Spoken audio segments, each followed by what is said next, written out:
95.1 FM. Today, 95.1 FM. Port Harcourt. News update.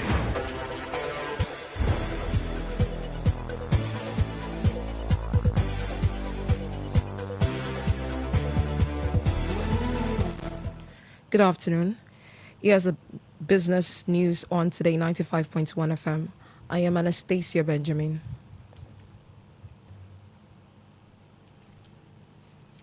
Nigeria's foreign currency denominated tax receipt rose sharply to 6.33 trillion naira in 2025, reflecting increased contribution from multinational firms and exchange rate effects. The figure reflects a 27.3% increase from 4.96 trillion naira recorded in 2024, highlighting a growing reliance on foreign currency-linked tax inflows amid currency volatility and the expanding activities of foreign and exported-oriented companies. However, breakdowns from the NBS value-added tax and company income tax reports shows that foreign currency tax payments accounted for a significant share of total tax collection across the two major tax heads. Shareholders of the Nigerian Aviation Handling Company, NACO, has seen 124% growth in the value of their portfolios this year as the stock market responded to the latest earning report of the aviation handling and logistic groups. Reports by the Nigerian Exchange showed that investors in NACO is barely 4 months have earned nearly 3 times as much as average investors in the equity markets. The All Share Index, the value-added common index that tracks all shares prices at the exchange and serve as the benchmark of price movement, opened this week with an average year-to-date return of 45.05%, the second highest return globally. The trading report indicates that NACO was one of the major drivers of the overall market performance, with the company recording average year-to-date return of 124.707%. NACO's return was more than 3 times of the 35.06% average return on main board of the market, where the company is listed, and nearly 3 times the average return of the market's 30 largest company. The Pension Transitional Arrangement Directorate, PTAD, has completed the payment of outstanding arrears tied to the 32,000 pension increments, bringing relief to thousands of retirees under the defined benefit scheme. In a statement, the agency confirmed that a total of 1.734 billion naira was disbursed to 54,206 eligible pensioners, marking the final settlement of 1.1 month balance from the increment approved by the National Salaries, Income and Wages Commission.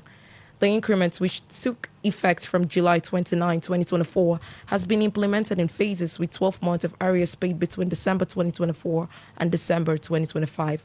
However, the latest disbursement completes a full 13-month obligation covering August 2024 to August 2025.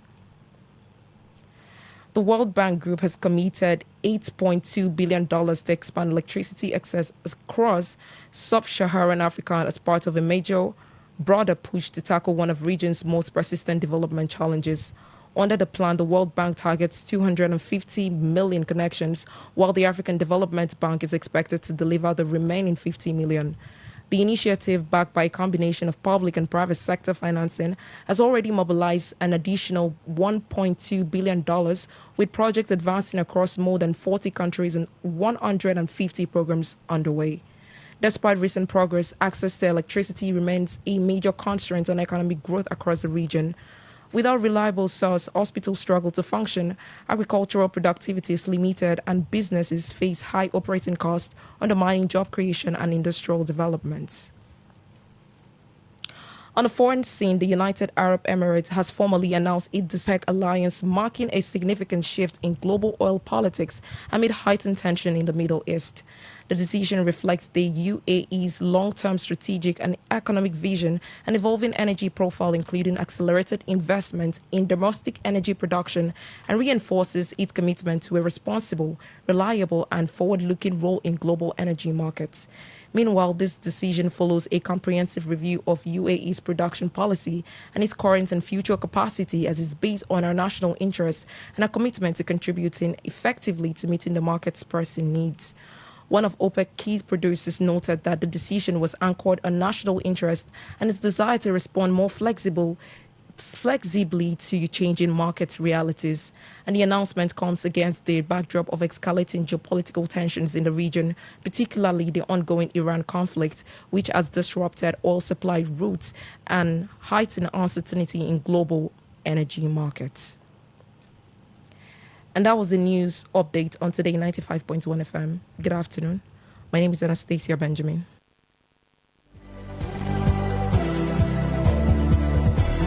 Today's news, today's entertainment, today's sports, today's issues. Today on Today 95.1 FM, Port Harcourt.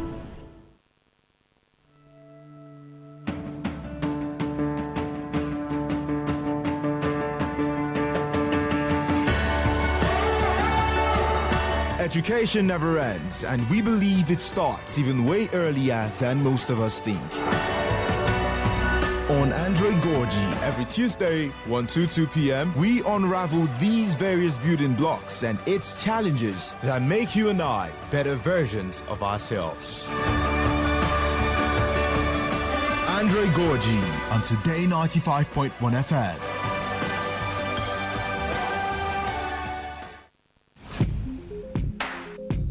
Looking to grow your business? Ready to elevate your brand and reach the right audience? This is your moment to take your brand to the next level with Today 95.1 FM. Your trusted voice, reaching thousands of listeners every single day. From startups to established brands, we create powerful advertising solutions that boost your visibility and drive real growth. Our affordable advertising packages are designed to give your business maximum visibility and real results. Don't just advertise where people are listening. Call us today on 0818-389-2850 or visit our station to book your slot now at Today FM Drive off East West Road, Obiapo. Today FM 95.1. Your voice, your market, your success.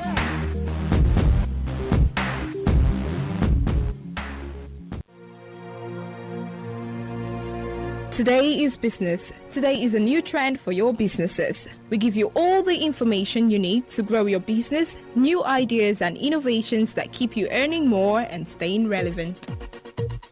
Every day we engage in business, buying and selling, trading and exchanging of services as individuals or as a country. Money goes round, it goes up and down.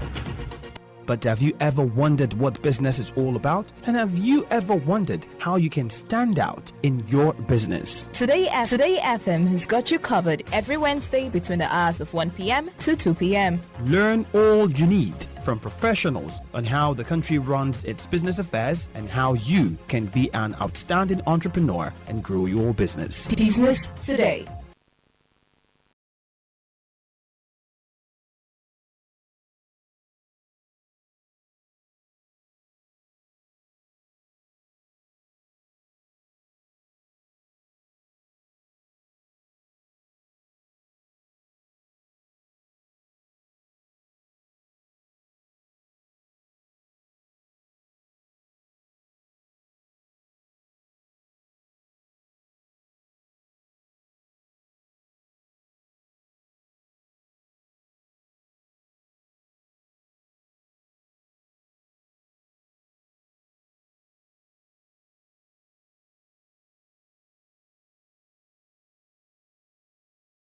Good afternoon, amazing Port Harcourt people. It's 9 minutes past 1 o'clock. And of course, that means it being a Wednesday, of course, it's time for Business Today on your premium talk station, 95.1 FM. My name is Dawn Wilson. And yes, we'll be talking. I have 3 business stories for us to sink our teeth into. Of course, Dr. Lira Kpagi says he is on the road leading to our gate, so he should be walking in a minute or 2. So yes, he's going to be the guest today on all the business-related topics. Dr. Lira Kpagi, of course, is I like to call him a senior lecturer. Yes, senior lecturer with the Rivers State University. And he's, an economist. And well, he's also into energy. So we'll be looking at stuff energy-wise, economic-wise, because all those things affect our pockets. Now, today's conversation, we'll start off with the UAE. Now, the UAE says from May 1, it plans to exit OPEC. So, no quotas, no more quotas for the UAE, no more caps, just full control of their production and pricing strategy. So, everything is under them. Now, my head is at Nigeria. Dr. Kpagi and I have had this conversation on a different platform where we were advocating why shouldn't Nigeria leave OPEC? That's months before this story broke. Why shouldn't Nigeria leave? Why can't Nigeria leave and all of that? Now, make no mistake, in times past, I think it was from 2023, the UAE started, dropping hints that, look, we want to go. But nothing came out of it. So we don't know if this is another we want to go type thing. But, well, so far, it's come out again. So why wouldn't it benefit Nigeria to exit OPEC as well? I believe Dr. Kpagi is listening on the radio, so he should be coming in to tell us this. But let me read the story and then lay some foundation. All right, so according to the Vanguard, it has this headline: UAE announces exit from OPEC Plus amid Iran war tensions. So the United Arab Emirates has announced it is using bloc and its de facto leader, Saudi Arabia. At a time when the ongoing Iran war has triggered a major global energy shock. The departure of the UAE, a long-standing member of OPEC, is expected to create uncertainty within the group, which has traditionally maintained a united front despite internal disagreements over geopolitics and production quotas. So the UAE Energy Minister, Suhail Mohammed Al-Mazroui, told Reuters the decision followed a strategic review of the country's energy direction. Now, let's pause here for a bit. A strategic review of the country's energy direction. And when I saw this particular paragraph, I was like, come on, Nigeria. You have the Americans saying America first. You have the UAE now taking a stand for themselves, taking a selfish position if you want. You have Europe doing the same. Going into countries, making bilateral agreements and signing different types of memorandums of understanding. You have China doing it. Every country is doing it, so why not we?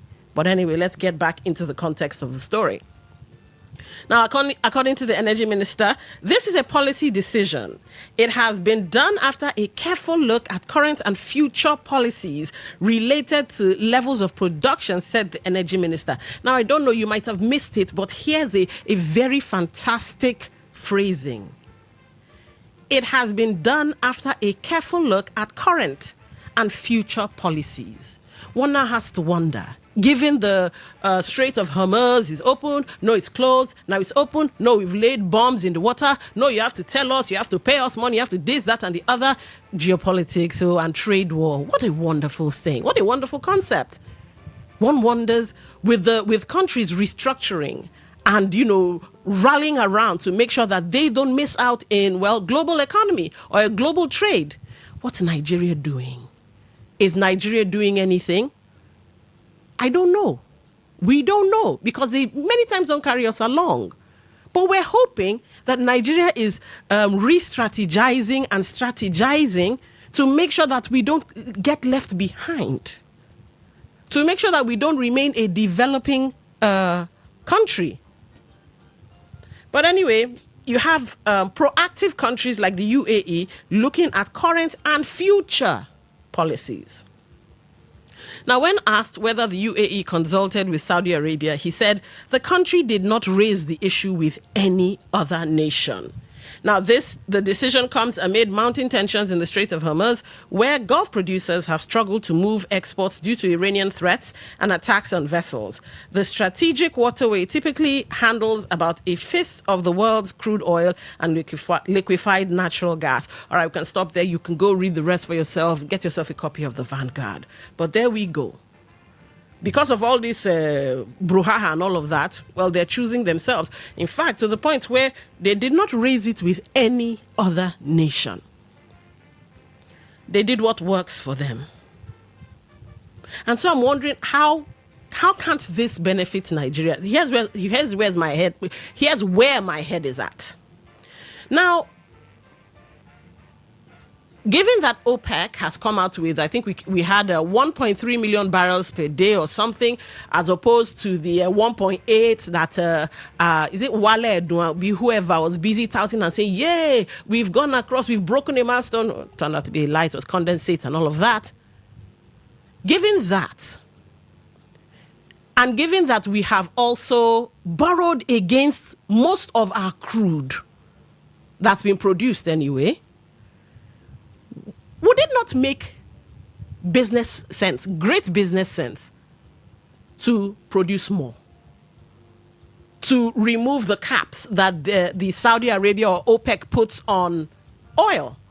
Would it not make business sense to say, okay, look, we've borrowed, all these ones are encumbered, but let's see how we can produce much more and sell from the ones that are not encumbered, so we can use it to make more money for infrastructural development and the growth of the economy and this and that and the other. So would it not make business sense to say, okay, OPEC, you're holding us back, you're keeping us down, you have a stranglehold on the economy, global economy, you're the reason why market pricing goes up and down and this and that. No, we're going to go and do our own thing. You know, the UAE heavily invested in expanding capacity to 5 million barrels per day. But they were constrained by OPEC's limits and cuts. And now exiting this group or system will give them flexibility to produce more independently. So shouldn't we be copying it? Although it does beg the question, where are they going to take the oil? And to answer that question, because I'm not the expert, is the expert. Welcome to the show, Dr. Pali. Good afternoon, Dawn. Good afternoon, Nigeria. All right. So, UAE, shouldn't Nigeria, the other platform, we were advocating, Nigeria should leave so that we can produce and this and that and the other. But we should. See, when you see an opportunity, shouldn't you take it? A great business opportunity. Definitely. But, I shall say but. Nigeria has a self-inflicted injury on in terms that we've been having a drop, not really tackled the challenges to production.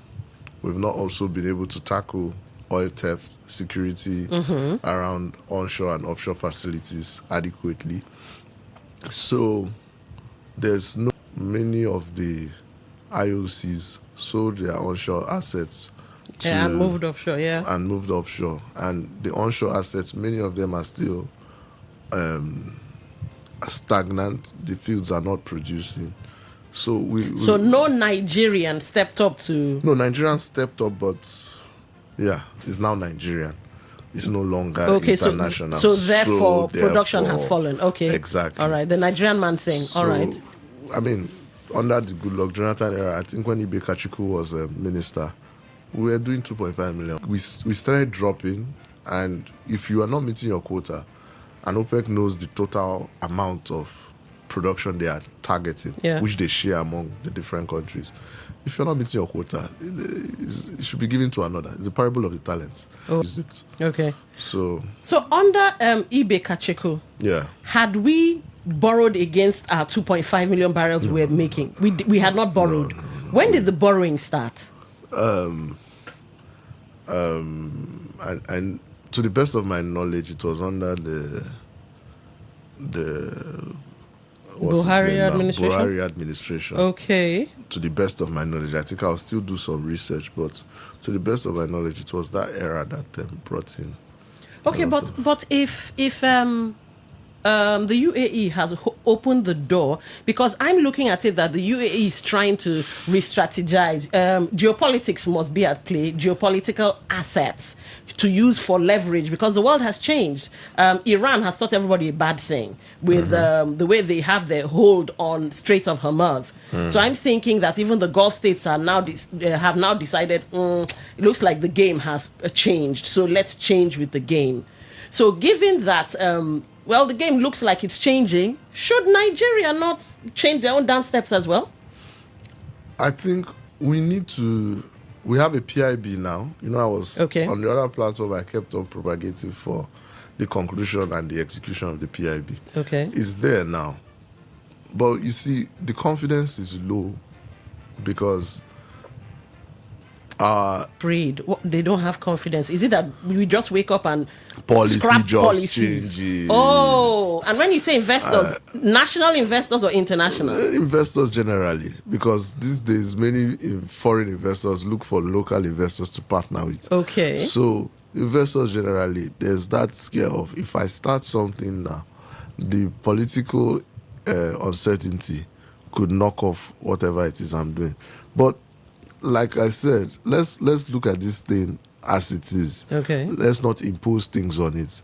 We have 3 million barrels a day, which is 1.1 million short of what we were doing 8 years ago. Okay. We've decided not to improve, and other people have improved. So OPEC is not our problem.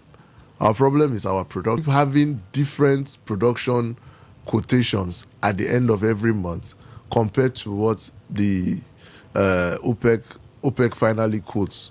They will say we did 1.8 million barrels. OPEC says we did 1.3. Yeah. They keep pushing it off. And it's becoming like, wait for OPEC before you know what Nigeria really produced. You can't trust. So this lack of trust, all these things, they continue to exaggerate the distrust in the heart of investors. Okay. So the UAE now, global oil prices are high. As a diversified economy, I think they have expanded capacity now to 5 million million barrels per day. Okay, you see. But because of the OPEC constraints, they couldn't have done it. So that's why they have decided to break away now. They know this is a win. We were looking at oil prices. Our forecast this time last year was oil prices would be going about $500.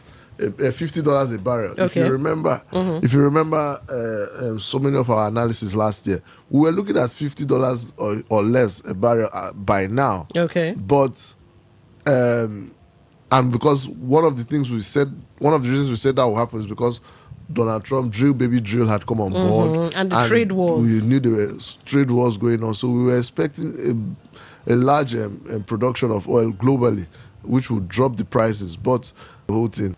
That is not Nigeria's problem. Nigeria has policy infrastructural issues.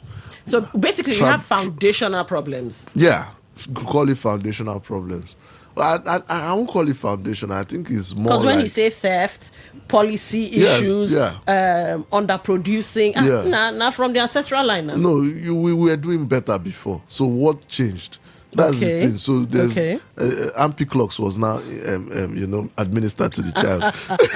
Drift. Yeah, I catch your drift. All right, so given that, fine, OPEC wields a lot of power, but it looks like they might be on shaky grounds, and of course the Trump effect and everything. Do you think that Trump might be getting his way? He was anti-OPEC to a certain degree. Do you think he might be getting his way in making OPEC irrelevant? Because the UAE might just be the first crack. UAE is very significant. You can't write them off when you check OPEC's capacity. But OPEC is a large group. Okay. It's not going to be an easy nut to crack.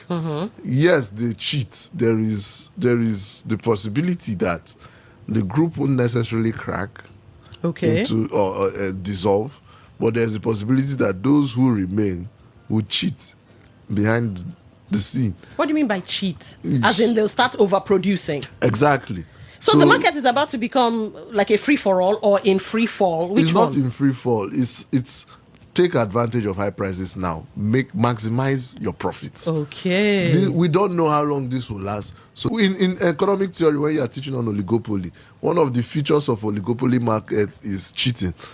It's a feature of the market. So it's not like an immoral thing. Yeah, but I understand it's like being opportunistic. Like I said, you see an opportunity. Every business is about profit, Nigeria. You just said underproduction, this, that, and the other. So how are we going to cheat as well?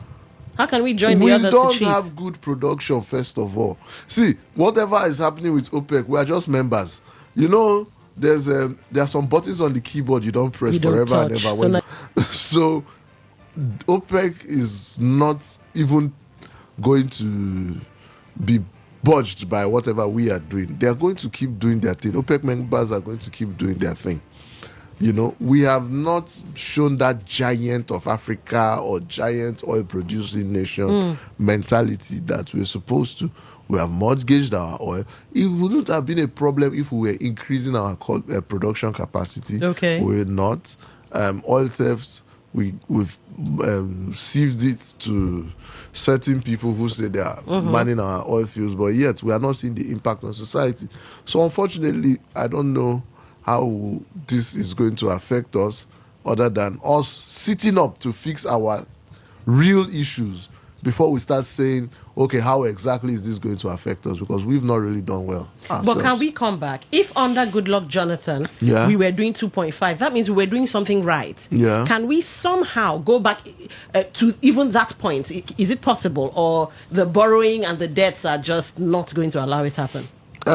The president has been looking at going into new places to start oil production and encourage companies. There's the Ogoni, there's the Bayelsa, there are some places in Delta State. They're trying to do it.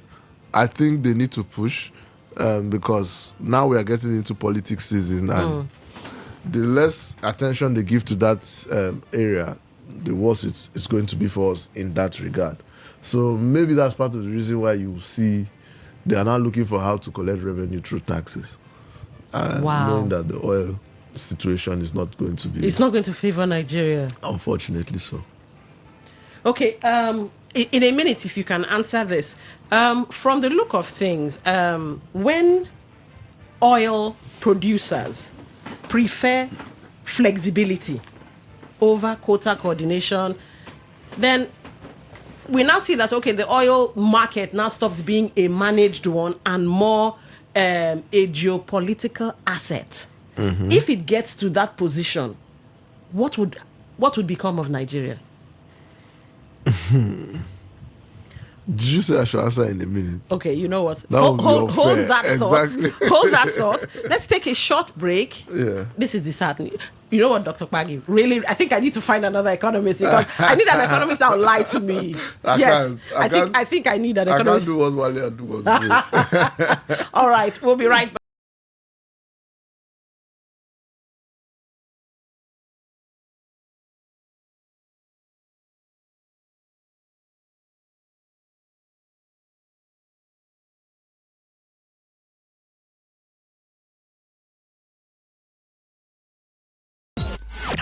Talk radio. I listen to a lot of talk radio.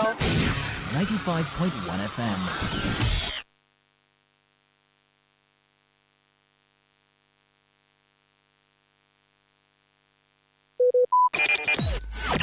Talk radio. I listen to a lot of talk radio. 95.1 FM.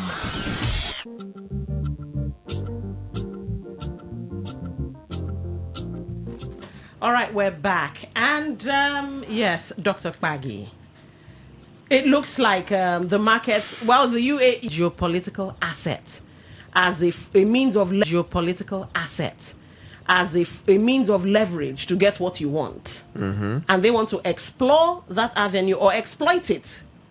What becomes of Nigeria if other stronger Gulf nations or other strong oil producing countries that might be stronger than Nigeria or have their capacity, have a huge capacity or have their countries working whatever shot, they're just not Nigeria. What if they now decide, ooh, let's follow the UAE? What then happens to us? We'll still be in OPEC, but... As a floor member? We are already flowing, but like I said, we're that key on the keyboard you don't touch.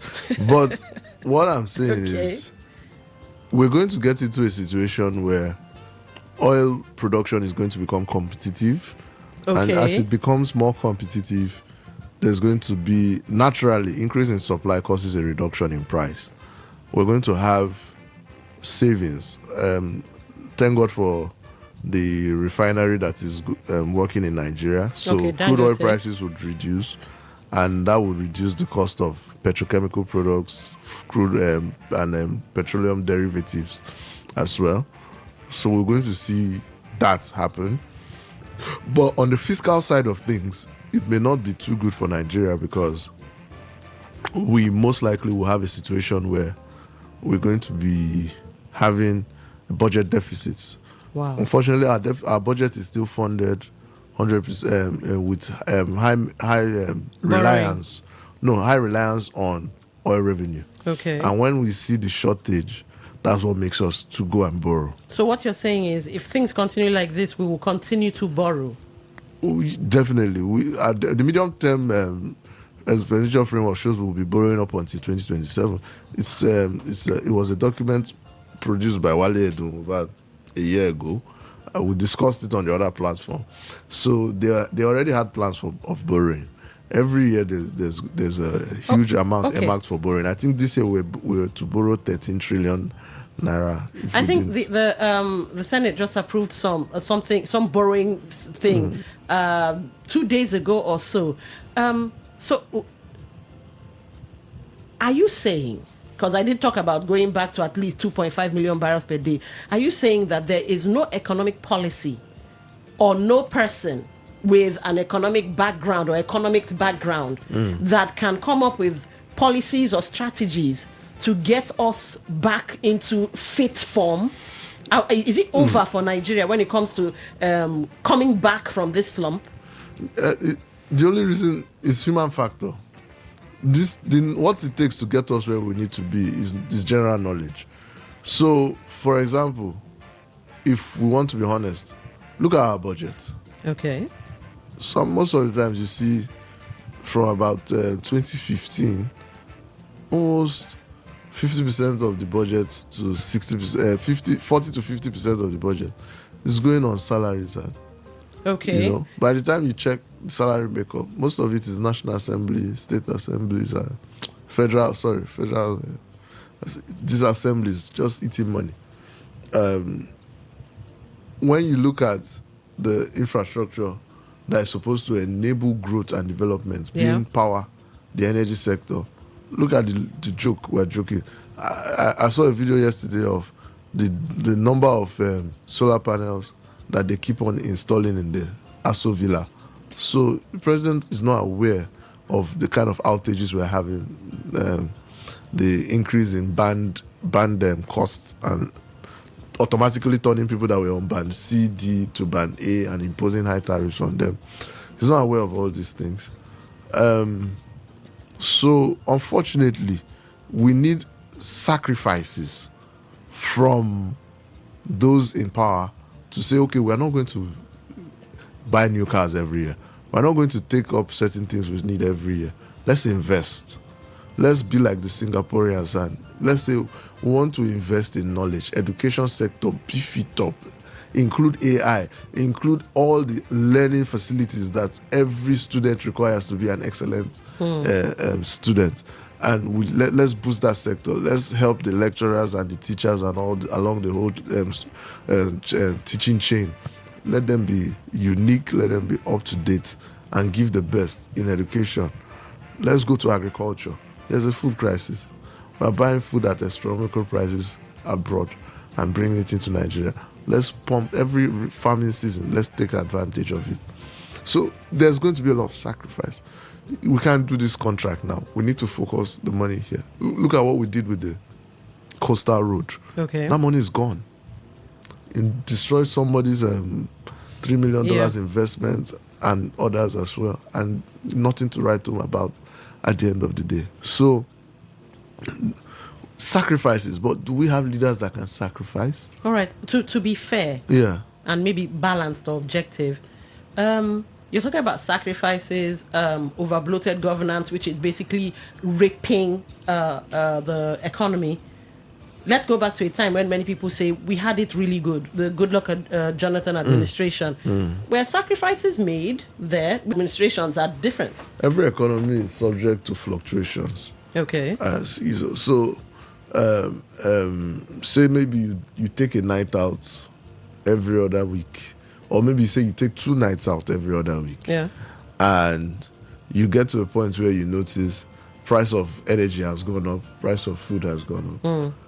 And you are in charge of, you're responsible for your household, you could drop a night out. Okay. To make savings. Yes. So the global economy has been hit with higher inflation from the COVID-19 pandemic to many other things that happened. Yeah. There has been some real changes have hit the Nigerian economy.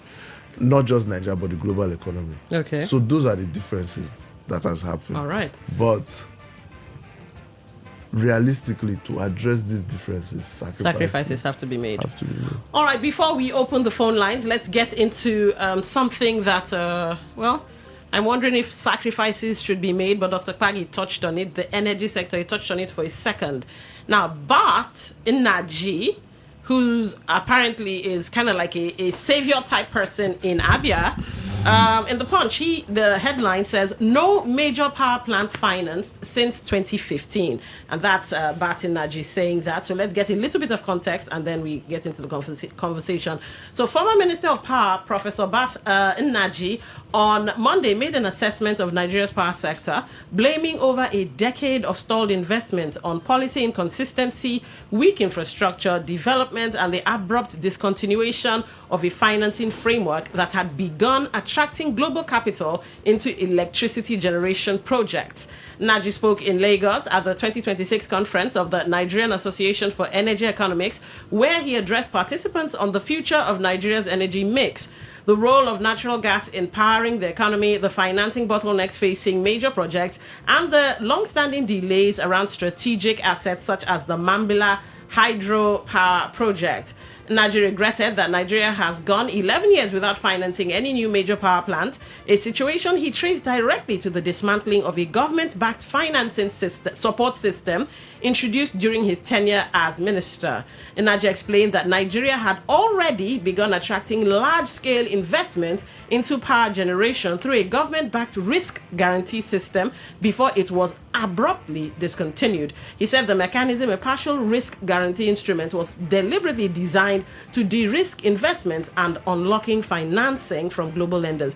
So what is he saying? Are you saying at some point in time we were having investors from everywhere wanting to come and generate power here? Now, if that is true, is generation our problem or transmission, as you've always explained? Or am I getting it wrong? No, you are, both are right. But let me help the situation. Okay. So, as a generator before, it's just like the generator running any place right now. And I keep saying that generator, once it comes on, it's on. Okay. If you are using the power, it's up to you. If you are not using it, it's up to you. As at the time Naji was in power, I think our generation capacity was a bit above 8,000 to 9,000 megawatts. Okay. While our transmission capacity was roughly 4,000 megawatts, 5,000 megawatts. So we were able to get a lot of Azura and different investors to come in. Okay. Generate. Now, what's this saying about the guarantee? Generate, turn on your power plant. We're going to pay you. No matter what, you're guaranteed your money. You are guaranteed your money. Okay. Turn on your plant. So how did that help? Let us now work on our own to increase our transmission capacity to take what you are producing. So was there a time they were going to repair this transmission wahala we are having now? That's when Naji was a minister at the time. Oh my word. Yes, Naji, and then after Naji, I think it was a professor.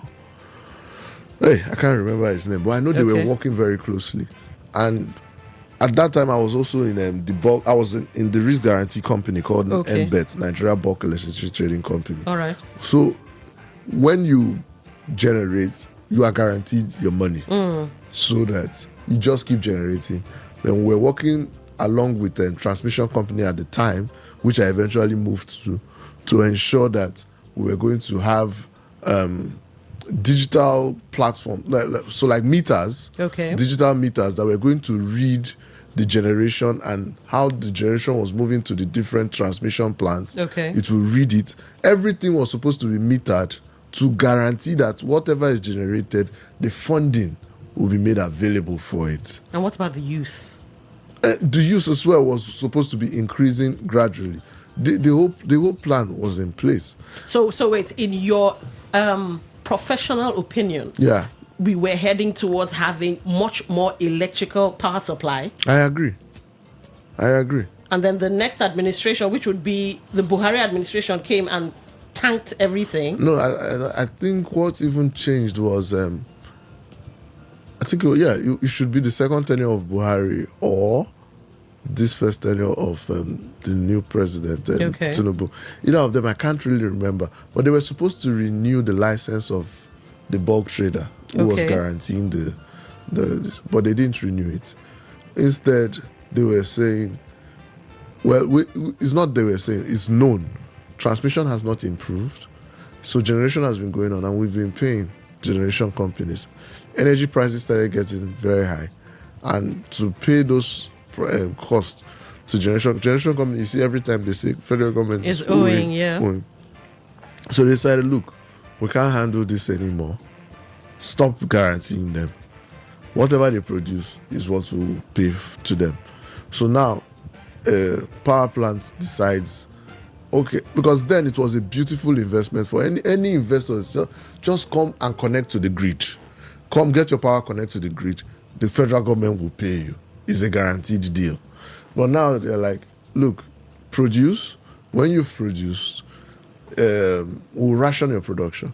So some plants are on today, off tomorrow, which they're not even built to work that way. These power plants are supposed to be working 24/7 for years. But now what we're forcing it to do is forcing them to switch off and on, switch off this side and on. A 220 megawatts plant now could switch on only 100 megawatts. 120 will be off. Then, they're rationing it to accommodate the limited transmission. Give us your professional advice. It sounds like this is confusion. It sounds like confusion to me. It's very confusing.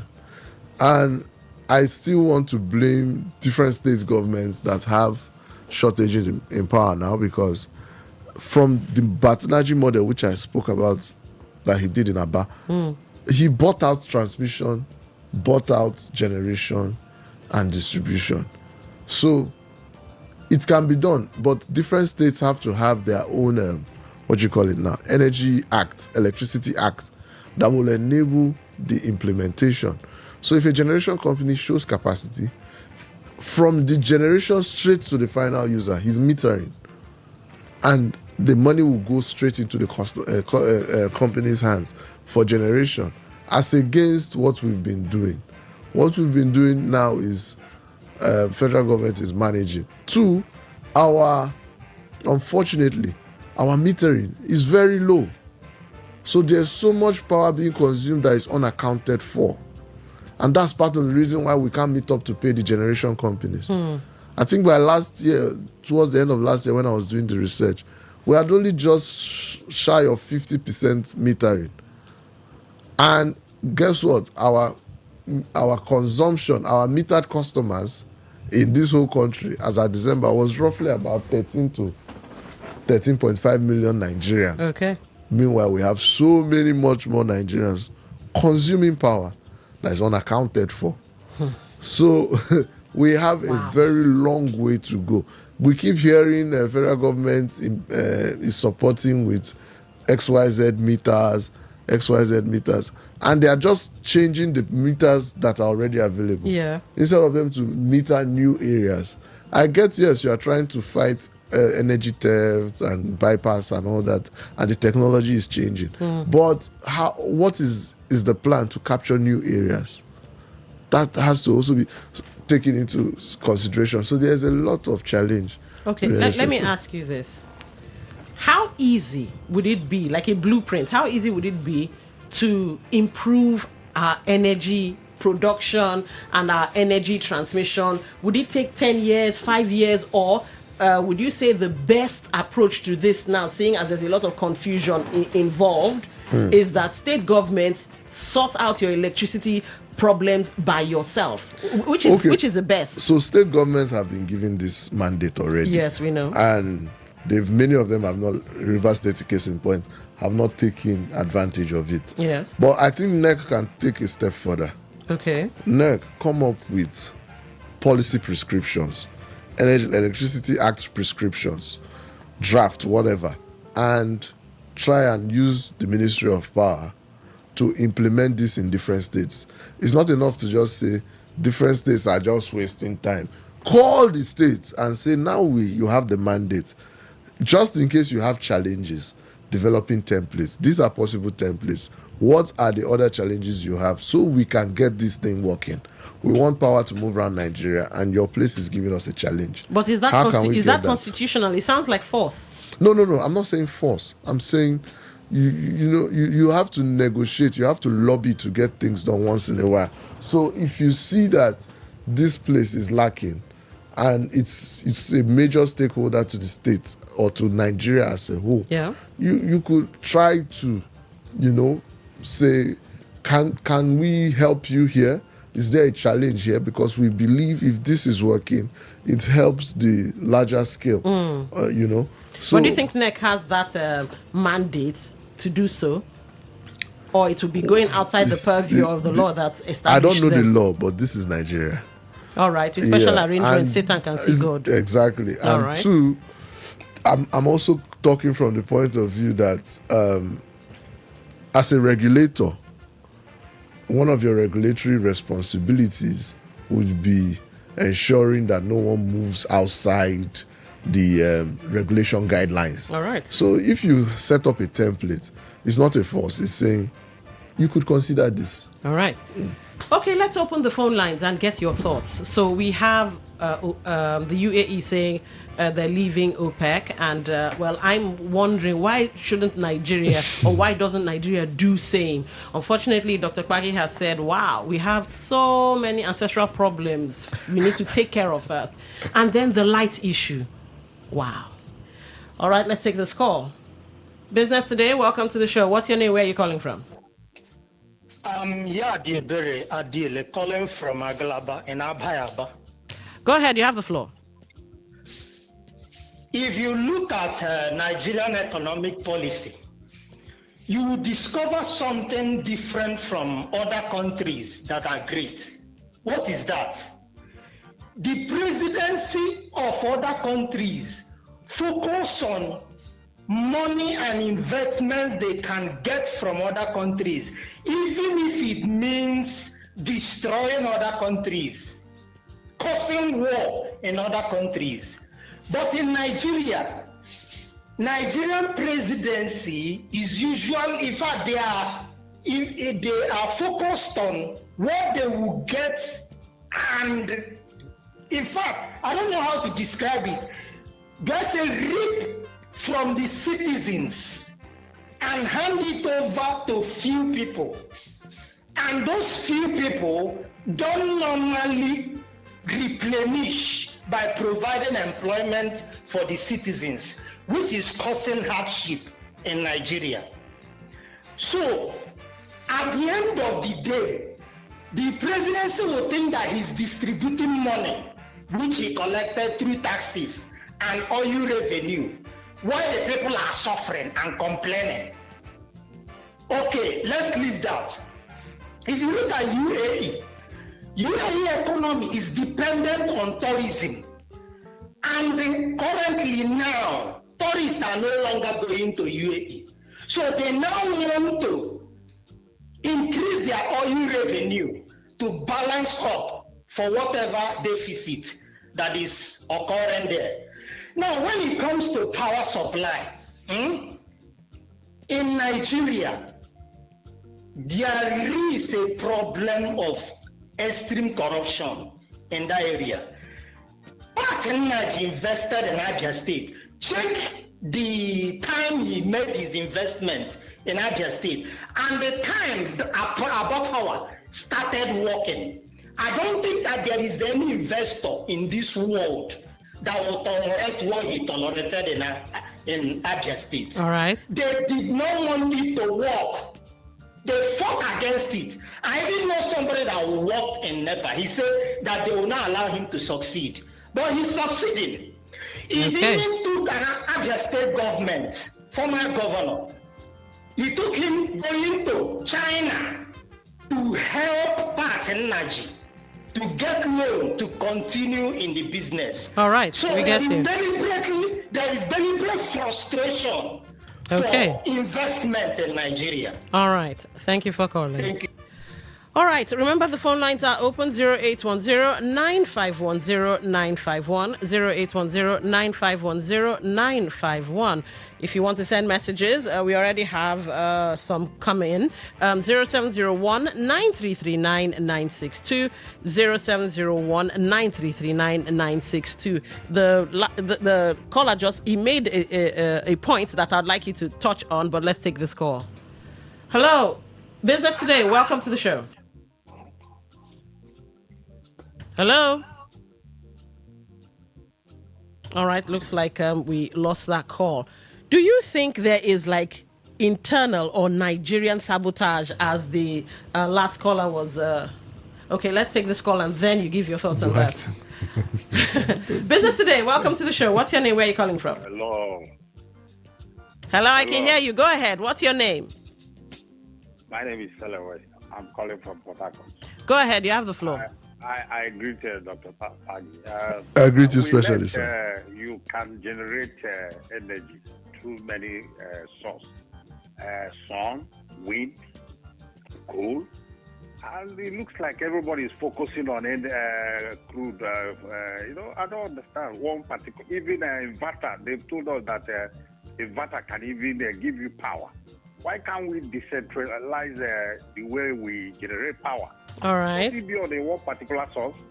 Okay. If you can get energy through wind, nobody have exploited that. Sun, with the heat us here and won't die. We can generate energy through it. Nobody's going towards that. Okay. Everybody's just focusing on one particular. That is our problem here. Okay. We are blessed here. God gave us a weather that we can, exploit, but we are not making use of it. All right. So Thank you. I think the problem is we don't want to take over the boss, All right. To do one particular thing and they want to get so many results. It's not possible. All right. Thank you for calling. All right, Dr. Pagi. Yes, we do have various alternative means of energy. Yeah. And the last caller that did say Nigerian internal sabotage. Do you agree? The internal sabotage is something that it's just, let's say, corruption. Okay. Yeah, it's just like he said, Najib started building, as a former minister, started building a power plant, and it took him how many years before truly, not many people would have been able to hang in as long as he did. So definitely there are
the next person, like we have All some right. cases here.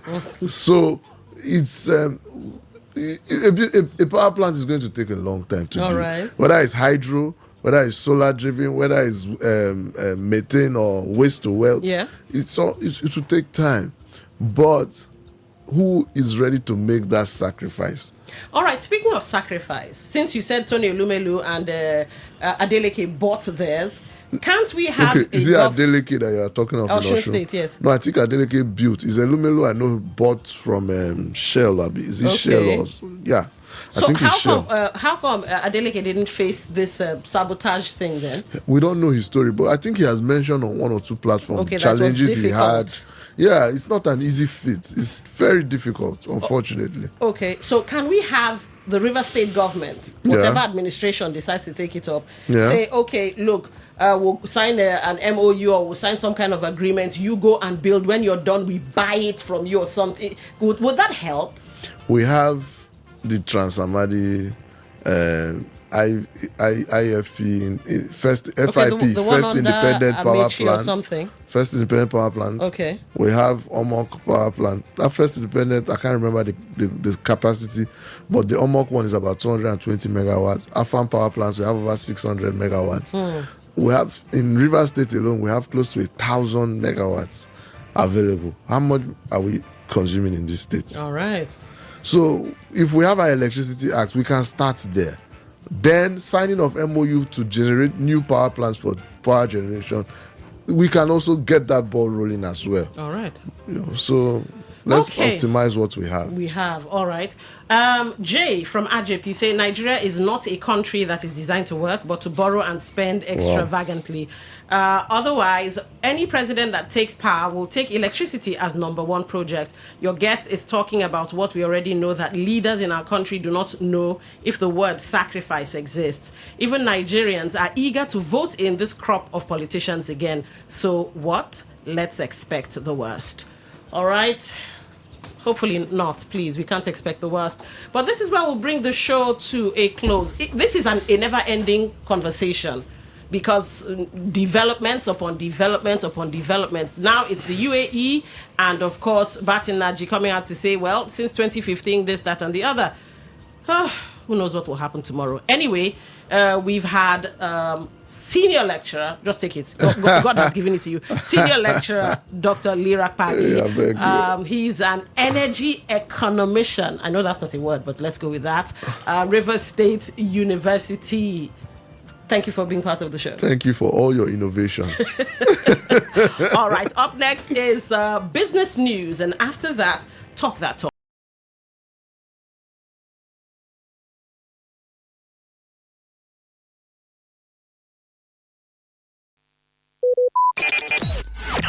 Talk radio. I listen to a lot of talk radio. 95.1 FM. Say no to the ordinary. Embrace the extraordinary, because we are the voice of the people. Voice of the people. Today, 95.1 FM. Today, 95.1 FM. Wake up to the ultimate mix.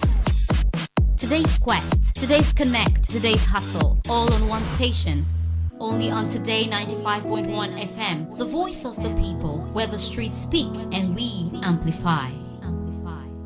Whether it's happening in Port Harcourt, South South, Nigeria, or around the world, we've got you covered. On air, online, delivering balanced news and unbiased analysis. Today 95.1 FM.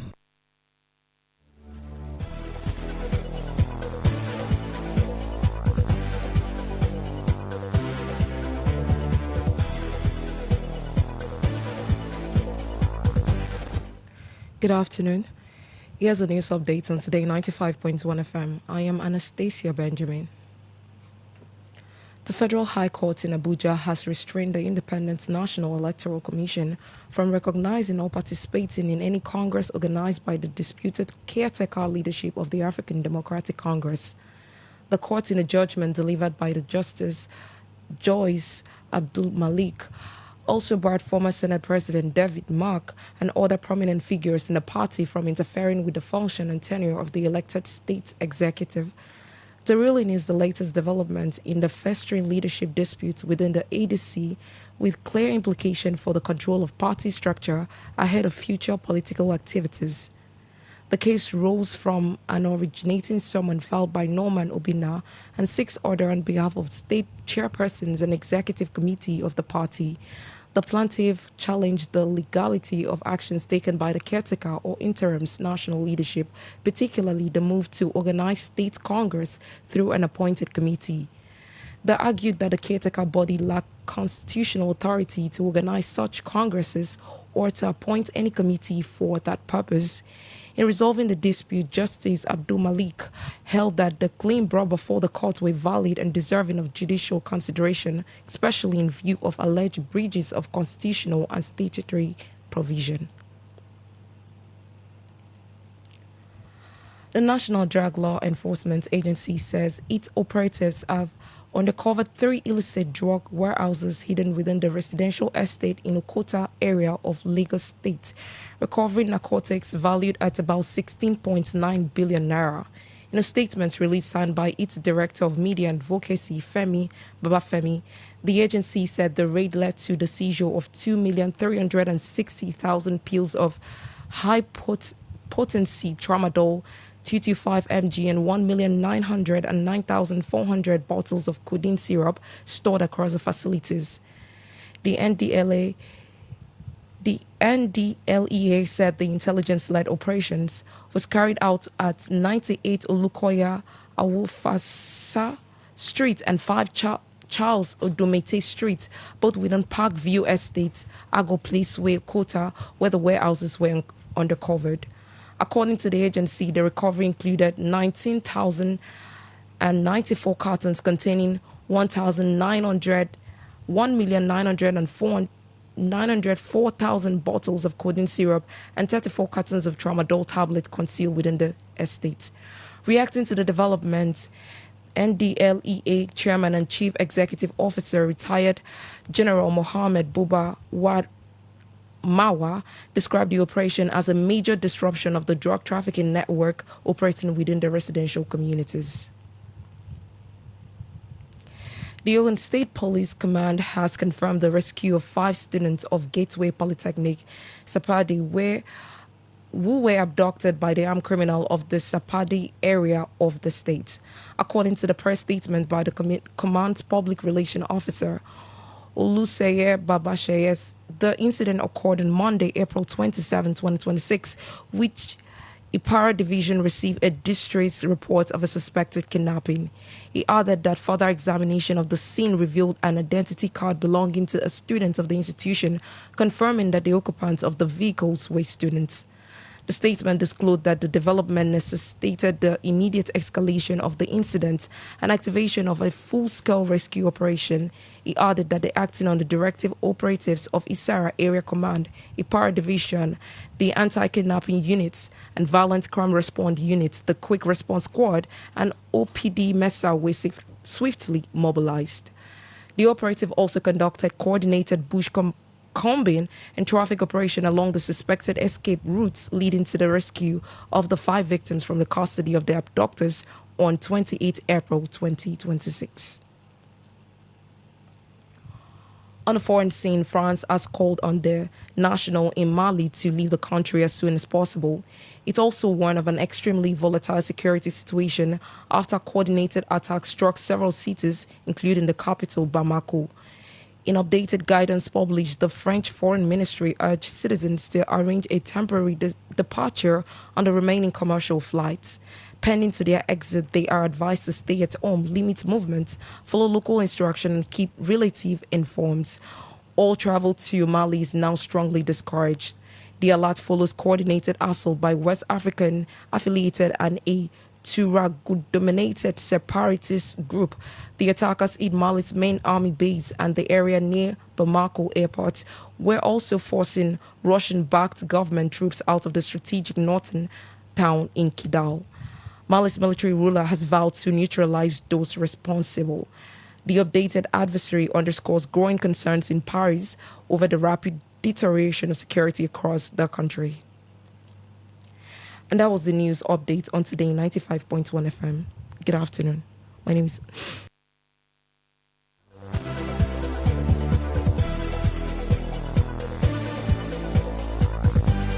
Today's news, today's entertainment, today's sports, today's issues. Today on Today 95.1 FM, Port Harcourt. Maybe home is somebody's smile when they look at you for the first time. Maybe home is being a home to something you love and adore with all your heart, and that is what life, friendship, and love are all about. Maybe home is listening to all of your favorite shows on Today 95.1 FM. We create memories. We inspire comfort. We are the voice of the people, and we are home away from home.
FM. Live your truth. Express your love. Share your enthusiasm. Take actions towards your dreams. Talk your talk. And walk your walk. It was years ago. There's a statute of limitation on this stuff. Make today worth remembering as we discuss issues as it affects Nigeria moving forward. Talk that talk. Weekdays, 2 p.m. Exclusively on Today 95.1 FM Port Harcourt. Voice of the people.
River State, yeah, we're going to focus on it. After all, charity na picking with the buffer house, not so. And today promises to be no different. Now, I had a topic all planned out since 2 days ago. Yeah, 2 days ago I saw a topic and I was like, wow, we should talk about this because talking brings development, progress, enlightenment. It can also bring about change, turnaround. Then this morning, just going through the dailies to see what's what, hot news dropped and I was like, oh wow, now I'm torn. How can we discuss this without discussing the other?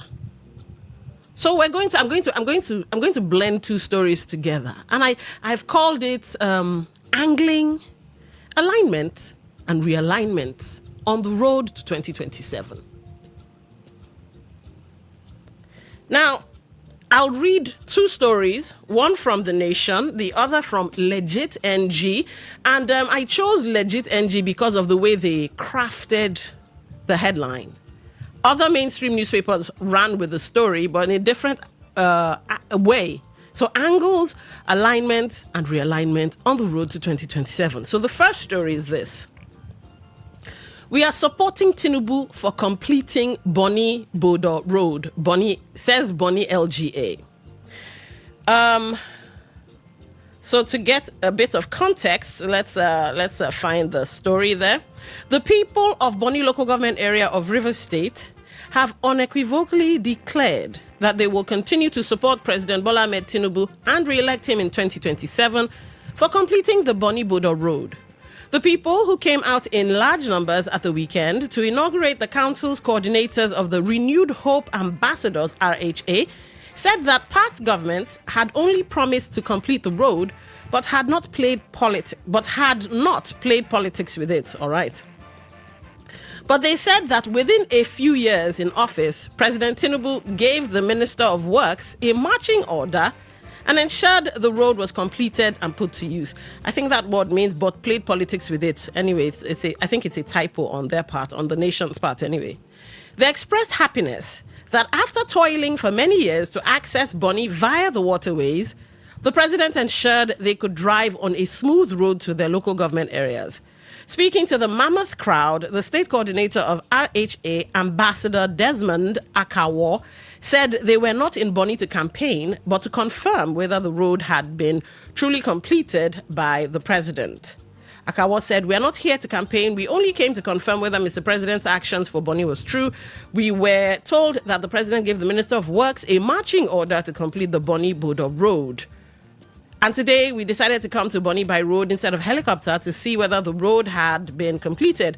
Bonny people have a history. It's a special place for me to drive to Bonny on a smooth road is a confirmation that someone, our leader, the name Wike here, could speak for us." Of course, he goes on and then declared that, he made a lot of declarations, sides saying they would vote for Tinubu. He also said, Akawa declared that there was no space in Rivers for other political parties, insisting that the state was solely controlled by the coalition of the All Progressives Congress and the PDP. All right, you can go and read The Nation for yourself because it's getting a bit long. But basically, the headline of this is, we are supporting Tinubu for completing Bonny Bodo Road, says Bonny LGA. Well, not really Bonny LGA, but folks of Bonny.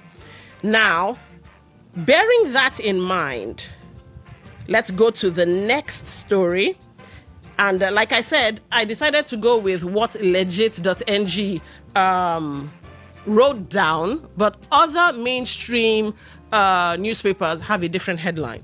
Now, Legit goes like this. Rivers, drama as Amechi's anointed son buys APC governorship form.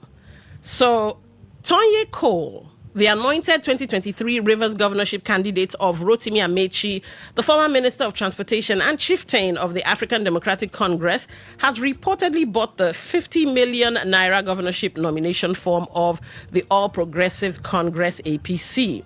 Recall that Cole contested on the platform of the APC in 2023, but lost to Siminalayi Fubara of the People's Democratic Party, who was highly supported by the then outgoing governor, Nyesom Wike. Now, they go on about the updates about reverse politics, but, we all know reverse politics. So you have those two headlines. Apparently, Tonyeko has picked up governorship form under the APC platform. Then we have the folks of Bonny saying we're going to vote President Bola Ahmed Tinubu because of the Bonny-Bodo Road. Now, let's get to talking. I do understand that when your government does something good. Now, I must say this, I have no dog in this fight. I love to say that a lot. I have no dog in this fight. This is basically an exercise in thought, so let's get into it. I do understand that when an administration completes something as important as a road or any other important project, yes, the administration should be celebrated. I do understand that. Basically, we the people rewarding the leadership for tangible results in democracy. Leaders are supposed to be judged by the outcomes of their leadership. So if a major road affects commerce, mobility, safety, after many years of delay, it does make sense for citizens to reward said performance. Now, the signaling is this: deliver results and earn our support, which is far better than blind ethnic loyalty or empty party loyalty. True. If you show working, you get our support. Okay. Now, it's also very possible that the Bonny people are prioritizing what directly improves their lives, because make no mistake about it, a road is a wonderful thing because it opens up the city. It will turn Bonny into more than the metropolis it currently is, because people would come there, investments and all of that. Yes, beautiful. So it's improving Bonny lives and the economy of the Bonny local government area. Yeah. And many times citizens, in ideally anyway, we like to vote in people who have touched our lives personally and economically. It's just normal politics everywhere. And of course, there's nothing wrong with being grateful. So this Bonny people coming out to say, we're going to vote for you again and this and that. Yeah, because you've touched our life. Fine. Genuine gratitude. Okay. Because remember, they said the road had been left for so long and now completed and, by this administration. So after years of neglect, the community finally seeing visible development. Yeah, public appreciation. It's not bad. But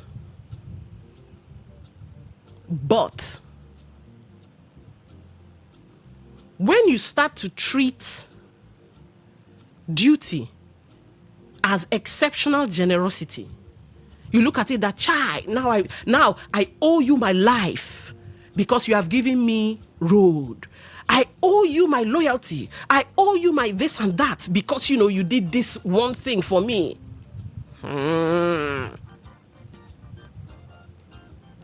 When we now start giving our all because of routine, governance, what they're actually supposed to give us. So what will be the next thing we will praise? Borehole? Are you not supposed to be giving us water? Not even borehole water that we'll be trekking with our buckets to go and fetch. But as it was in times past when water ran straight to your house from waterworks or water board, depending on how old you are. I think I remember it as waterworks. I'll be opening the phone lines in a minute, but I won't take this call now. But thank you for letting me know that you're listening. Now, one project. Is one project not too narrow a basis for loyalty? Supporting national leadership solely because of one local project. We have insecurity. We have the volatility of our economy. We have inflation. We have unemployment. We have corruption and the inability to control it. We have the wahala with our education. We have the wahala with healthcare. We have wahala with national unity. We have wahala with fiscal management. Oh my word, the wahala plenty. And then one road. Remember, I said it's a good thing, but I want to keep this balance.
they're basically angling for, well, endorsement, angling for appointments, angling for acknowledgement, angling for recognition, angling to stay close to influence, contracts, to stay close so that they can benefit in the future, so that they can be seen by the ruling party. You know, because there used to be a time where they used to do it with political parties.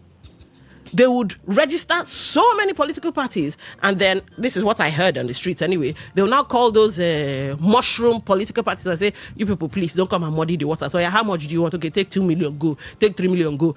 I heard this from somebody's mouth. It's not just me saying it.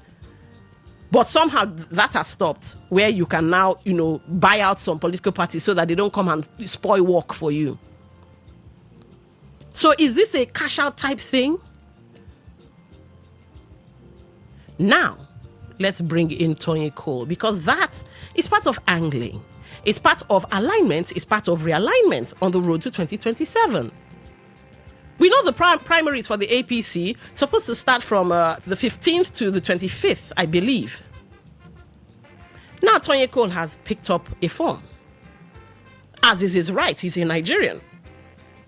But one wonders, what's the angle? What's the alignment or realignment, as it were? Is it the incumbent governor may not find favor before the president and the FCT minister, but it's a turn of the River Rhine. So why not me, a Calabari man? It's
Live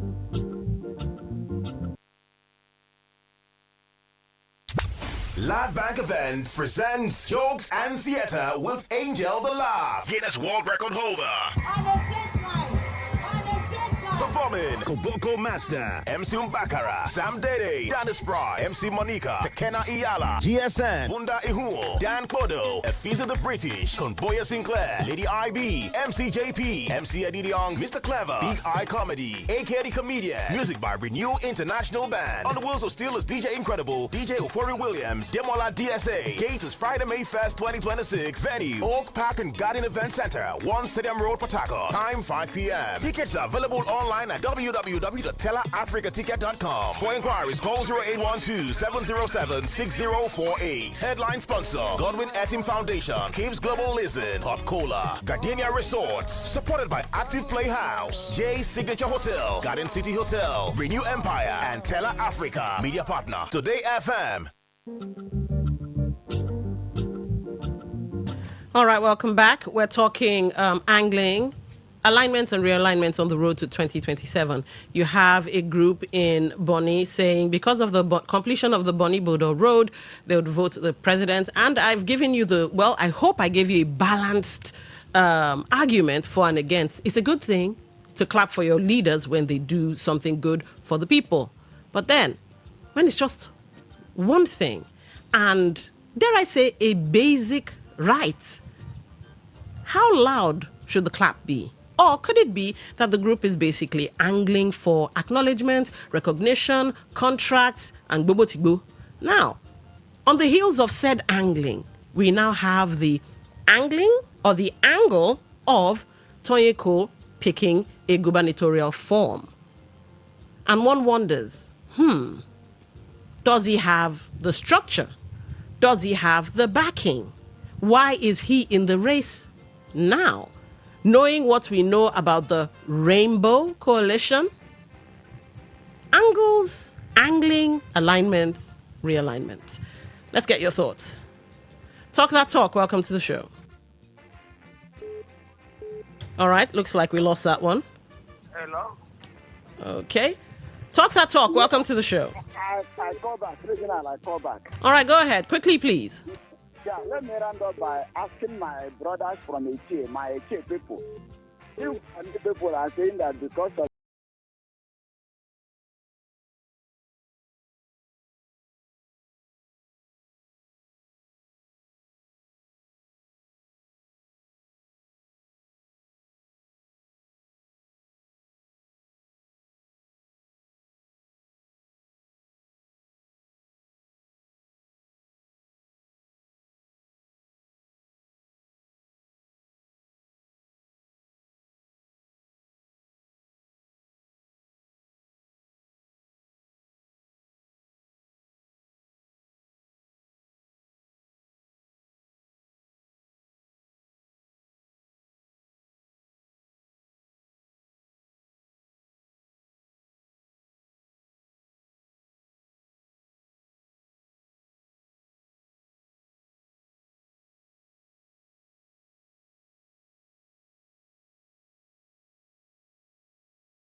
Harcourt.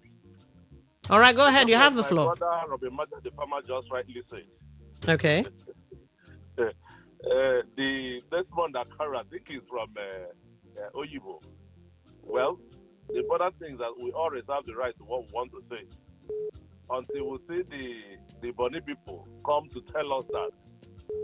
You see, it's a slap for Bonny people even to say that, or somebody to say that on behalf of Bonny people.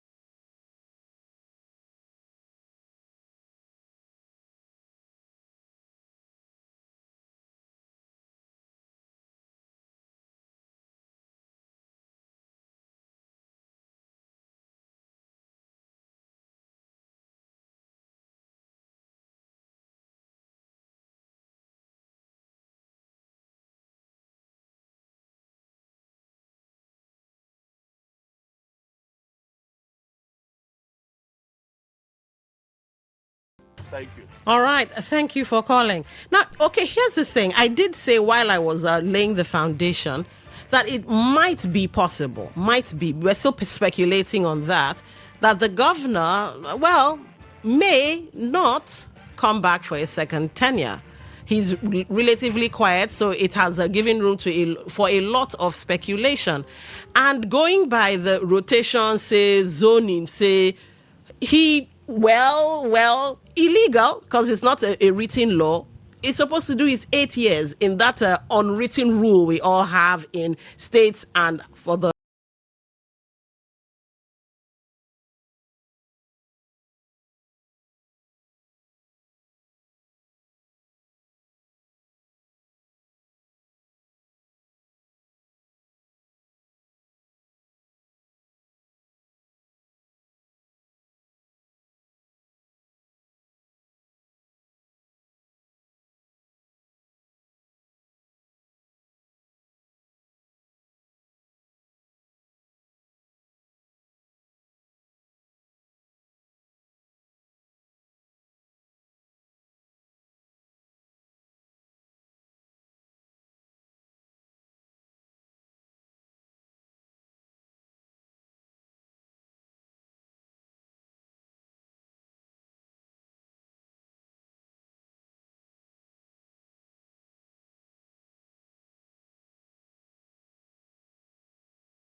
Now money then go collect. Oh. Now money. Oh. Apart from that, you will not see them. If Tonyeko so love River State, when River State was in turmoil by the sage of one man, what was the position of Tonyeko? He ran away. Now he came back. He want to come and contest what? Since Governor Simon Ayefubara stood and weighed the raging storm, political storm, not to ravage that state, we will give him a mandate to enjoy the fruit of his labor. All right. Let everybody go for that reason. Let us give Sim Fubara the support and mandate to complete the next 4 years and see the turnaround River State. Go to the secretariat. Secretariat and see the good work he's doing there. All right. All right. Thank you, Mr. Zion, for calling in. On X, let's see what we have before we go back to the phone lines. Boma Daketima, you say, pray for River State. Let no soul die as they killed them in 2015 to 2023 polls. I pray that God will grant seamless victory to His Excellency Sim Fubara. Thank you. All right. Thank you for that, Boma. Let's move on to Facebook. See what we have there. Just a second. Network seems to be a little slow today, but okay, we have comments here. Let's see. All right. Is this about construction of road? What about economic aspect? What about security aspect? What about youth empowerment? That's Abubakar Gali Naba asking that. And well, it looks like a debate has been sparked online. So Prince Sio Chimao, he responds to Abubakar and says, don't mind them, that road Buhari government paid.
For me, silence means acquiescence or admittance. So for me, it means that he's not interested to run. If you ask me, if you seek my opinion. All right. So the other guy, Toyeko, can test the water. Politics is about testing the water. I even advise many people of a jaw extraction to go into other smaller parties, because the confusion that will arise from APC and PDP will make even anti-party will make one of the candidates of the small party to win. So for me, it is Enyendebe. It is still the turn of the River Nile to govern River State. Any attempt to thwart that process will be total injustice. To give it to another Ikure man, let me mention it very clear. It will be injustice, and it may spell a chaos and fracas. So for me, let all the political stakeholders ensure that somebody from the River Nile govern River State come 2027. Thank you and God bless you. All right, thank you for calling. Okay, let's go back to Facebook. Collins Agumagu, you say, President Bola Ahmed Tinubu GCFR has done very well. Rivers State people will support him in full force. And Princio Chimao says, all right, let's just say there's a debate going on online. Princio, I wish I could read some part, but you came out swinging, so let's leave that alone. Princio, you also say money has been paid completely by Buhari administration, which Tinubu. All right, so yeah, keep your thoughts and your comments coming in on all our platforms. Let's take this call, then we'll dive into text messages. Talk that talk. Welcome to the show. Hello. Hello. All right. What's your name? Where are you calling from? Hello. Hello, I can hear you.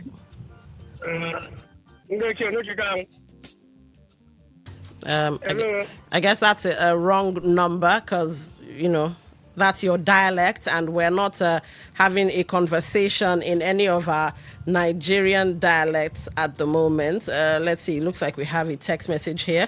Honorable Marlon, you say, for starters, Desmond, a bunny man.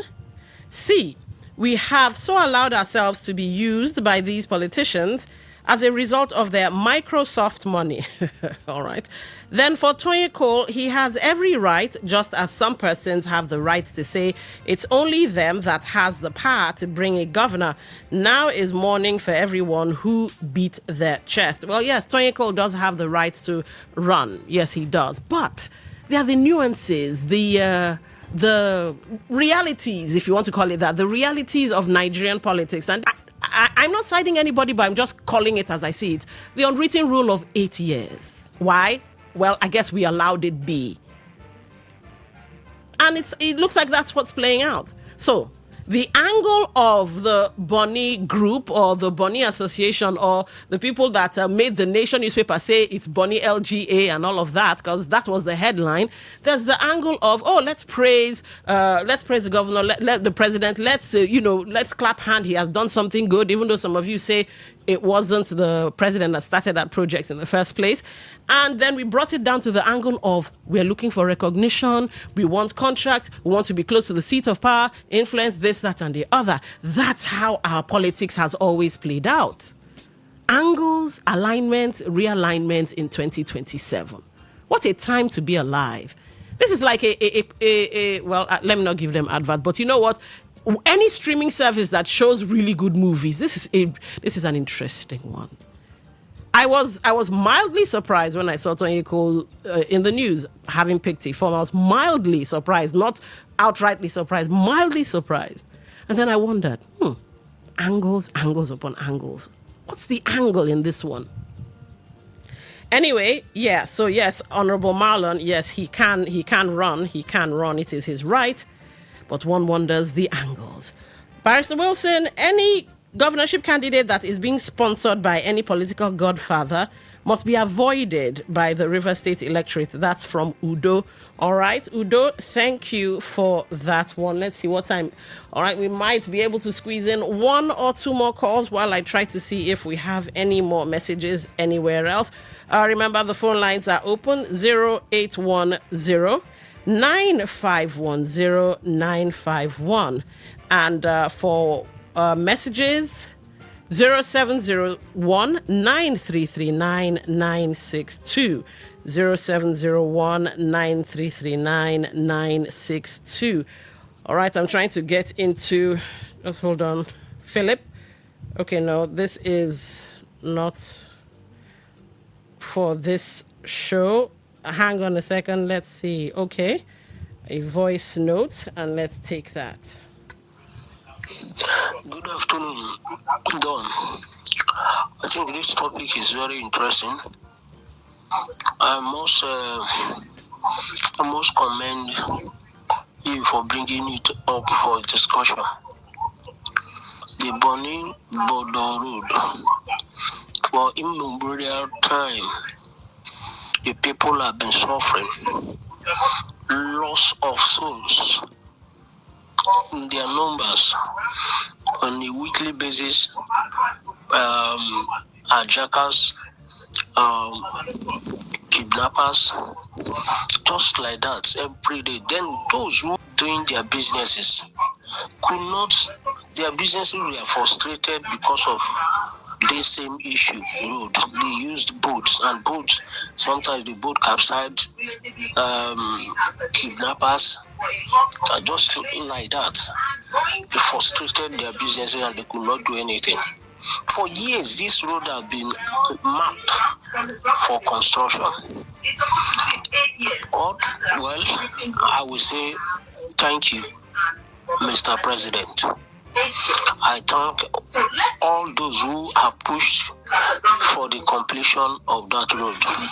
It's a welcome development. There's no doubt. There is no doubt there is a welcome development.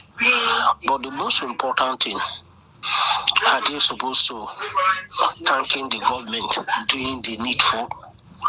My answer is no. If we can stand on that, doing the needful, not only Bonny, every other local government, every other development, talking about the coastal road. If that road is done, so many economic benefits. The people will benefit from that road, like as Bonny is. So kudos. Is a welcome development. We must appreciate the president. But people coming out to celebrate him, no. All right. Well, that was a really long one. I couldn't take all of it because it was more than a minute long. In fact, let's look at it. 4 minutes. No, that's too long. 1 minute. At least 1 minute, 30 seconds.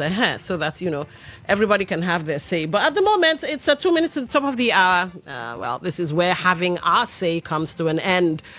Angles. A lot of angles, a lot of alignments and realignments in the near future, not distant, near future, as we continue this walk to 2027. In fact, come May, wow, imagine the conversations we'll be having because of developments. Up next, News in 60. After that, yes, I call him Ovie Michael Jackson, and he just walked into the studio. The sports guys will be thrilling you with what Chelsea has done and Liverpool did not do. I'm not a sports person, but well, we'll see. Take care, everybody. Enjoy what's left of Wednesday.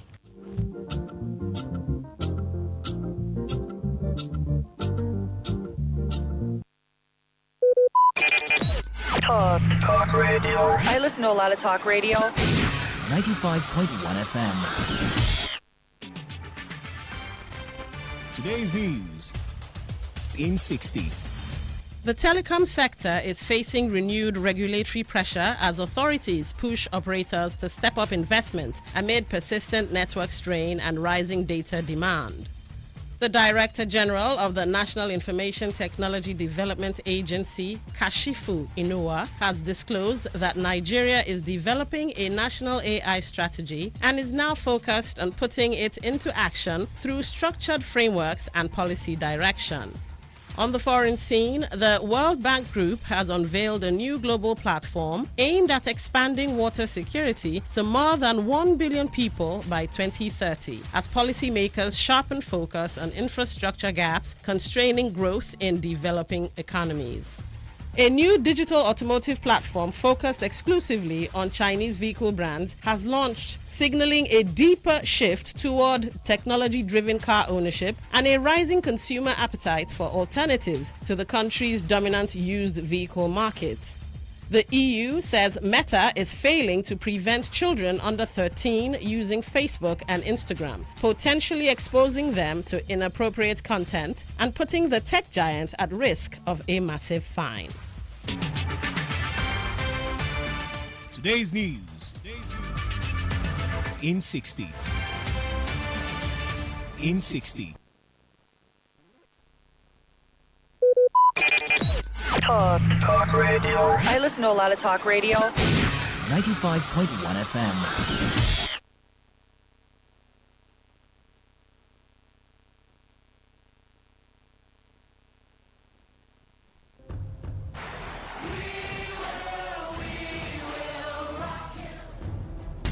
This is what we've waited for.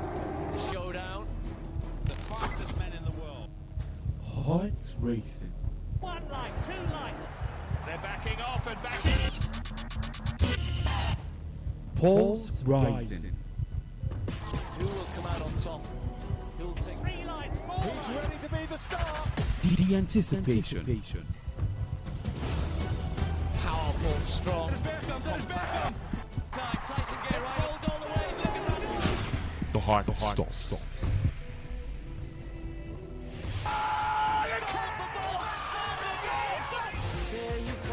Catch the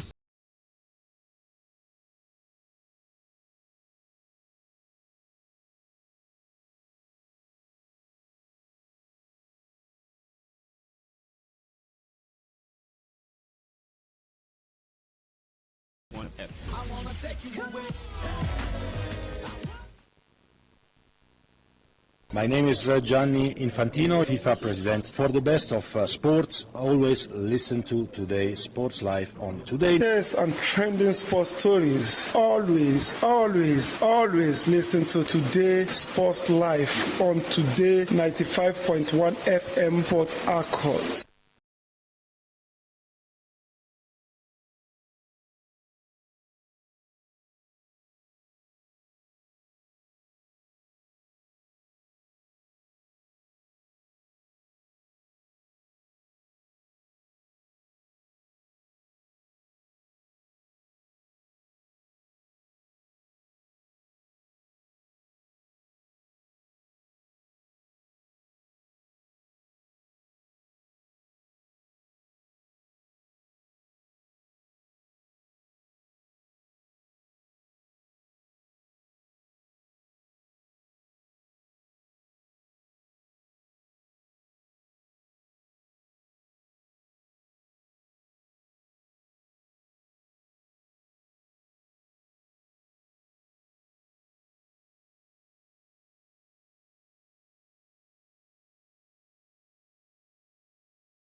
The afternoon, and we saw how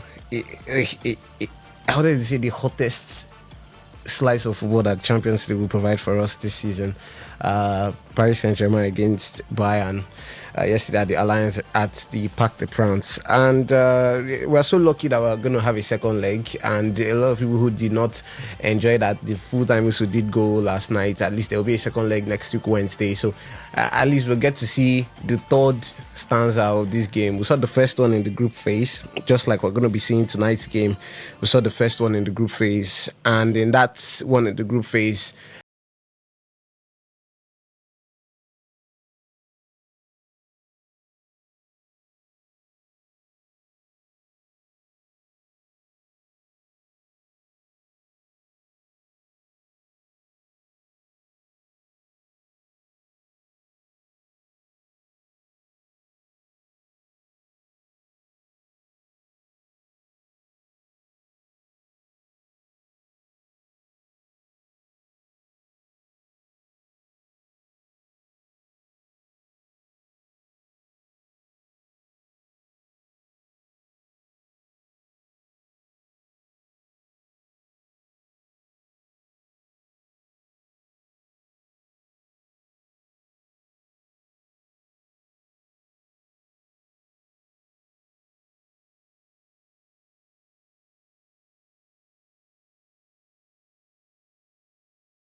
Yes, we start off with table tennis as a Nigerian men's table tennis team opened their campaign at the ITTF World Team Championships in London with a hard-fought 3-2 win over Saudi Arabia. Aruna Quadri led from the front with an outstanding performance, winning 2 crucial matches as the tie remained evenly balanced throughout. His composure under pressure proved decisive in keeping Nigeria in contention against a determined Saudi Arabian side. Olajide Omotayo also played a vital role, securing the third and decisive point to seal the victory. The win gives Nigeria a strong platform to build momentum as they look to progress further in the competition.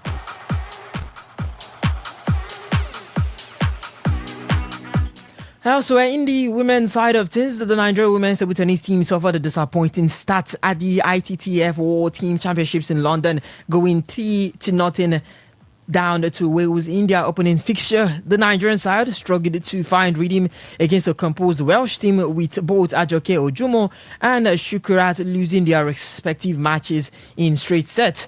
Fatima Bello, however, produced a spirited performance in the third rubber, pushing our opponent to the limit before narrowly losing 3-2 in a closely contested encounter, which ultimately sealed the tie for Wales. Despite the setback, the team still has an opportunity to recover as the competition progresses, with attention now turning to the remaining group matches.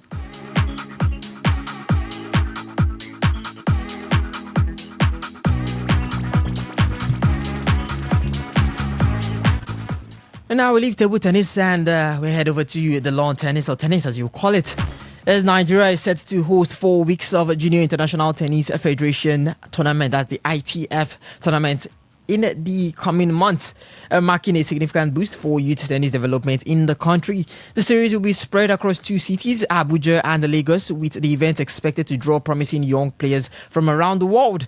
The first phase kicks off in Abuja from June 1st to June 13th, where the capital will stage 2 legs of the J30 event. The tournament will serve as a key platform for emerging talents to compete for international ranking points while gaining exposure against top junior players globally, further cementing Nigeria's growing reputation as a destination for international sporting competitions. Still on tennis, but now to the foreign side of things. As world number 1, Yannick Sinner's brilliant form continued as he reached the quarterfinals of the Madrid Open with a 6-2, 7-5 straight set win over Britain's Cameron Norrie, beating for his 4th ATP Masters 1000 title in a row. Sinner beat Norrie in less than 90 minutes to extend his winning streak to 20 matches. After securing the Indian Wells, Miami Open and Monte Carlo Masters, Sinner's last 16 win means he matches his tournament best in Madrid, having only reached the quarterfinals once before in 2024. Elsewhere, in the women's side of things, Halle Baptiste produced a career-defining performance at the Madrid Open on Tuesday, defeating world number 1 Aryna Sabalenka 2-6, 6-2, 7-6 across 2 hours and 30 minutes to reach the semi-finals for the first time. Also, her first ever win over a top 5 opponent. The result ended Sabalenka's 15-match winning streak and halted her title defense in Madrid, where she had been champion 3 times and reached the final in each of the last 3 editions. The match looked routine after Sabalenka dominated the opening set, but Baptiste bounced back aggressively in the second. In a dramatic decider, Sabalenka broke first and served for the match at 5-4, ending 5 match points. Baptiste saved them all, including one with an ace. Sabalenka held a 6th match point at 6-5 in the tiebreak as Baptiste saved that one too, won the next 3 points and converted her only match point to seal the upset. Baptiste said afterwards, I've been in the gutter and had to climb out of it 1,000 times, so I feel like I've earned this. She now faces number 8 seed Mira Andreeva in the semi-finals.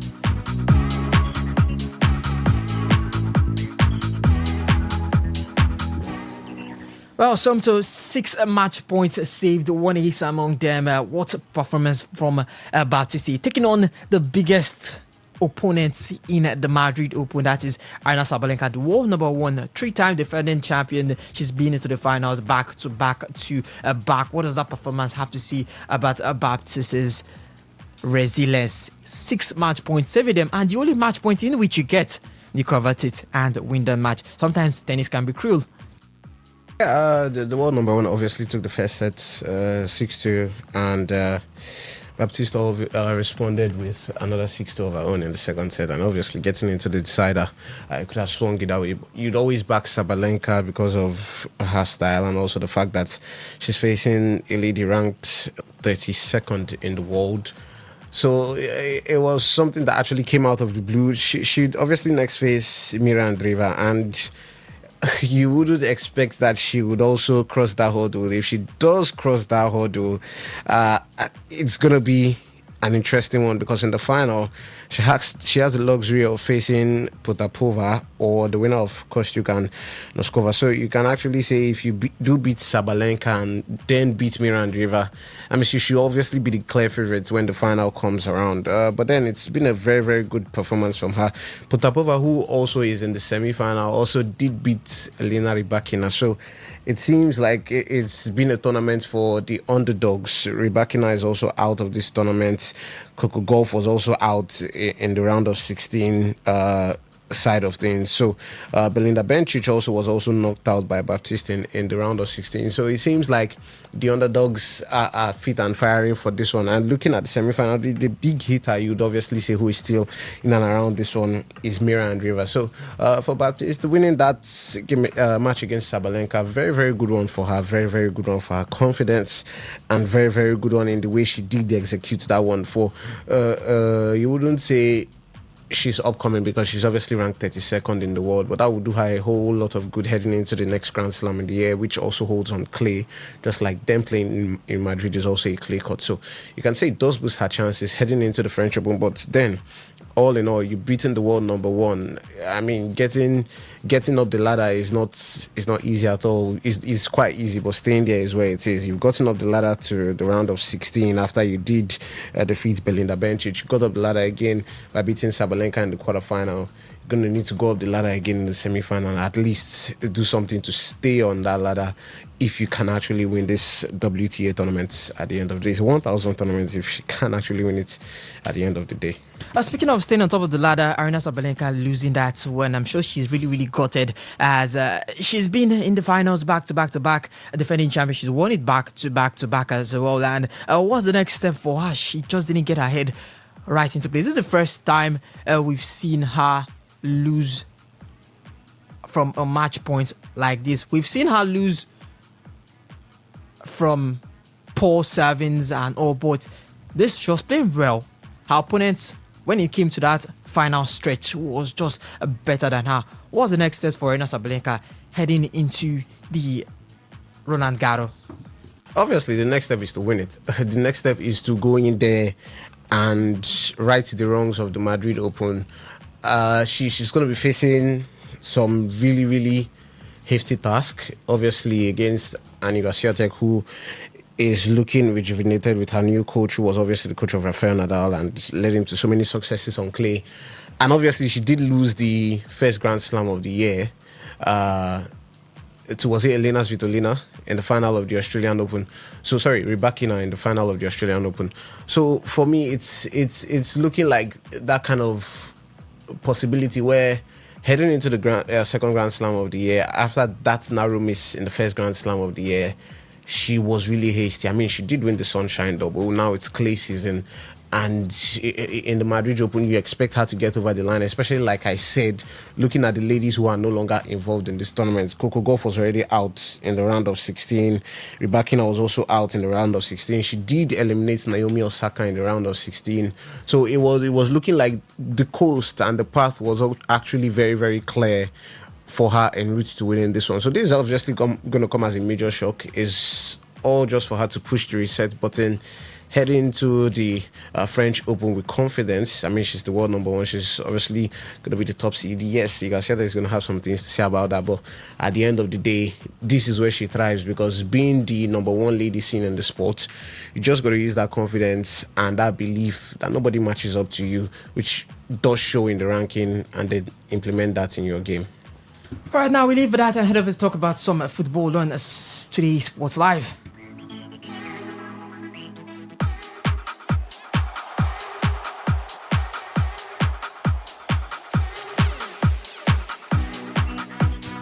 Yes, we kicked things off in the Nigeria Premier Football League as the NPFL has rescheduled the match day 36 fixture between Ikorodu City and Wiki Tourists, moving it from May 3rd to May 5th, 2026. According to a statement released by the league body, the adjustment was necessitated by the Lagos State Federation Cup final, which is set to take place on the original scheduled date. The encounter will still be held at the Mobolaji Johnson Arena, which is also the venue for the Federation Cup final.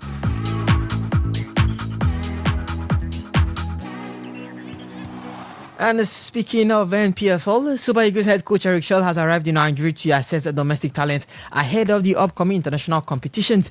The Franco-Malian tactician is expected to attend at least 2 NPFL matches evaluating home-based players in contention for national team selection. Chell has indicated that standard NPFL players could earn call-ups for the forthcoming Unity Cup in London, with the scouting exercise also serving as part of the selection process for the Championship of African Nations (CHAN) qualifiers. The 4-nation Unity Cup featuring Nigeria, Jamaica, and Zimbabwe and India is scheduled for May 26 to 30th, 2026, with matches to be held at the Valley, the home of Charlton Athletic FC in South London.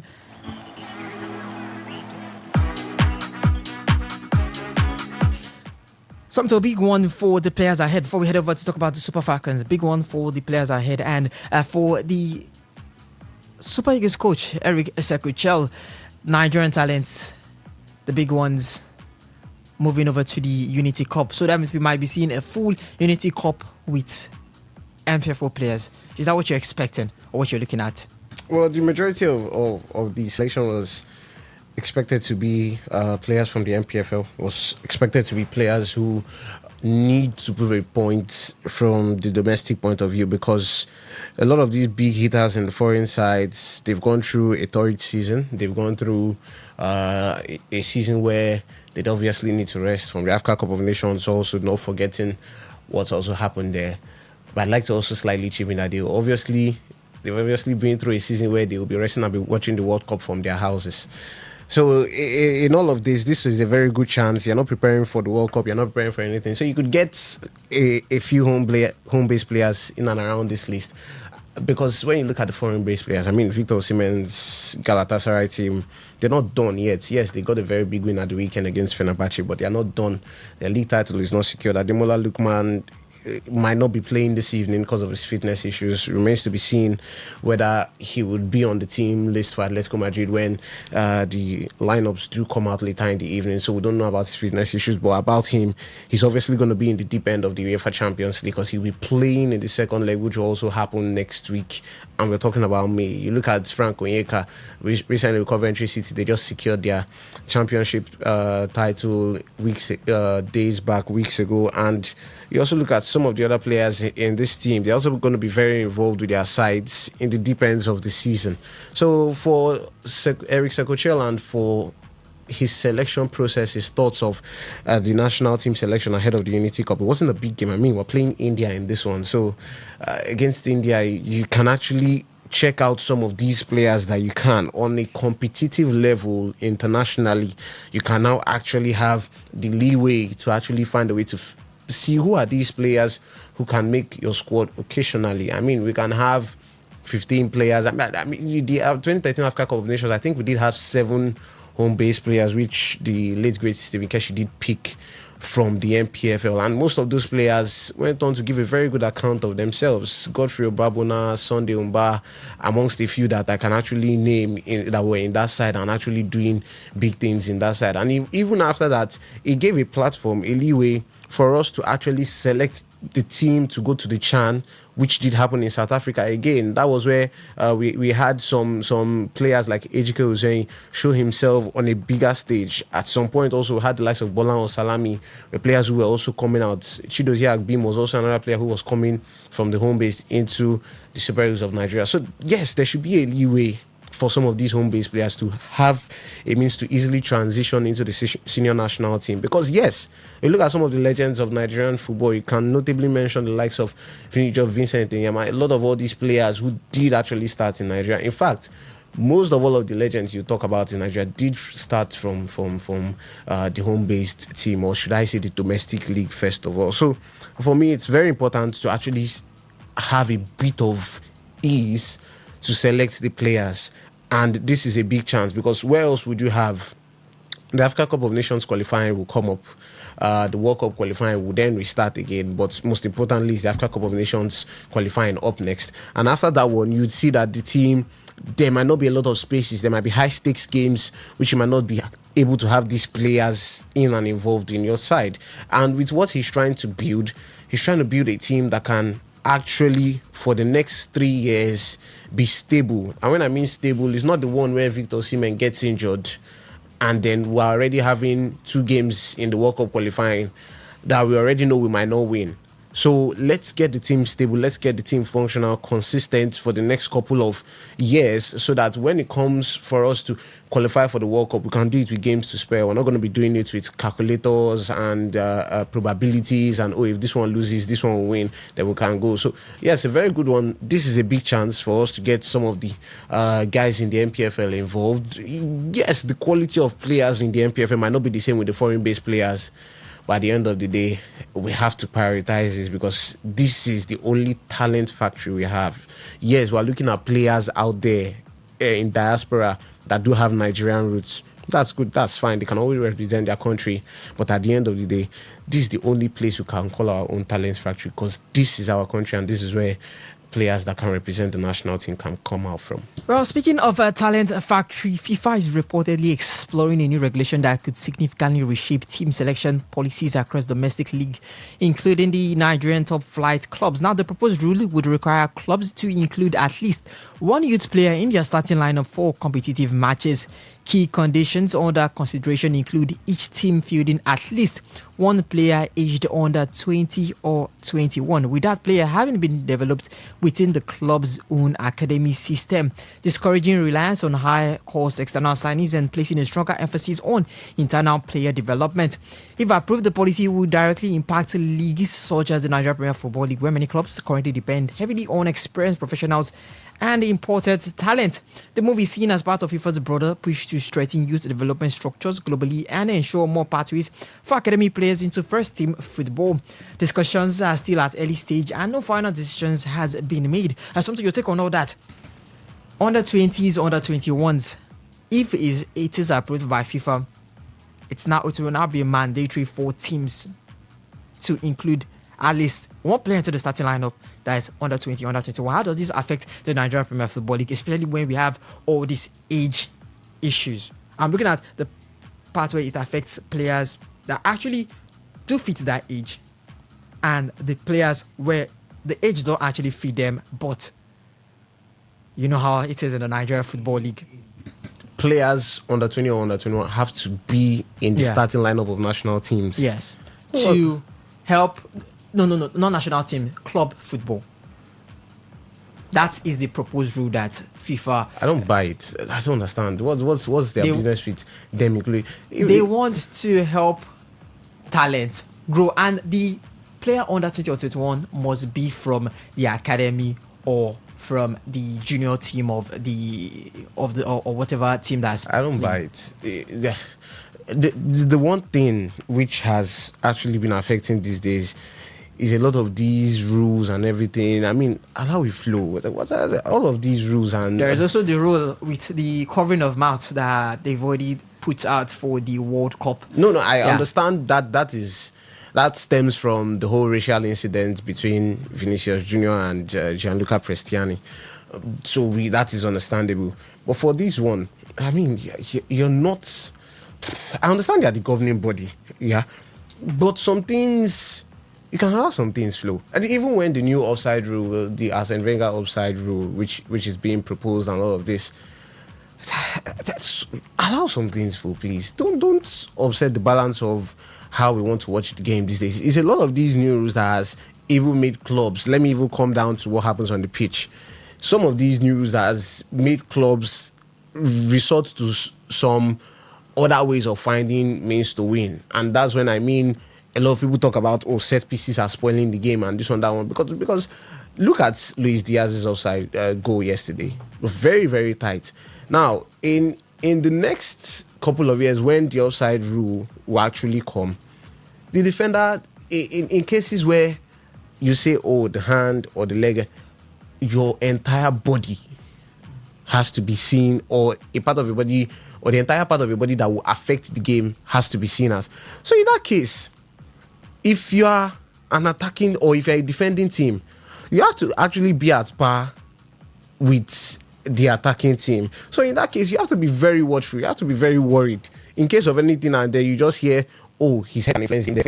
Out of the game, please. All right, before we head over to the first. Nigeria Super Falcons have been drawn to face either Sudan or Comoros in the second round of the 2028 Los Angeles Olympic Games qualifiers following the release of the official CAF draw.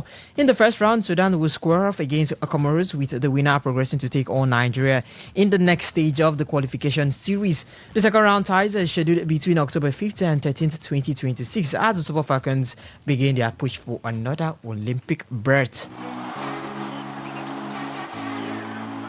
Now, go ahead over to the foreign stories, and it's Real Madrid looking up at Barcelona in the La Liga and eliminated from the UCL at the quarter-final stage. But the name on everyone's lips for the managerial job is Jose Mourinho.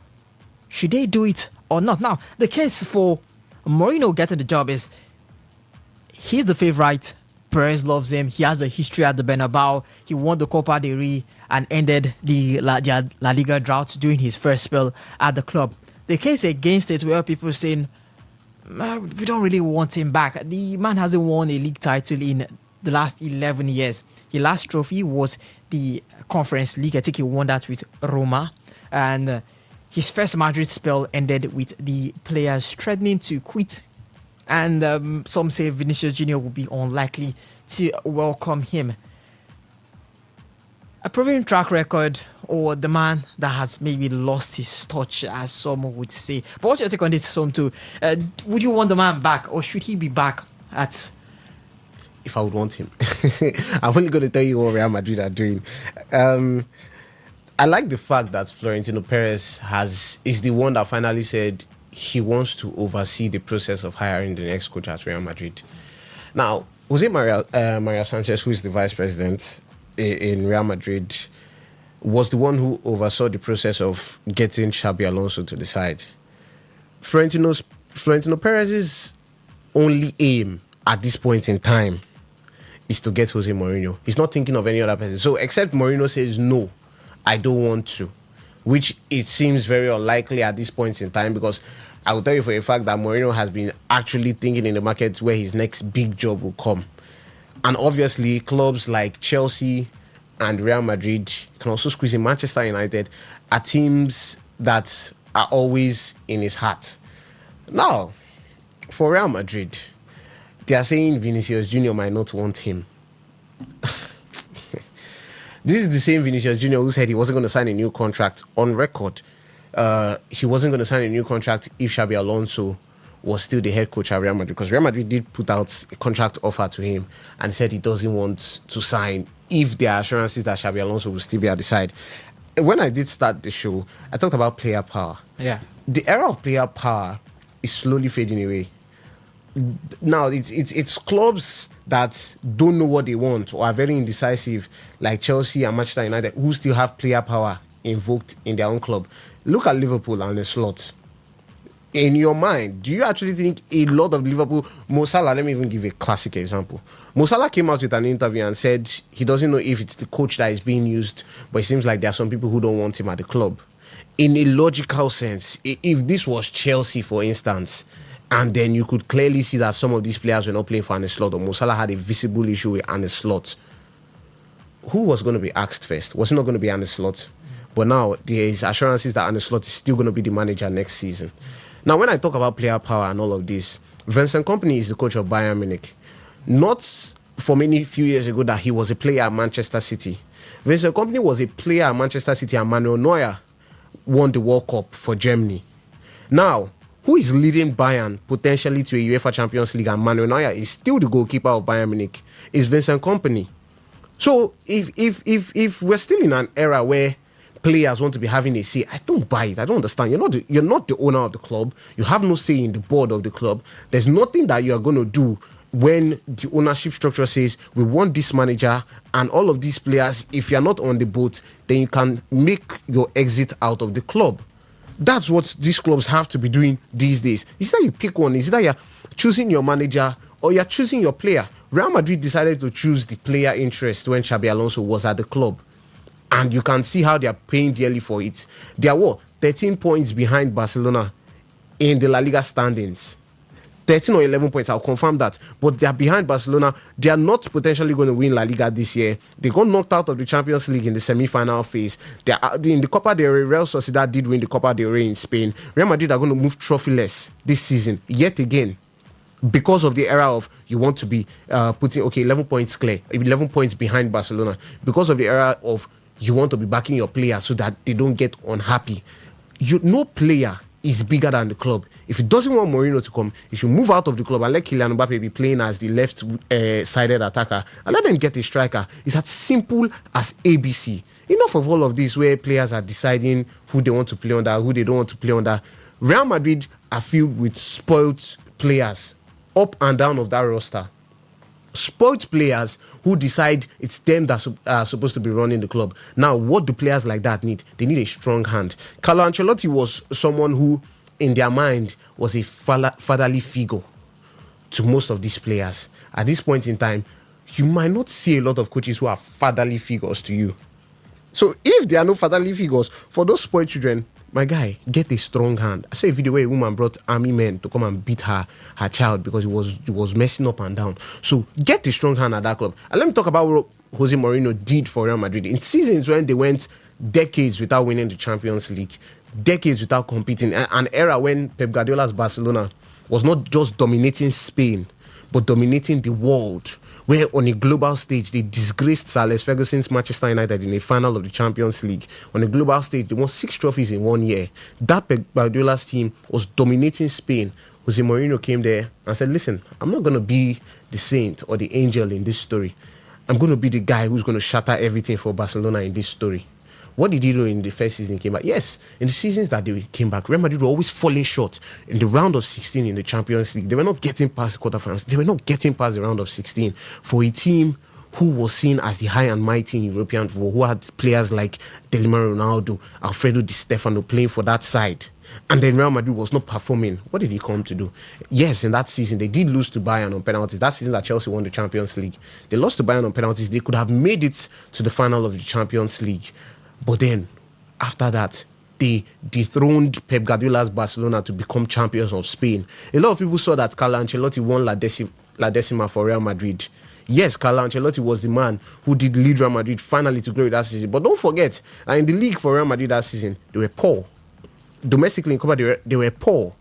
But then, who already laid the foundations for Real Madrid to have that winning mentality, to go down in a Champions League final against Atletico Madrid? They were a goal down. They equalized on the stroke of injury time through Sergio Ramos, and still in extra time, comfortably dispatched that team by 4-1 after extra time. Who laid the foundations for Real Madrid to get back to the success that they had of before? It was Mourinho who planted those seeds. Mourinho can be a man who would leave Chelsea and come back to Chelsea and still win the Premier League.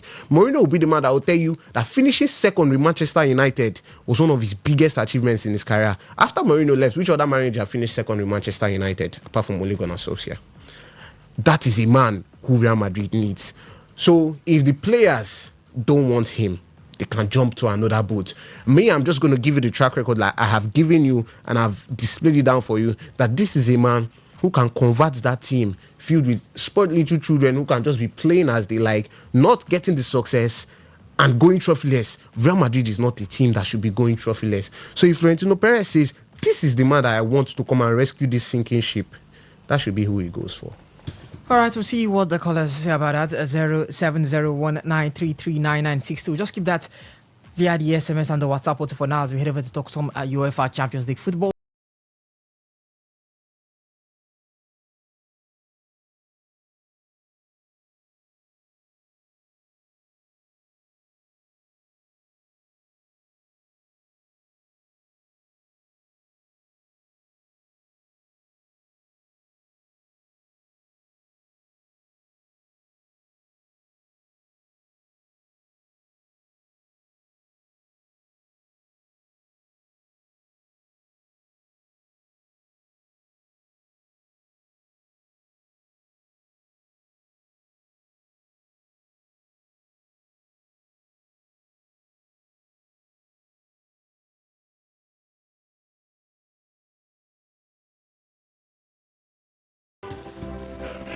Some called it the greatest semi-final match ever played. Paris Saint-Germain 5, Bayern Munich 4. The two managers were almost having heart attacks. The highest scoring Champions League semi-final since 1960. What do you have to say about that whole thrilling encounter between both sides? And the next encounter will be at the Allianz Arena, and Vincent Kompany has said they are ready to die on the pitch. He said it's just a one-goal advantage. Can Bayern advance into the next stage against the defending champions of Europe? That was like you said, that is one of the greatest semi-final games you would ever see. That was also one of the best games in history of football you would ever see, because you can put some games right up there. The FIFA World Cup final in 2022, France against Argentina. Can talk about Barcelona against PSG. But when it comes to two sides going neck and neck at each other, you talk about this game between Bayern and PSG. And it was expected. A lot of people said this was the final before the final. Sadly, this was in the semi-final, so only one team will progress and move to the final. And Luis Enrique, before his press conference, did say yes, he was actually. They asked him, which player are you most worried about in Bayern? Are you worried about Olise? Are you worried about Kane?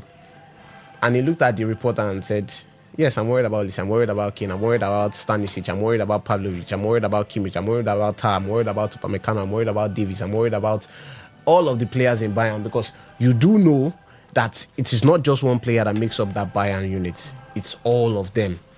And he said, when you look at, yes, the best performing teams in world football, you would actually call Bayern. Yes, he did mention Arsenal, but he said Arsenal had a very good start to the season. But the fact that they are here now also means they are still among the best performing teams in the world. And then you also talk about his PSG team. Now, for neutrals, that was a crazy game of football. You'd want to see that over and over again. But for the two coaches, for the PSG fans, would they be happy that their team conceded 4 on their home ground and are taking a 5-4 aggregate win to Germany for the second leg? No. For Luis Enrique, would he be happy that his team had a 3-goal margin at some point in that game? It was 5-2. And you allowed them to score 2 more goals because there is a second leg. So for a lot of people that say, oh, we saw interesting football tomorrow, wait for haram football today and all that kind of thing, it is a 2-legged affair. Yes, you might be happy with you watching that on display, but Ovia, I'll tell you, there was some horrible defending on display yesterday. And I'll tell you why. The first goal for Bayern was a penalty. William Pacho. Why would Pacho go to ground like that in the penalty area? And he wasn't certain of getting the ball. This is a high-stakes game, for goodness sake. You go to ground like that, you're not sure of getting the ball, and then you give away a penalty. And yes, a lot of people, even Clarence Seedorf did say after the game that if this is what you could be watching in the semi-final, now don't get me wrong, there was some good football on display there. Clarence Seedorf and Wayne Rooney, and my job, obviously, here as an analyst, is to actually tell you beyond what a lot of people are seeing. I'm not going to move according to consensus. Everybody's saying, oh, this is a great game, a lot of goals. I'm not going to move according to consensus. I'm actually going to tell you, yes, that was a brilliant game. I saw 9 goals. But I'm also going to look at the other side of things, and I'm also going to look beyond what everyone is saying. And I'll tell you that 9 goals in a semi-final game, first leg, you are at home, and you're conceding 4 goals in your first leg, and you're moving to probably a team that is at par with you in the second leg. It was a dangerous scoreline. 5-2, and yes, you are willing to get more, but then at that point in time, are you not supposed to be able to manage the game to ensure you have a 3-goal advantage heading into a second leg? I'm not, like I said, I'm not here to condemn anything. Like I told you before, that is one of the best games I've seen. But there are pros and there are cons. Now, for the pros, I can tell you that we saw some brilliant individual displays. Vicha Kvaratskhelia, Luis Diaz, Harry Kane. What a pass to Luis Diaz for Luis Diaz. What a control and what a goal. Liverpool are missing him. Michael Olise was dancing across the pitch. I can't remember the last time a player was using Nuno Mendes up and down in that flank. Players like João Neves, Vitinha, Joshua Kimmich, a lot of these players put their individual qualities on display. But I can tell you that defensively, there were very, very big question marks to whatever Bayern could possess, to whatever PSG could possess. PSG's third goal, Ousmane Dembele's penalty, Alphonso Davies, that was baby school stuff. His arm was exposed in the penalty area. It's after they shot the ball to his arm that he now immediately hit it. Surprise, surprise, he was substituted at halftime for Konrad Laimer to get into the pitch. You also look at Kvaratskhelia, the fourth goal PSG scored. Bayern were open. Achraf Hakimi was overlapping on the right-hand side, getting the cross into the area. Bayern could not clear their lines, and guess who was on to score? Kvaratskhelia. And there's a saying in football, you are most vulnerable when you want to actually get on the on. You are most vulnerable when you want to keep attacking. And Bayern tried, and guess what? They got pegged again. Fifth goal from Dembele. Once again, Neuer beaten as his near post. So there are some questionable things that I could point out from. Like I said, I'm not going to put some question marks on the attacking display I saw, because that was some of the best attacking goals you can see. Michael Olise roofed into the top corner, and Sofanovic did nothing. But Bayern had 3 shots. As I went, the score was 3-2. Bayern had 3 shots on target and scored from 2. As a coach, are you going to be pleased with that? In a semi-final of high stakes, you're not going to be pleased with that. And in some of the things I saw, Mendes against Olise, yes, Olise is a world-class player, but Mendes was getting used up and down. That's not the Mendes you want to see. The centre-backs were quite slow in recovering and every other thing. There were careless penalties given in that game. In the 50th minute, too, you can actually see Kvaratskhelia passing Upamecano with ease. Achraf Hakimi, that goal I described for you was so free. Even at some point, I did hear the commentator saying PSG were passing out with ease, passing the Bayern defense with ease. Due was also free. From his own half, he was running to give that assist to Dembele for the 5th goal. Upamecano had a free header when the score became 5-3. João Neves is the shortest player on that pitch. But João Neves got a header that made the score 2-1. So there were some questionable defenses on display. The game opened up, obviously, after PSG did get that equalizer. Overall, brilliant game of football, but both coaches might not be happy. Yes, they will be happy that you could score, I could score. The advantage now is slim. Bayern will be the one who are licking their lips and saying, if we can be able to score like this in France, we can score more in Germany. But PSG, on the other hand, will look and say, that was not really a good display from a defensive point of view. That was not a good display from a game management point of view. 5-2, 5-4, and there were times they were also leading in that game. They led 2-1. So, in all of this, brilliant game of football, Champions League football of the highest quality, but there were some question marks defensively. Attacking-wise, brilliant, because these two sides, Bayern's front line alone has 100 goals between them, so I'm not surprised. They're a team who loves to score goals.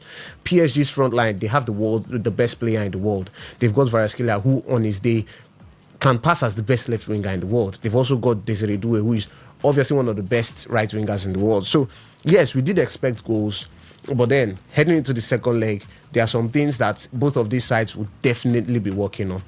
All right, that's for the guys that can defend. The guys that can actually do the defense we'll be playing today, that's going to be Arsenal and Atletico de Madrid. Arsenal had just 2 wins away from their second ever final appearance in their history. Just before I head over to the phone lines, a quick one. What are your predictions for this? Do not be biased. That Arsenal jersey, if you talk as an Arsenal. Bias. Like you asked me about Bayern PSG last time out, and I told you I was not going to give you a prediction. I told you I just wanted to enjoy football. Now, ask me my recenses. Well, I've told you 5-4 in my recenses.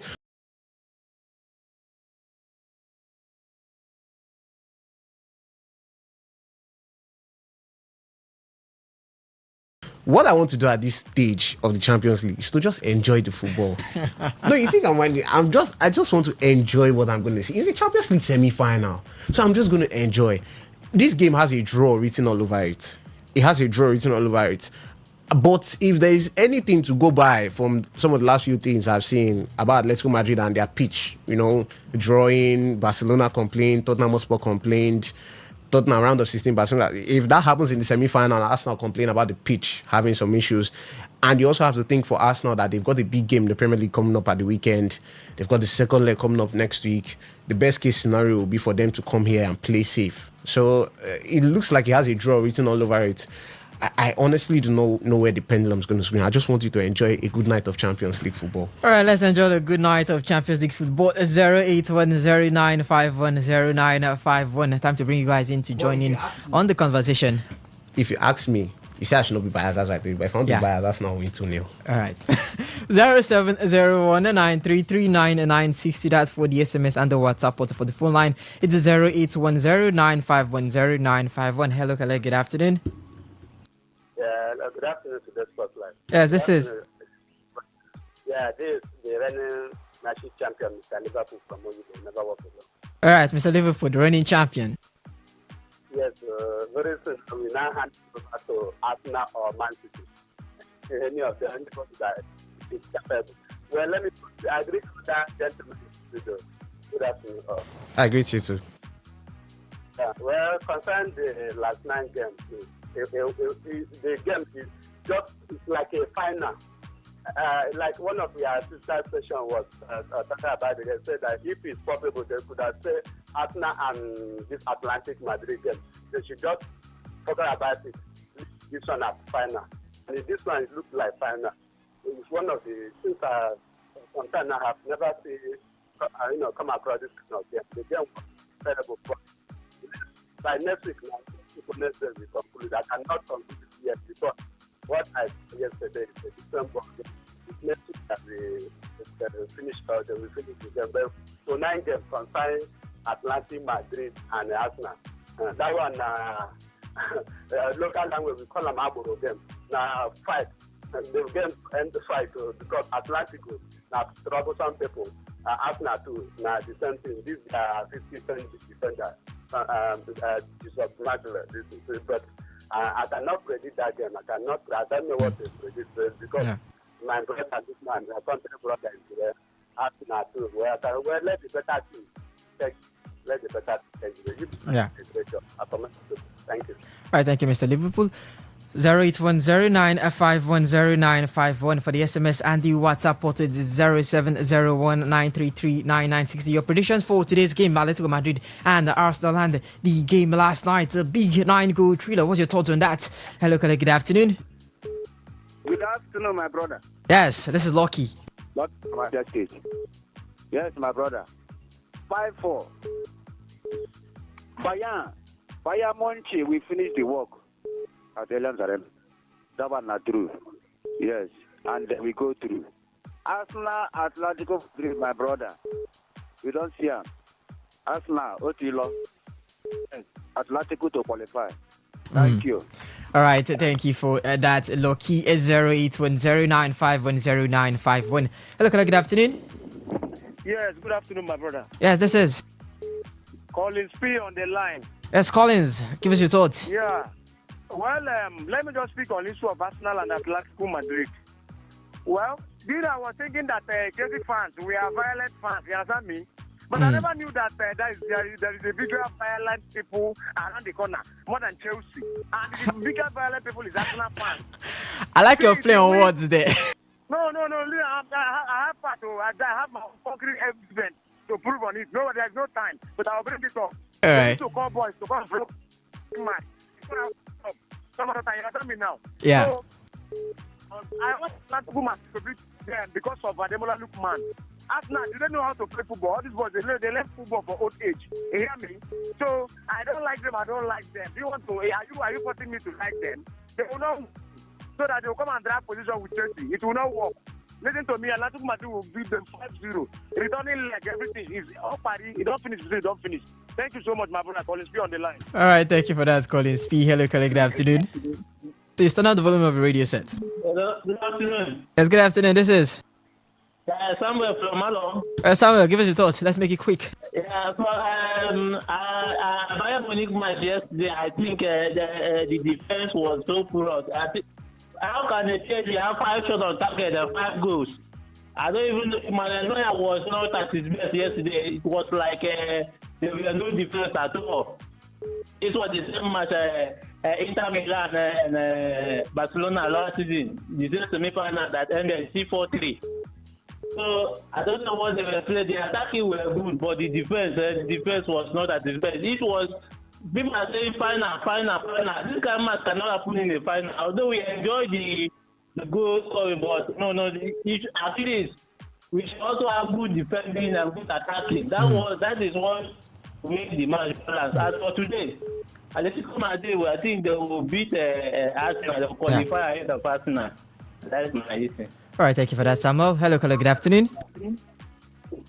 Hello, good afternoon. Yes, this is. This is Walter. Walter. Oh, long time, Walter. Give us your thoughts. For me, you know, I read Manchester United. But you should remember that Arsenal are beating Atletico Madrid in this season, Champions League. They are beating Bayern Munich also, or either Bayern or PSG. So this is football.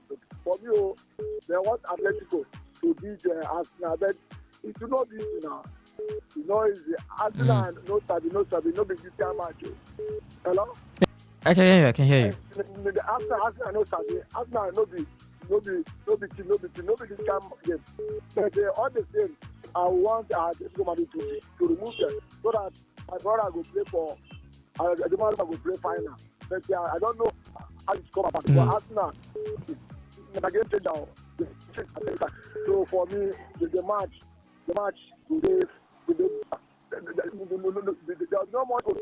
There's no much goals. All right. 2-1, 1-0, something like that. All right. The 4 goals will not come out in this game. All right, thank you for that. That's from Wuchi. That's it. The water. I was looking at the message as I'm heading over to the WhatsApp portal. I'll get some call before we do end the show. This one from the WhatsApp portal that says, and that's from Wuchi, says, imagine Mourinho, Vinicius Mbappe and Bellingham in one team. Madrid will be closing the roof of Santiago Bernabeu every day because the dressing room will be very hot. Arsenal, after watching these two teams play yesterday, you better get knockouts now. It is from Wuji. This one says, bad belly people go shame today. Arsenal will beat ATM. My name is Sachima Agbonia, testing from Rumundomaya, Port Harcourt. Shame on Chelsea fans. Same from the WhatsApp portal. This one says, good afternoon, sports crew. I'm really ashamed of what I watched last night in the Champions League. What I watched last night was a basketball and not football. It's a shame that a team will score 4 goals and still lose the match. I'd rather play a goalless game and go away with a point. Diogo Mika from Abba. I don't think a basketball game could actually look like that. But let's head over to the phone lines and see how many calls we could take before we do call it quits on the show. 08109510951. Hello, caller. Good afternoon. Please turn on the volume of your radio set. Yes. Good afternoon, Osas. Yeah, it's not Osas. It's Ovie. Ovie, well, it's my brother. Good afternoon. Yeah, good afternoon. Yes. I want to tell those who are saying that Arsenal will not. A lot of them predicted that Arsenal will be, removed, pushed out, even from the beginning of knockout stages. But today, look at Arsenal. Arsenal is still there. So I don't know why some people will be so bent on criticizing Arsenal when their own team is nowhere among Champions League qualification level. Chelsea fans, Man U fans, please, they should just pack one side. Allow Arsenal to do its best this season. Let us see what we can be able to get. Thank you, Obi. All right, thank you. All right, our last caller, you be our last caller, 30 seconds. Yeah, Obi, I agree with you. Yeah, I agree with you too. I beg, the Arsenal fans, they say, make them leave them. They're not going to leave them. Why we will leave Arsenal fans? Yes. Like last night match, yes, Capolo Bells. Yeah, that match was very interesting match. Yes. We know say both the two defense, there was so much error. But any person will say he prefer to watch a goalless match than to see what the CJ say. That fans is an Arsenal fans. Because Arsenal fans, they get that kind of mentality. They do not stay for league for 200 days. Another people take over them. I'm again clear myself that if not, if you know waiting the football, you will not say waiting the players to do. Now two tactical team 9 play that ball. And I hope say for second leg, Bayern go pass PSG. Then tonight match. This one tonight match now Korosub now will go this night. All right. Yes, but I wish for Atletico because of Lookman.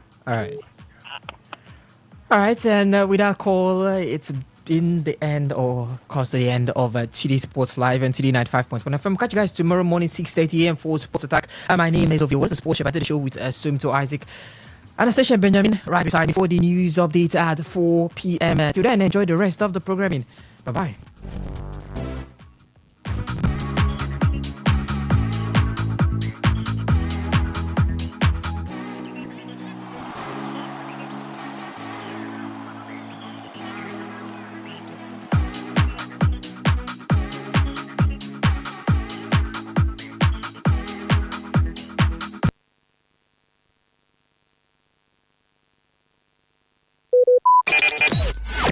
Talk radio. I listen to a lot of talk radio. 95.1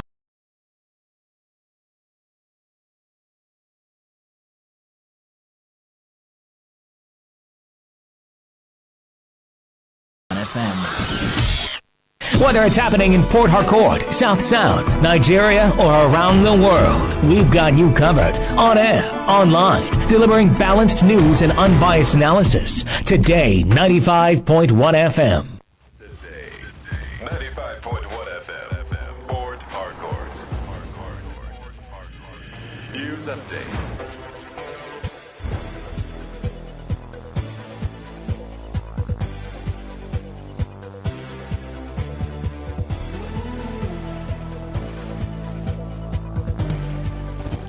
Good evening. Here's a news update on Today 95.1 FM. I am Anastasia Benjamin. Troops of Operation Adin Kai have sustained offensive operation against terrorist elements in Borno, recording significant successes in coordinated grounds and air assaults across key strongholds. The Media Information Officer Colonel Sani Uba, in a statement in Maiduguri, said the operation conducted under Operation Desert Satinity V involved troops of Sector 2 in separate but coordinated engagements along the Asia Bridge and the Bulabulin Forest area, which close support for the Air Component Command. He added that during the operation, troops made contact with terrorists at Malam Shari village and executed a well-coordinated flanking maneuvers, neutralizing 11 insurgents while others fled with varying degrees of injuries. According to him, the operation significantly disrupted the logistics and operational capabilities of the terrorist elements within the axis. A fresh legislative push to enhance Nigeria's food security framework has gained momentum as a bill seeking to establish a National Food Reserve Agency sealed legislative consideration at plenary. The move followed the presentation of the report of the Senate Committee on Agriculture and Rural Development on the National Food Reserve Agency Establishment Bill 2026 during plenary, making a significant step towards institutionalizing a coordinated national food reserve framework.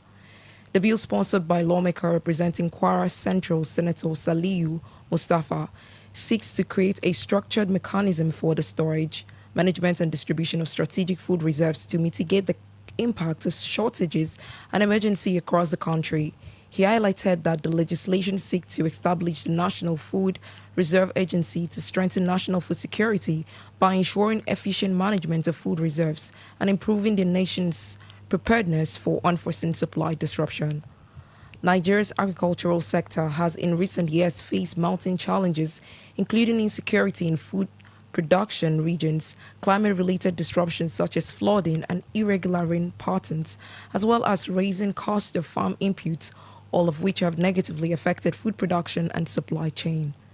These challenges have contributed to a persistent increase in food prices, reduced access to affordable staples for many households, and heightened concerns over the country's ability to achieve sustained food security without stronger institutional support mechanism. President Bola Tinubu has picked up his expression of interest and nomination form for the All Progressive Congress APC ticket. President Tinubu picked up the expression of interest and nomination form on the first day of sales to start his second tenure bid. Governorship aspirants in Lagos, Ogun, Nasarawa, Yobe, and Bauchi State also obtained forms at the Ladi Kwali International Conference Center of Abuja Continental Hotel, venue of the exercise. The APC Nomination Collection Center became a hub of political activities as other high-profile aspirants came to secure their forms. Chairman of the House of Representative Committee on Finance, James Abiodun Faleke, exuded confidence as he collected the president's form. He performed the same role in 2023. He did so again alongside former Secretary to the Government of the Federation, Babachir David Lawal. Following a payment of the mandatory 100 naira nomination fee, the forms were presented to Faleke by the Deputy National Chairman, Not Abubakar Dalori, and National Organizing Secretary Sulaiman Agungu on behalf of the party's National Working Committee. On a foreign scene, a South African court has ordered the deportation of the youngest son of Zimbabwe's former leader Robert Mugabe, implicated in a shooting of a gardener after an altercation. Balamine Chatunga Mugabe has been in custody since mid-February alongside his cousin and co-accused Tobias Mugabe on attempted murder charges stemming from the incident at the family home in Johannesburg, upscale Heights Park district. After a failed plea deal, 28-year-old Mugabe admitted to being in South Africa illegally and to pointing a toy gun in a separate incident. While the 32-year-old pleaded guilty to attempted murder and other charges, the court also ordered his immediate deportation with police to escort him to Johannesburg Tambo International Airport. Matunze received concurrent prison terms of up to 3 years, which the court described as merciful, citing among other mitigating factors that the complaint had been remunerated. The firearm used in the shooting has not been recovered since the two were arrested on February 19th. And that was the news update on Today 95.1 FM. Good evening. I am Anastasia Benjamin.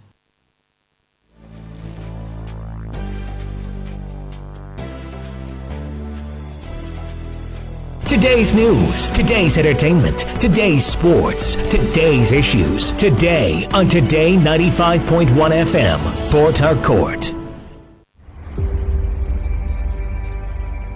Maybe home is somebody's smile when they look at you for the first time. Maybe home is being a home to something you love and adore with all your heart. And that is what life, friendship, and love are all about. Maybe home is listening to all of your favorite shows on Today 95.1 FM. We create memories. We inspire comfort. We are the voice of the people, and we are home away from home.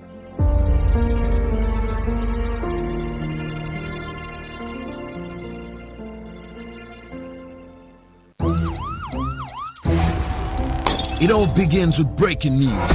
Now make no mistake, this is a difficult mission, and it will remain difficult for some time. Then it keeps trending. Events, issues, personalities. It all begins with breaking news. Now make no mistake, this is a difficult mission, and it will remain difficult for some time. Then it keeps trending. Events, issues, personalities, all struggling to gain attention.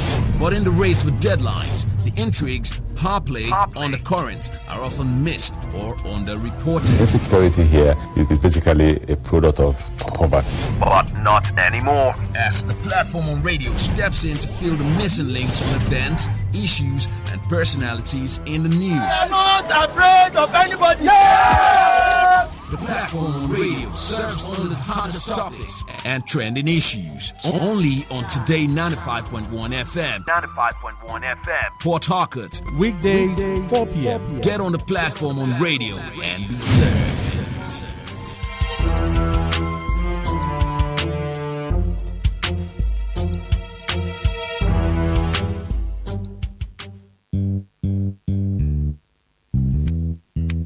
All stands, greet. Good morning, sir.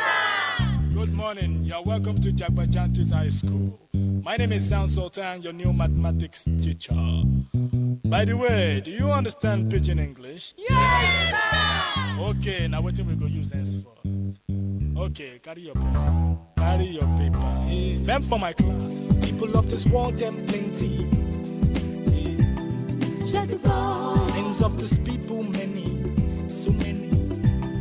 Many times plenty, multiplier. Many times plenty, multiplier. Multiply. The answer you get now waiting, they make come and Good evening. It's 9 minutes past 4, and welcome, yes, to another edition of the platform on radio on your premium talk station, Today 95.1 FM, Port Harcourt. I am Dawn Wilson, and I shall give you insight into some of the news reports making the round. Now, don't forget, the platform on radio is a program where we come to dissect trending issues with correspondent reports. Our correspondents are out there sourcing reports from the field. And on this program, we take all of their reports and have them give us more details. Perhaps you get to hear what's not entirely in the news. Now, on the menu today, SANU Uniport chapter declares readiness to join planned nationwide strike. Senate raises alarm on Nigeria's emergency health response capacity. And finally, lawmakers push new bill to strengthen Nigeria's food security. Now, we're going to take the stories one by one by one. At the end of the third story, it then becomes a free-for-all. Of course, you can respond to each story as we get to it. But like I said, at the end of the third story, then whatever you like to react to, of course, limited to the 3 stories, you can have your say. All right, so let's take the first story so that you guys can get cracking, okay?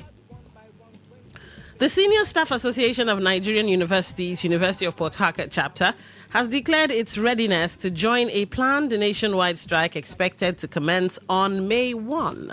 Speaking after a Congress meeting at the University of Port Harcourt, chapter chairman Ezebrabra, that's a lovely name, Michael, said members were fully prepared for an indefinite industrial action, citing the federal government's failure to honor the 2009 agreement reached with university workers. According to him, the decision reflects growing frustration among members over what he described as repeated disappointments and unmet commitments by the government. The union warned that the impending strike would be total, signaling a potential disruption across public universities if outstanding issues are not urgently addressed. All right, let's take a listen to what was said, shall we? The Congress unanimously voted to be part of the strike which our nation has directed. A few weeks ago, we issued an ultimatum to the federal government, prompting them to call back our people and continue the process of renegotiating the 2009 agreement. We gave them up till 30th of April. Should they fail to conclude the discussion with them and then sign the agreement, that we will And what do you think is the best way to resolve this issue without disrupting education? I mean, how long? How long will we continue going round this mountain? It's almost as if we're like the Israelites coming out from Egypt and spending 40 years in the wilderness. Well, what say ye? Let's get your thoughts. 0810-9510-951. 0810-9510-951. And for text messages, voice notes, and WhatsApp messages, 0701-9339-962. 0701-9339-962. All right, let's get into it. The platform, welcome to the show. What's your name? Where are you calling from? My name is Robin Maga de Palma. I'm calling you from Ichi. Go ahead. You have the floor. Good afternoon. Good afternoon. Yes. For me, I'm thinking that this channel, they are senior staff, I think that they are joking with their destiny. Because it cannot be the same way I expect a different result. I got to explain. So why should they be singing this song every now and then? What is difficult to stand their feet and say, do this. If you don't do this, we'll dance you. Let me shock you. In the next 2, 3, 4 days, you hear that they have called it off. Even if they go on the track on the 10th. 1 day, 2 days, you say they are settled with the government. They should stop disturbing our ear now. All right, but okay, let's. There are two talking points here. So, what do you think would be the best way to resolve this issue without disrupting education? What do you think SANU and all of us should do so that we don't keep hearing this story on and on? They have to disrupt the academic activity once and for all. If it's going to take them 1 year They should shut it down till the federal government do the needful. Okay. Every month, the federal government is borrowing billions. Are you not aware? Okay. They're borrowing billions. All right. Thank you for calling. The platform, welcome to the show. What's your name? Where are you calling from? Yeah, Prince Abu is my name. Go ahead, Prince. You have the floor. My sister, is very unfortunate and very, very laughable that we keep running around this cycle almost every now and then. I mean, it's unheard of. If there's any department in this country that we should take very serious, is our education. Our education, health, and every other thing can come thereafter.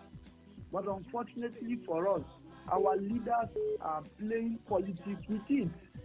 We hear the billions they are borrowing. We hear the amount they use in buying electoral forms or buying whatever expression form, and they want to contest again. You see the billions that they will think in contesting for this position.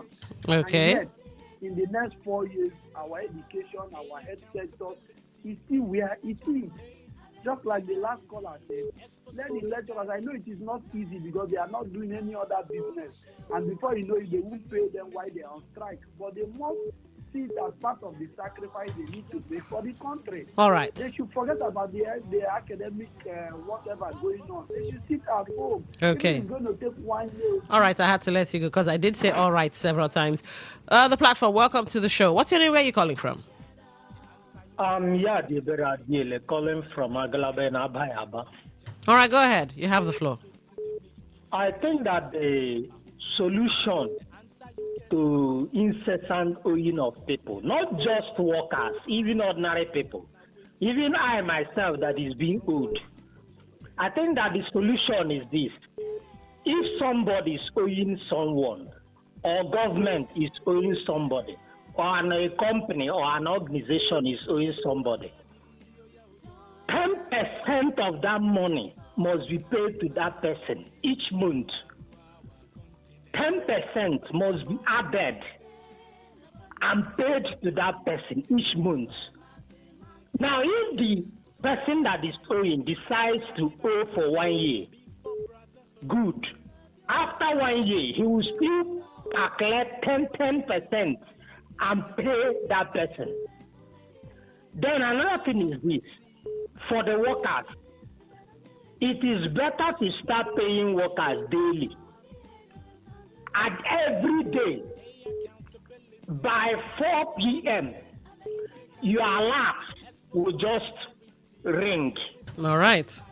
And your money will go into your account. All right. If you are waiting for 1 month, is causing big problem. With time, the way I'm seeing things, even abroad, is not easy to fulfill payment agreements. So the best thing is every day, pay the worker. Okay. All right. So we're looking at hourly payments or weekly payments. Interesting perspective. Hello. The platform, welcome to the show. What's your name? Where are you calling from? Okay, I'm Chris, calling from Port Harcourt. Go ahead. You have the floor. Yes, for me, the workers, because you are just a subordinate to the government, so you don't have to go on strike. If you know that business is not good for you, resign. There are other people that, it's like that in every organization. Even this private school we are talking about, there's a certain amount they will pay you, and all these other things is not even added.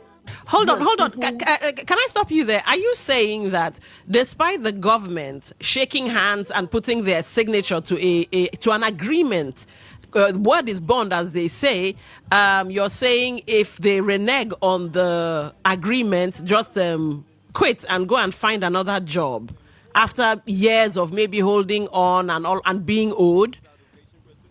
Some of these agreements come when you see at a time the workers will say, oh, add money for us, do this to us, and do that for us. Is it you that would dictate for them?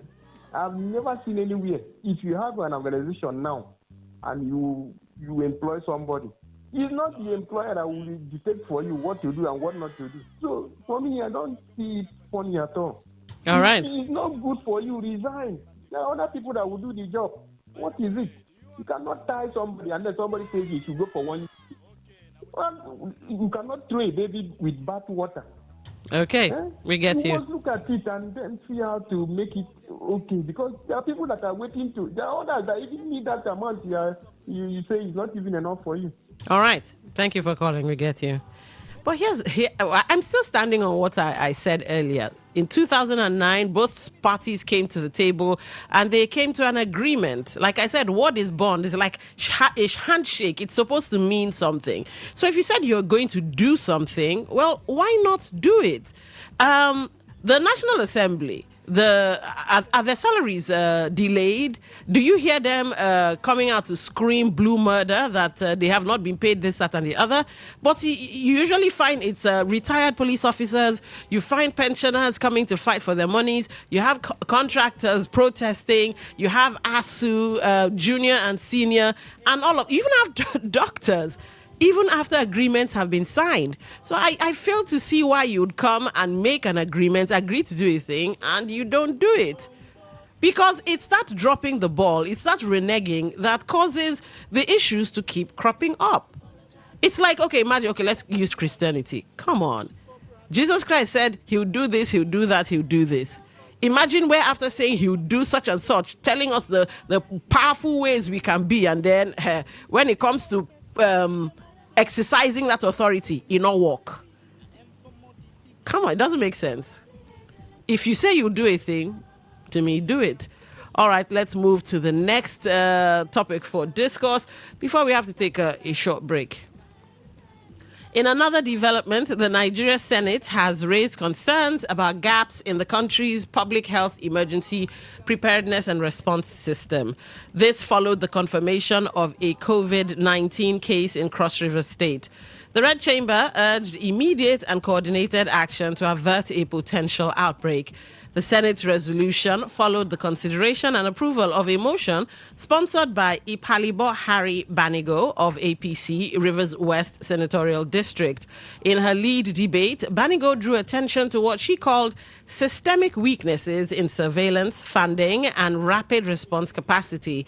She noted that if left unaddressed, the lapses could further exacerbate the nation's healthcare system.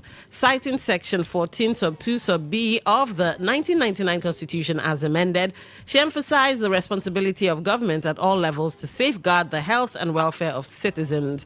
The Rivers West senator announced that the confirmed case involved a 53-year-old foreigner who arrived in Nigeria through the Murtala Mohammed International Airport in Lagos on March 17, traveled to Calabar the same day, developed symptoms on April 12, and tested positive on April 16 after PCR confirmation at the National Reference Laboratory.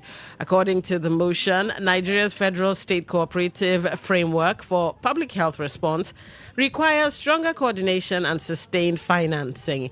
She noted that past experiences with COVID-19, Lassa fever, and Ebola preparedness exercises have shown that delays in detection and fragmented responses can significantly worsen outbreak outcomes. She observed that existing gaps could lead to delayed containment, increased spread across states, and heightened risks to frontline health workers who remain vulnerable due to insufficient protective equipment.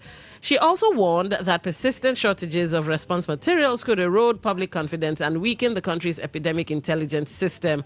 Adopting the motion, the Senate called on the Federal Ministry of Health and Social Welfare and the NCDC to intensify surveillance, testing, and contact tracing nationwide. It also urged the Federal Ministry of Finance and the Ministry of Budget and National Planning to expedite the release of funds and consider activating emergency financing mechanisms. The Red Chamber also directed the NCDC to submit a comprehensive report detailing national preparedness levels, including stockpiles, laboratory capacity, and surveillance gaps. It stressed the need for robust public health communication to counter misinformation and reduce public anxiety. State governments were also called upon to strengthen subnational preparedness through increased funding, timely procurement of essential supplies, and improved support for surveillance and rapid response systems. Okay. So is Nigeria actually growing if at this time we are still expressing concern about gaps in the issues of COVID-19. Have we learnt our lessons? And when I say lesson, because in the write-up from what Ipalibo Banigo, the senator representing her constituency, she listed Ebola, listed COVID-19, and what else she listed? What was the last one she listed now? Was it a Lassa fever or something like that? Somehow, we're still going round this mountain as well. Just as we're going around the mountain of education not being up to par, getting into agreements and dropping the ball, we're still going through this. And this is even worse than education. This, education can't kill, or lack of education can't kill. But you see COVID-19? The platform, welcome to the show. What's your name? Where are you calling from? Robin Manda, the farmer. Go ahead, you have the floor. Welcome. Thank you, Don. Don, can you mention one hospital in Nigeria where the Nigerian politician, like the senator who is speaking now, when sick, can be rushed to? Can you mention the hospital and the state such a hospital is in Nigeria? Okay, you mean the state in Nigeria? That a hospital, a functioning hospital, that a Nigerian senator, yes, like the one who is speaking, Palibo Harris, yes, can be rushed to or can go to attend her medical needs or his medical needs in Nigeria. Well, that hospital if you had said in the world, I would have given you hospitals in the world. But when you limit it like that, okay, good and fine. All right. In Nigeria, there's no hospital that a senator or a rep has confidence, even the president, to go for medication. And somebody will tell me that 2 years, 3 years, 4 years is not enough for a government to fix an economy. However, she has raised that concern, but I want her to come back home. But the east-west road from Eleme Junction to Amek has not been completed. The issue of Igbo, insecurity in Igbo, has been raging. None of the senators in River State, not even House of Reps, none of them has spoken about it. So she jumped into what happened in Calabar. She should come back home. Let us build this home. River State belongs to all of us. All this right. is my take. All right. Thank you for calling. The platform, welcome to the show. What's your name? Where are you calling from? Yeah, this is Mr. Zion. Good evening to you. Good evening. Welcome to the show, Mr. I Zion. am not surprised that such comments will be coming from such quarter. Electionary here is here again, where politicians will start making frivolous comments. This is one of them. Is it not a shame that the whole nation does not have any emergency unit? Today now, a building collapse. Nigeria cannot rescue one person in that building next 1 hour. They will not. Then how much more transferable disease of such like Ebola and the rest of them? The truth is, this is where they found themselves. We all found ourselves. If the Nigeria of our dream we expected, which is now, the citizens are politically enlightened. They are conscious of their votes. They can able to say that I disown you for writing results and I'm announcing it. I hereby disown you. I don't think we should comment. But for her, I will advise. Your constituents need you. Madam, you have not impacted on anything visible. I'm not talking about the 10,000, 2,000. Those are peanuts and crumbs you are giving your people. Okay. What tangible policy have you enacted or promulgated to protect your people? All right. One of those political comments in times like this, don't take them serious. Okay. All right. So here's what we'll do. We'll take a short break. And then when we come back, we'll still come back to this conversation. COVID-19 is a frightening one. And maybe they're being proactive by speaking out now because it's COVID-19. It's death. So maybe that's why it's being taken this seriously and being talked about. But we'll get your say when we come back from this break. Stay with us.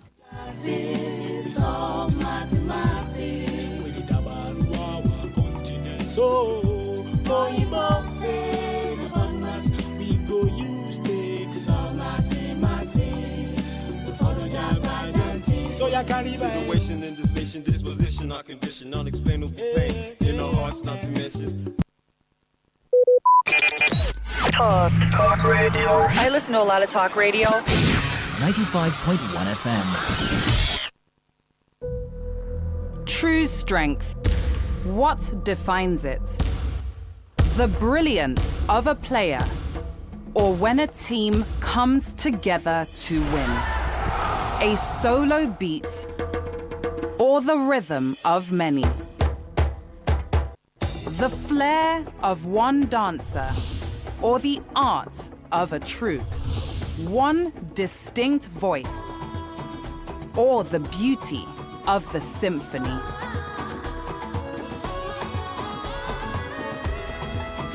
At FCMB Group, we build ecosystems, empower communities, and create the future. Because we believe it's not just one, but the power of the group that delivers the future we all desire. FCMB, the power of the group.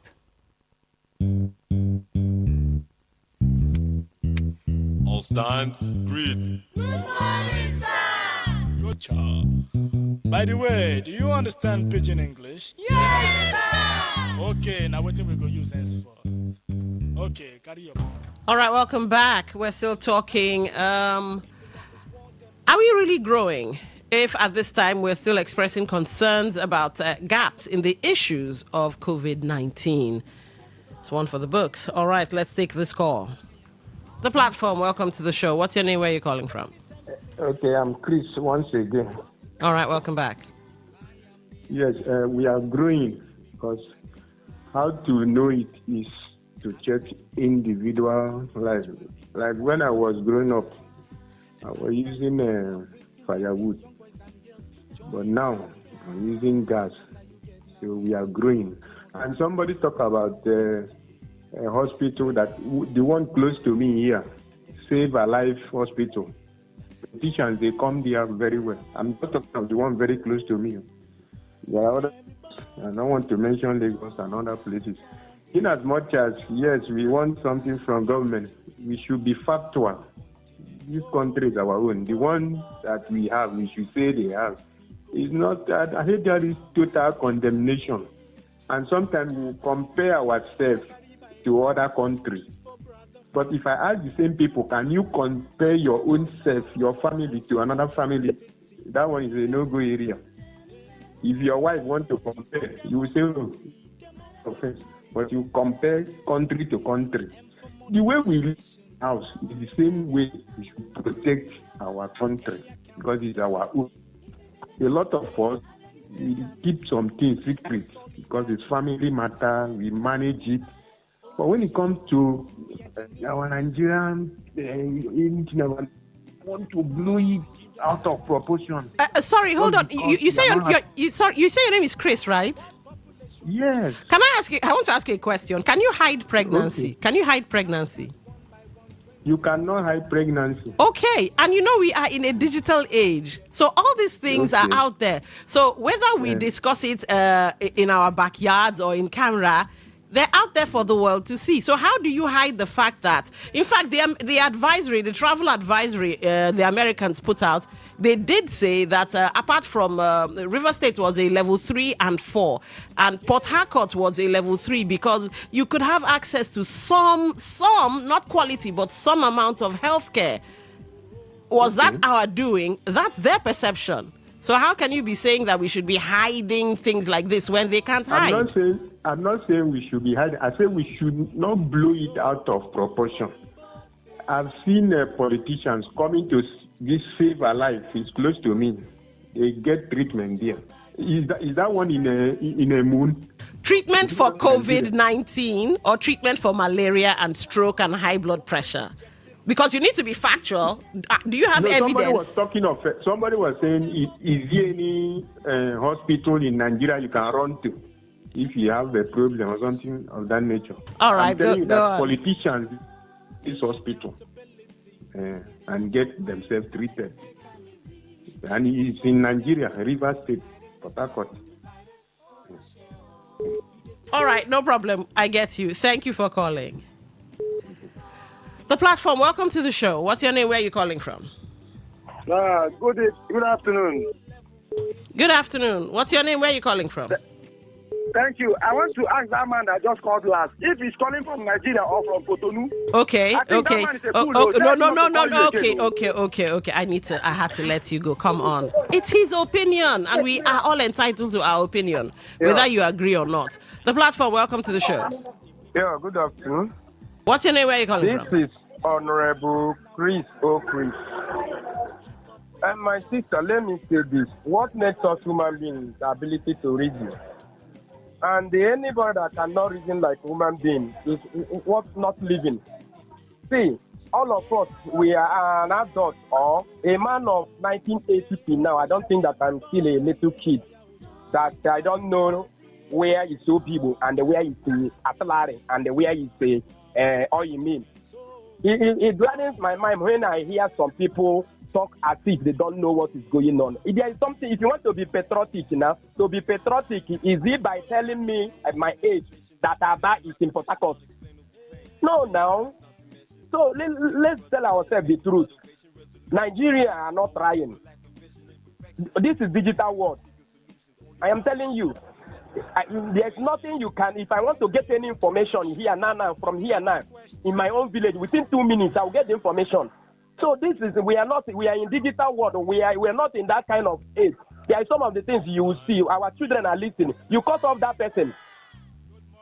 I can't cut him. Look at how my people here are laughing because of No. Everybody. Okay, wait. Let me ask you this thing. The Americans call it a First Amendment right, which is freedom of speech. We do have that in our own constitution, and there's no way I'll go against that. So everybody has the right to speak. No, freedom of speech now, and like I asked you now, if a lawyer tell you that Abba is in Port Harcourt because he's a learned man, will you believe him? It's his opinion. It's not. There's nothing like it's his opinion. If somebody tell you that I just see Christ, in Rumokuru, Jesus Christ, you go believe him. All right, no problem. There's something we need to allow to fly on air. Please. Okay. Our children are listening. Okay, no problem. But I'll still stand on my mandate that everybody has freedom of speech. And then, we can always agree that we disagree. That's it. All right. The platform, welcome to the show. What's your name? Where are you calling from? Hello, good afternoon. Good afternoon. What's your name? Where are you calling from? NS on the line. NS, go ahead. Please, I want to ask you a question. Is there any sector in Nigeria that is working? Is there any what? Sector in Nigeria that is working. I'm not quite catching that. I'm wrong, please. You said, is there any what that's working? I can't quite catch that. Any sector in Nigeria that is working. Oh, sector. Yes. Exception of political sector. Okay. One that is working. In Abuja, in our capital city in Nigeria, we don't have an anti-venom. It's a shameful situation. When President Trump is talking, they were analyzing in Nigeria, they are painting Nigeria black. Yes, Nigeria white, before. Is Nigeria white? Okay. We are very scared of ourselves. Even some of our brothers, I'm scared of them. Nobody will call it. Careful. Is there any sector in Nigeria is working? All right, we get your thoughts. Thank you for calling. All right, since it's become a heated debate, I think we should douse things down by moving to the next story, okay? Now, after the next story, it then becomes a free-for-all. Anybody can call and react to story 1, 2, and, of course, 3. A fresh legislative push to enhance seeking to establish a National Food Reserve Agency scaled legislative consideration at plenary. The move followed the presentation of the report of the Senate Committee on Agriculture and Rural Development on the National Food Reserve Agency Establishment Bill 2026 during plenary, marking a significant step toward institutionalizing a coordinated National Food Reserve framework. The bill, sponsored by the lawmaker representing Kwara Central, Senator Salihu Mustafa, seeks to create a structured mechanism for the storage, management, and distribution of strategic food reserves to mitigate the impact of shortages and emergencies across the country. He highlighted that the legislation seeks to establish the National Food Reserve Agency to strengthen national food security by ensuring efficient management of food reserves and improving the nation's preparedness for unforeseen supply disruptions. Nigeria's agricultural sector has in recent years faced mounting challenges, including insecurity in major food-producing regions, climate-related disruptions such as flooding and irregular rainfall patterns, as well as rising costs of farm inputs, all of which have negatively affected food production and supply chains. These challenges have contributed to persistent increases in food prices, reduced access to affordable staples for many households, and heightened concerns over the country's ability to achieve sustainable food security without stronger institutional support mechanisms. All right, that's a good one. So can Nigeria actually achieve this without first tracking insecurity ravaging the country? And my final question on that would be, don't you think the food producers, considering the challenges being faced, will still have to determine what happens to their product? Well, it's a good one. Some things usually have reserves. We have gold reserves, we have foreign exchange reserves, some people have fuel reserves in their country. So yes, why shouldn't we have food reserves? But can Nigeria actually achieve this without first tracking insecurity? Because it's almost as if that statement where they say, house they born, you ask whether father be born. So unnecessary things. Look to the necessary first. I'm not saying food reserves isn't necessary, but the necessary is tackling insecurity first. You know what? You tackle insecurity, you may not even need too much food reserves, because food goes sarara with it everywhere. When you tackle what's actually fighting us having food in abundance. But let's get your thoughts. Can we track insecurity first? And what do you think about food producers, considering the challenges being faced? Will they still be able to determine what happens to their products? Let's get your thoughts. The platform, welcome to the show. What's your name? Where are you calling from? Yeah, Mr. Zion, thank you one more time. Welcome back. You can see how funny it is. In such a low chamber, what should be discussed is not being discussed. Frivolities are being considered as bills to be discussed. In as much as you highlighted the major fact of insecurity, which they have not discussed, then which food do you want to reserve you want to institute for your food? How will you get the food? Imported ones? Imported grains or what? When your farmers that you produce the food are not protected. Okay. Their farmland are not protected. There is no improved institution that can give them seed that can even stand the tests of time. You are talking about food security. Did they just hear one of these national media stations that are discussing and laughing? They say, okay, let's also talk about it. But just like the way everybody is amping on global warming, so let us also talk about it too. It's unfortunate that we have such brains in such an hallowed environment that are not seeing the necessity and the basis of life, but are busy bringing topics that are best discussed in beer parlor. Mr. Zion. Okay, Mr. Zion, please. Stop making me laugh.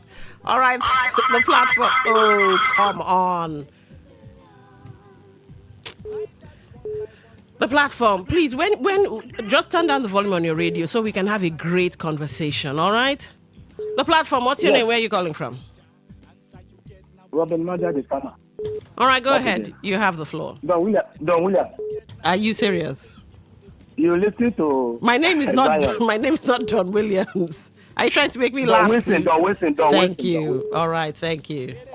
You had Zion now. Yes, I did.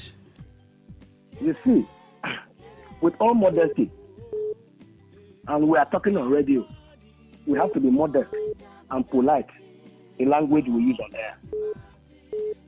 Except that those people that they call themselves National Assembly members, senators, and they are just there laughing at us Nigerians. When you have not been able to talk about the issue, the other day Mindy raised a motion on the floor that they should suspend political activities across Nigeria, or particularly a state of the north. They're not discussing that. They are killing Adamawa, kidnap and killing of a pastor in a state. They are talking about food security, food reserve. My land here in Port Harcourt has been grabbed for the past 3 years. I wrote a full letter to the governor.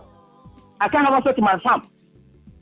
People is there. You are telling me to reserve what? Who's going to produce the food for you when you are in Abuja borrowing money and buying and sharing? It's unfortunate. All Very right. unfortunate. Thank you for calling and get your thoughts. The farmer. All right.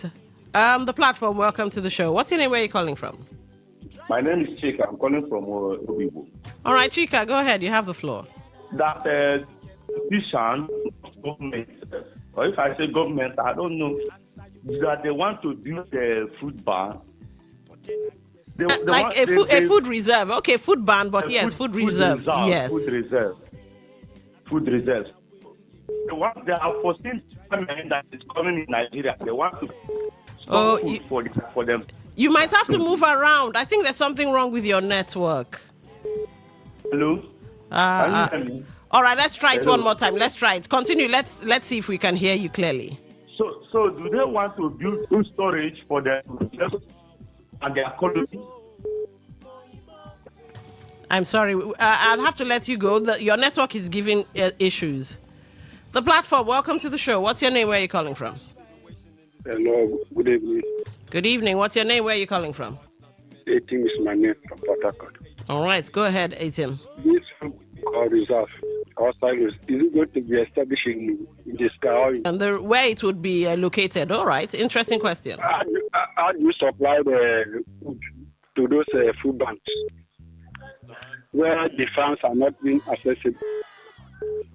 I've been involved with insecurity.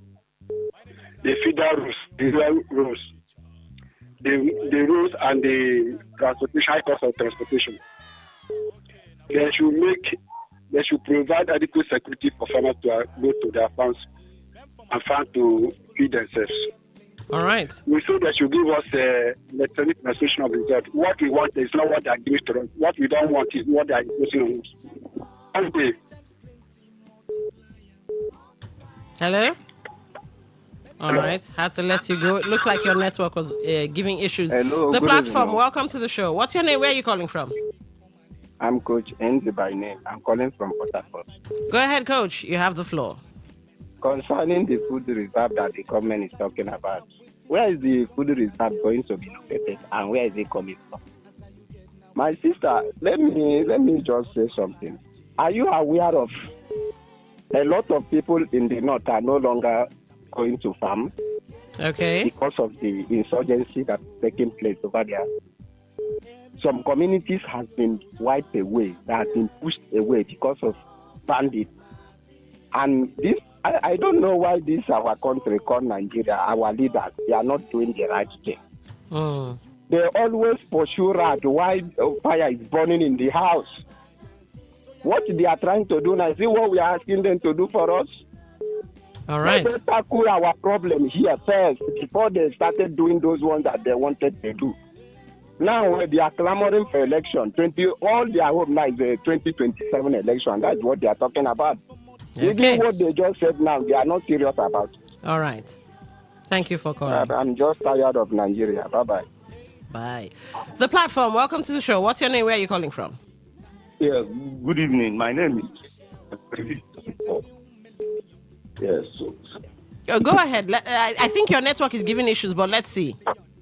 What I'm saying is that the politicians or the government they want us to because it seems they have seen that famine is upcoming. I remember what they did to us during the COVID-19. They locked us, all of us, in. We don't see food to eat. They are sharing us Indomie. They are sharing Indomie to us while they are eating food and stuff for themselves.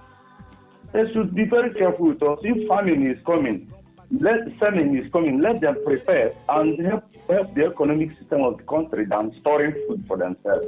Because even if politicians strike, if they give price, they will keep it in their house. Sometimes the bags of spoil and they will not share it to anybody. All right. Please let them know how they do it away. All right. Thank you for calling. All right. Let's take your messages on WhatsApp and text portals.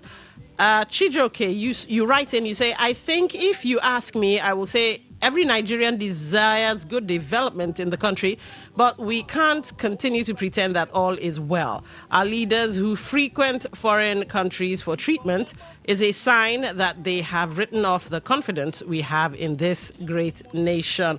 All right. Thank you, Chijoke, for that. Let's see. This is... all right. Cheesy from Obiakpo. The university staff's threatening strike should hide their faces in shame. In every general election, they serve as returning officers and they help to rig the politicians into office after collecting their share of money. So they should stop deceiving themselves. Interesting perspective, Cheesy. All right.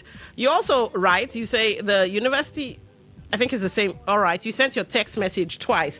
I thought you were responding to something else. All right. Let's get into this one. No name. Good evening to you, lady presenter. Okay, you put your name in here. I am Ebere Up Jesus from Port Harcourt. Let the truth be told. Let the government at all levels focus on insecurities in our forest and farmland. Then food will be enough to reserve. God help us all. Okay, thank you for that. And let's go into WhatsApp and see what we can find. This is, all right, 55 seconds. Good. Let's play that and see what you say. Good evening, presenter. This is Stephen from Port Harcourt. The National Assembly want to set up an agency for food reserve. Which are the food being owned by federal government or being owned by individuals? Is it not the same food that the farmers will not be allowed to farm by herdsmen? So which of the food are you talking about? As far as I'm concerned, they're looking for an avenue to create an agency where those that will lose election within the APC rank will be compensated from.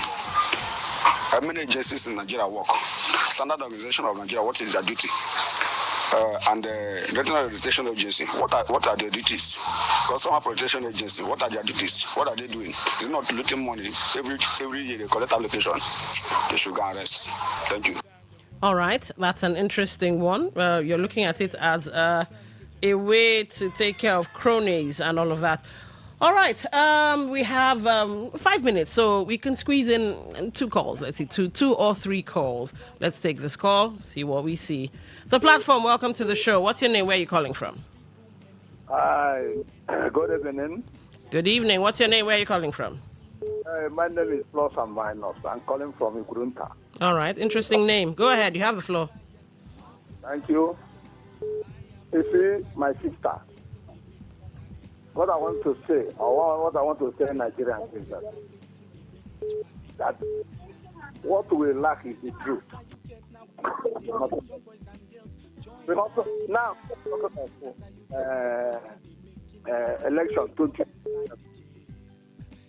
if my brother, their sister, my brothers, their sister, they are those who handle election 2027. They start from delegates to collect peanuts, and they put in somebody that not give us anything. So what we are suffering support our suppliers. Your network isn't doing you any favors. I have to let you go. I apologize for that. The platform, welcome to the show. What's your name? Where are you calling from? Yes. My name is Robin Maga, the farmer. All right, go ahead quickly. On the issue of National Assembly trying to create an agency for food storage. I want to ask you, basically, within your home, if you don't have power in your house, can you cook and put in a refrigerator? The answer is no. Practically in my house and everywhere. So when you talk about food storage, power is critical. Security is critical. But I want to talk about the issue of power before I drop. Do you know those who find perishable goods like tomatoes? Go to the market and see what they are suffering. It's not a shame to a government who promise power and they are unable to do anything about power. How do you preserve the food? The chicken, when they are frozen, is food. How do you serve them when there's no energy? This we should wake up now. We're not daft. All right. God bless you, Don. All right. God bless you too, Robin Maja, the farmer. But here's the thing: it could be dry foods. It could be maybe rice, wheat, gari, things that may not perish. I don't know. I wish I had seen the proposed bill, but I haven't. But let's watch the coming days and see if they will make it public, and then we'll understand what type of crops they intend to store. All right, let's take this voice note. Good evening, Faustina Queen. The federal government is talking about a food reserve agency. Which of the food they want to reserve? These people, they should stop deceiving this country and deceiving the people that we don't know what is going on. When they want to make money, they now begin to bring up which food that the bandits and Boko Haram don't allow people to go to farm and farm. So they should stop deceiving people. All right. Thank you for that perspective. My name is Dawn. My name is Dawn. Oh, stop calling me Queen and Faustina. All right, let's take this call. The platform. Welcome to the show. What's your name? Where are you calling from? They're calling from Aba and Aba. All right, go ahead. You have the floor.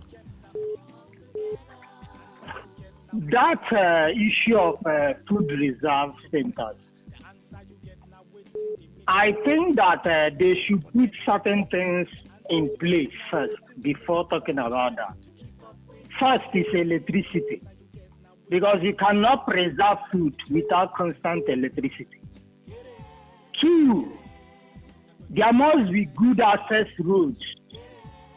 They must reduce poverty among the people, because you cannot store fish among rats that are hungry.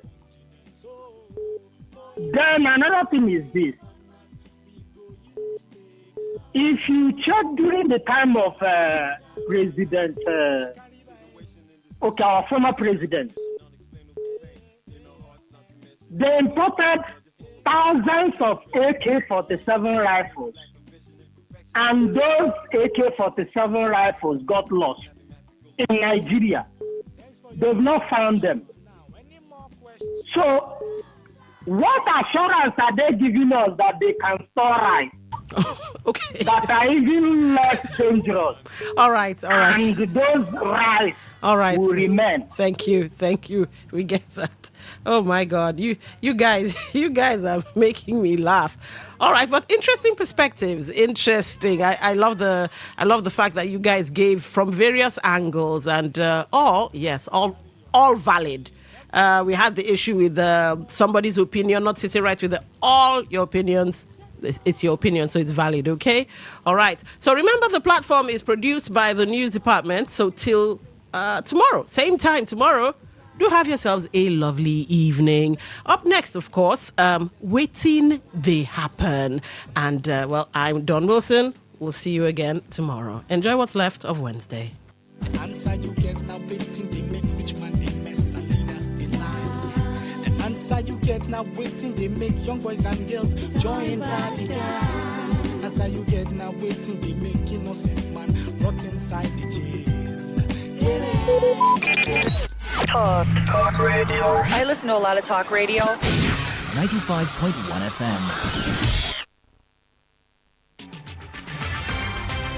Today's news in 60. The telecom sector is facing renewed regulatory pressure as authorities push operators to step up investment amid persistent network strain and rising data demand. The Director General of the National Information Technology Development Agency, Kashifu Inoua, has disclosed that Nigeria is developing a national AI strategy and is now focused on putting it into action through structured frameworks and policy direction. On the foreign scene, the World Bank Group has unveiled a new global platform aimed at expanding water security to more than 1 billion people by 2030, as policymakers sharpen focus on infrastructure gaps constraining growth in developing economies. A new digital automotive platform focused exclusively on Chinese vehicle brands has launched, signaling a deeper shift toward technology-driven car ownership and a rising consumer appetite for alternatives to the country's dominant used vehicle market. The EU says Meta is failing to prevent children under 13 using Facebook and Instagram, potentially exposing them to inappropriate content and putting the tech giant at risk of a massive fine. Today's news in 60. In 60. What if the internet had a voice? What if we knew exactly what you love to listen to? What if we understood your vibe, your voice, your opinion? Today, 95.1 FM. Today, 95.1 FM. We are the voice of the people.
Insecurity to get rid of me.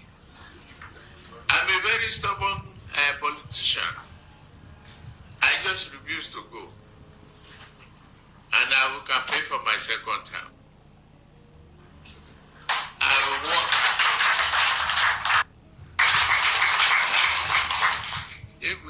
borrow money we borrow is not borrowing is not a leprosy. We just have to work hard to be able to pay for it.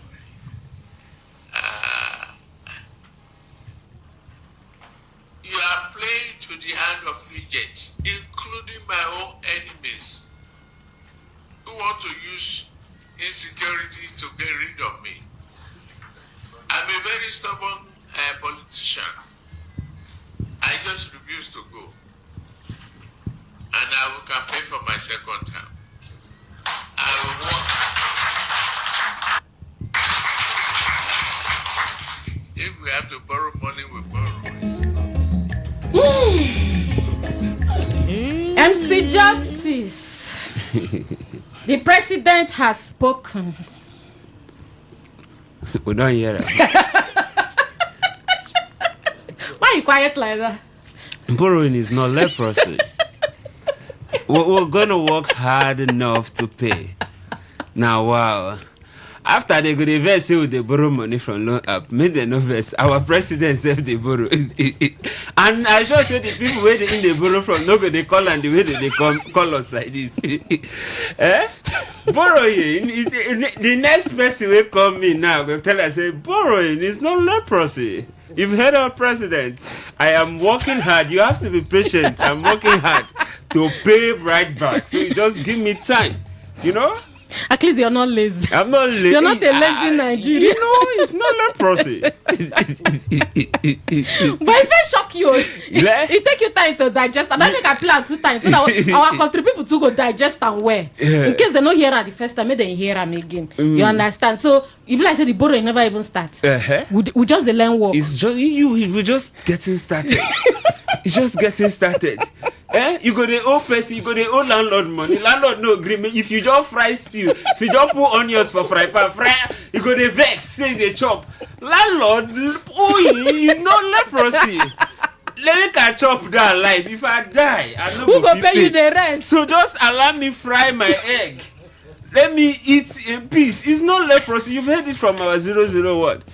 So make our government, make our people too take a miss on people where they owe. My better country people. MC Justice working me for laugh. Hey, when I don't hear up now, our president don't talk and say borrowing no be leprosy. Say if we have to borrow, we borrow. We keep borrowing. The cocoa be say work hard to pay. And say nobody go fit distract them. Say in second term he's coming back. In fact, in talk I'm there. I am a very stubborn politician. Is that right? Una welcome on top the program what they call Waiting They Happen. Now that's a bonga program where they come up every weekday, Monday to Friday, 5 p.m. to 6 p.m. 1 hour where they run them. And they come up for this bonga station what they call Today95.1 FM. Today95.1 FM. Today na the 29th day of April 2026 and Wednesday or you mean day. The bill I said they can't shift the rain go yesterday. The rain no come for. You know say before Wednesday rain must fall. But the rain no come for today. Is that right? So 8 minutes down waka come only 5 o'clock. I will tell you 96 now we go sit down here. And then we get plenty channels so where you feel use reach us. Go for YouTube, go find us for Today951 FM. That one no boy, just straight. Today951 FM. When you reach there, subscribe, then click live. There you go, they watch us live and direct. You won't go find us for Facebook, no wahala. Carry and go find us for Today95.1 FM. Today95.1 FM. When you reach there, all the story we don't already drop and there, just drop your comment. Then you get friends, you get family members, or you yourself, if they plan to travel, you don't they talk, say, if I travel now, go they miss this Ogbonge show. No wahala, we got you. Copy this thing now, send for them. www.todayfmlive.com. www.todayfmlive.com. When you reach there to still click live. You say your own app, you sabi do all the happy people, no problem. We there everywhere. We cover everywhere. So we got you. Go for Radio Garden. When you reach there, find Today95.1 FM. Today95.1 FM. You go see us there live and direct. So the good thing about this program be say no be only us the run and you self wait there for the other side. When opportunity come, we go open the phone lines and then when I go follow Chuk Mat for all the story or anyone will touch your conscience. You say you want to do WhatsApp, you want to do SMS, no problem. We got you. time go reach, we go put the phone lines too. Una go send una message, una go send una WhatsApp. And if you just join us for the first time today, now your very first time, maybe just play with your radio, you can't go reach it. Because this voice, they do me to the and my hear waiting that they talk first. No pass, so stay there. I glue you to that. I glue you there. Don't come out there again. So in case you just join us for the first time, you're welcome. And if you don't deal with us since, no problem. We appreciate you. My own name, now Mary Queen of the Most High. And MC don't they do what he knows how to do best. What MC that they do for wedding? Not be to make people laugh. When I go laugh, the rice go choke with that. So MC don't already starting work. MC Justice in the building. I do. I did check who go borrow me money now. Now waiting. If you notice, I did busy for my phone. Now that video, and if you ask me where's my money, I will just send you that video. Okay, now your latest video where they use the answer there. Oh no, the man we're hitting justice. Yes, now tell us. We country people, we don't come again. No, for waiting they happen. You know how would they do them now? The Obonge show where would they talk serious things on seriously. So if you get high blood pressure, just come bring and come. We'll go cool and for you. My name is MC Justice. That man we hate injustice. Anywhere where they talk about injustice, you go see me run. They come so that I will come chook mad. But today, anywhere where they borrow money, now me stand for front. MC Justice, John. Our president offer you trouble. President, now you do this one, no? MC Justice, before we enter the story proper, I just want to make we follow, chook our voice for matter. Say injury to one, injury to all. Even though we never be pensioners, but at least we could just chook mouth inside the matter. So pensioners will retire since July 2025 last year. Yes. They cry out, talk say since that 2025 July till today, by May now go make 10 months. Say they never collect their benefits. Nobody they even talk to them. Nothing they happen. Life don't they hard for them. They don't even fit take care of their families and their friends. In fact, say they don't even understand what thing they happen. And some of them they talk say be like say church they say now because of the small gbege where they happen between legislators and the executives. Say whether na in they hold them, but at least they for keep all those things one corner. Make people wait don't serve 35 years. People they wake up every morning, go work, come back. They don't serve 35 years of their life. What is due them now. How you see them? It is very, very sad. Say at this point in our democracy, we still they cry for pension or no pension for people who don't spend, a larger part of their life to serve the state, to serve the citizens of the country. So it is very, very painful. How people they take survive for this harsh time. It can't be say for almost 10 months you never receive a dime. But they call on those responsible, the state government, the state legislature. As it be now, governor. They need to sit up to attend to the plight of the people, and also the Nigerian Labour Congress. I beg these people, these workers, they even though they don't retire, they very, very important. I beg there's be senior citizens and will not go fit sweep away their years of service and hard work. For just like that. I beg. Make we do the right thing. I beg. From our July papa them, our mama them, we don't no. retire. I beg. Work well, retire. Not be saying like somewhere draw. Say that they always talk say many are called, few are choosing. This one they call them, they choosing, they reach the end. Pay them waiting due them now for 10 months now, nothing. So government, I beg. They don't get who go borrow them money as it stands now. So Muna don't give them the one way they supposed to get normally. MC Justice. Retirees, they say if they even go to borrow, say if now you go borrow, they don't go give them. Because they go say, say if they work and they expect monthly salary, if they pay me, I will come pay you. But this one now, they expect anything. So wait till you want use borrow. So go for I beg, Mona chook eye for that matter. Very important. All right, let's get down to business. Yes, sir. So EFCC Oga, we name na Olanipekun Olukoyede. The way I use call the name, go tell you say na serious matter with dey now. So you don't talk saying out of 10 students for our universities. You say in fact for all universities, because the universities where been even referred to now, even the private ones. So how much more the public ones? So he say 6 out of every 10 students they do yahoo.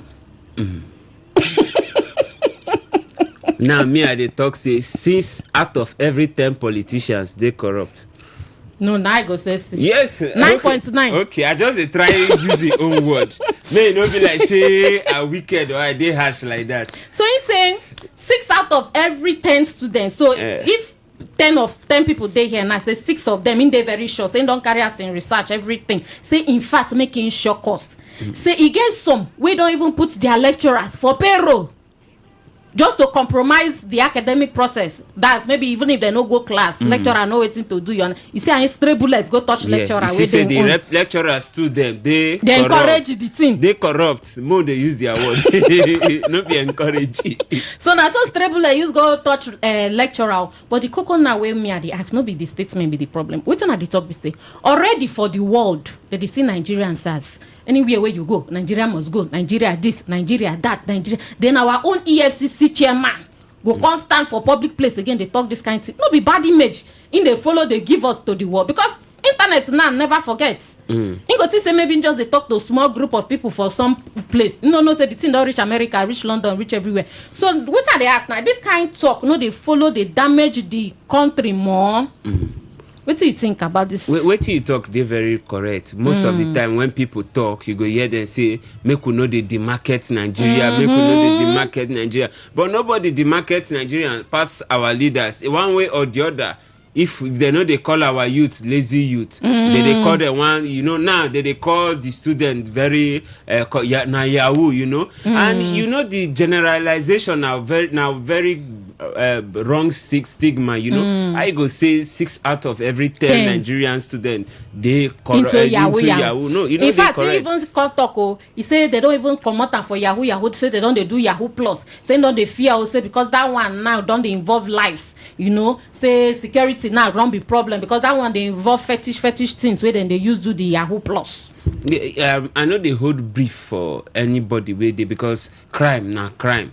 But at this point, it just be like say now the Nigerian youth be the target. Meanwhile, the people will be our leaders, we even they corrupt. Now them they protect them. Now then they even give them security and how many politicians EFCC don't they able to convict in the recent time. But rather the bring focus to book so that they, at least this youth now yes, when they see you say the elders they look for, when they see you say you they handle this person well, everybody go maintain. You don't even see videos they fly around where our own police and military now they guide you. Not even they guide the Yahoo boys. They go party. Some of them they carry they home their money for them. Now them be the them even be the and now them still when they want to even do now them the harassment on the young persons. They get young people where they make money through tech. They get people ways of making money. Yes, people where they make money online through forex and other means. But once they press phone, they don't capitalize. You get people where they sit down for the comfort of their zone. They work online.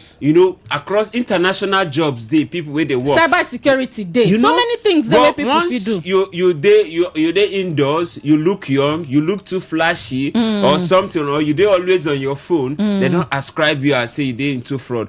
I know they say they happen, but the generalization on Nigerian youth they really unfair. The same way where I talk, okay, what if we generalize and say like that. All our politicians, 6 to 10 of them, like you say are they very friendly with them. They corrupt. They not go even like them. They not go even want to agree with you. The more no forget to as it be now South Africa they pursue us. Ghana they pursue us. Now when this kind of thing can't go reach them again, they will say I think we'll talk them. Mona can't they go? I think we'll talk them. But on the other hand, some people still talk say if you not come out can't talk them, where would I want making talk them? How the youth want use learn? How the youth want use no say see waiting they happen? They need to adjust. Waiting in talk. The waiting in talk now the generalization that they pick on to generalize all the youth as criminals. Don't do research to now. Generalize all the students as criminals. What the focus about 60% of them as majority which they fair. The economic and financial do other things to flush out those crimes from our system. We still get people where they at the ends of power where they also do more to damage our reputation as a people. If our leaders. So to you now, these comments, not be saying a bad one. No be bad one. So they spoil our image. It damage our image. No, the statements say people they into fraud. No, they wrong. Okay. But the generalization they damage the image of Nigerian youth. We make anywhere they see Nigerian, maybe outside, they get this stigma for say, okay, this our youth, these people they do bad in one way or the other. The other day, our president they try pamper us, say we they try pass Kenya, we they try pass other country. Now our EFCC chairman talk say, now we be the problem. You know, they fair. Now then they even demarket Nigeria. The like say president provoke you today. No, na my guy. Okay, so make I bring Oga Priye enter inside the matter. Oga Priye. Mary Queen. How you doing? Are you okay? You doing okay? You looking good? Thank God. Are you owing? All of us are owing. Every Nigeria is owing about 700 and something thousand. No, so. Yes, sir. So we are all debtors. China, they can't carry us. So they are all for you. Me, I they wait for them. You change your name to it. Okay. So, Mr. Priye, this talk where our EFCC Oga talk, how you say? The statement when they try to make no be say now really bad thing, but it stereotype Nigeria. Exactly. They give Nigeria they give Nigeria a bad name. Okay. The Nigerian youth a bad name. Okay. And so before we go, they talk some kind of things.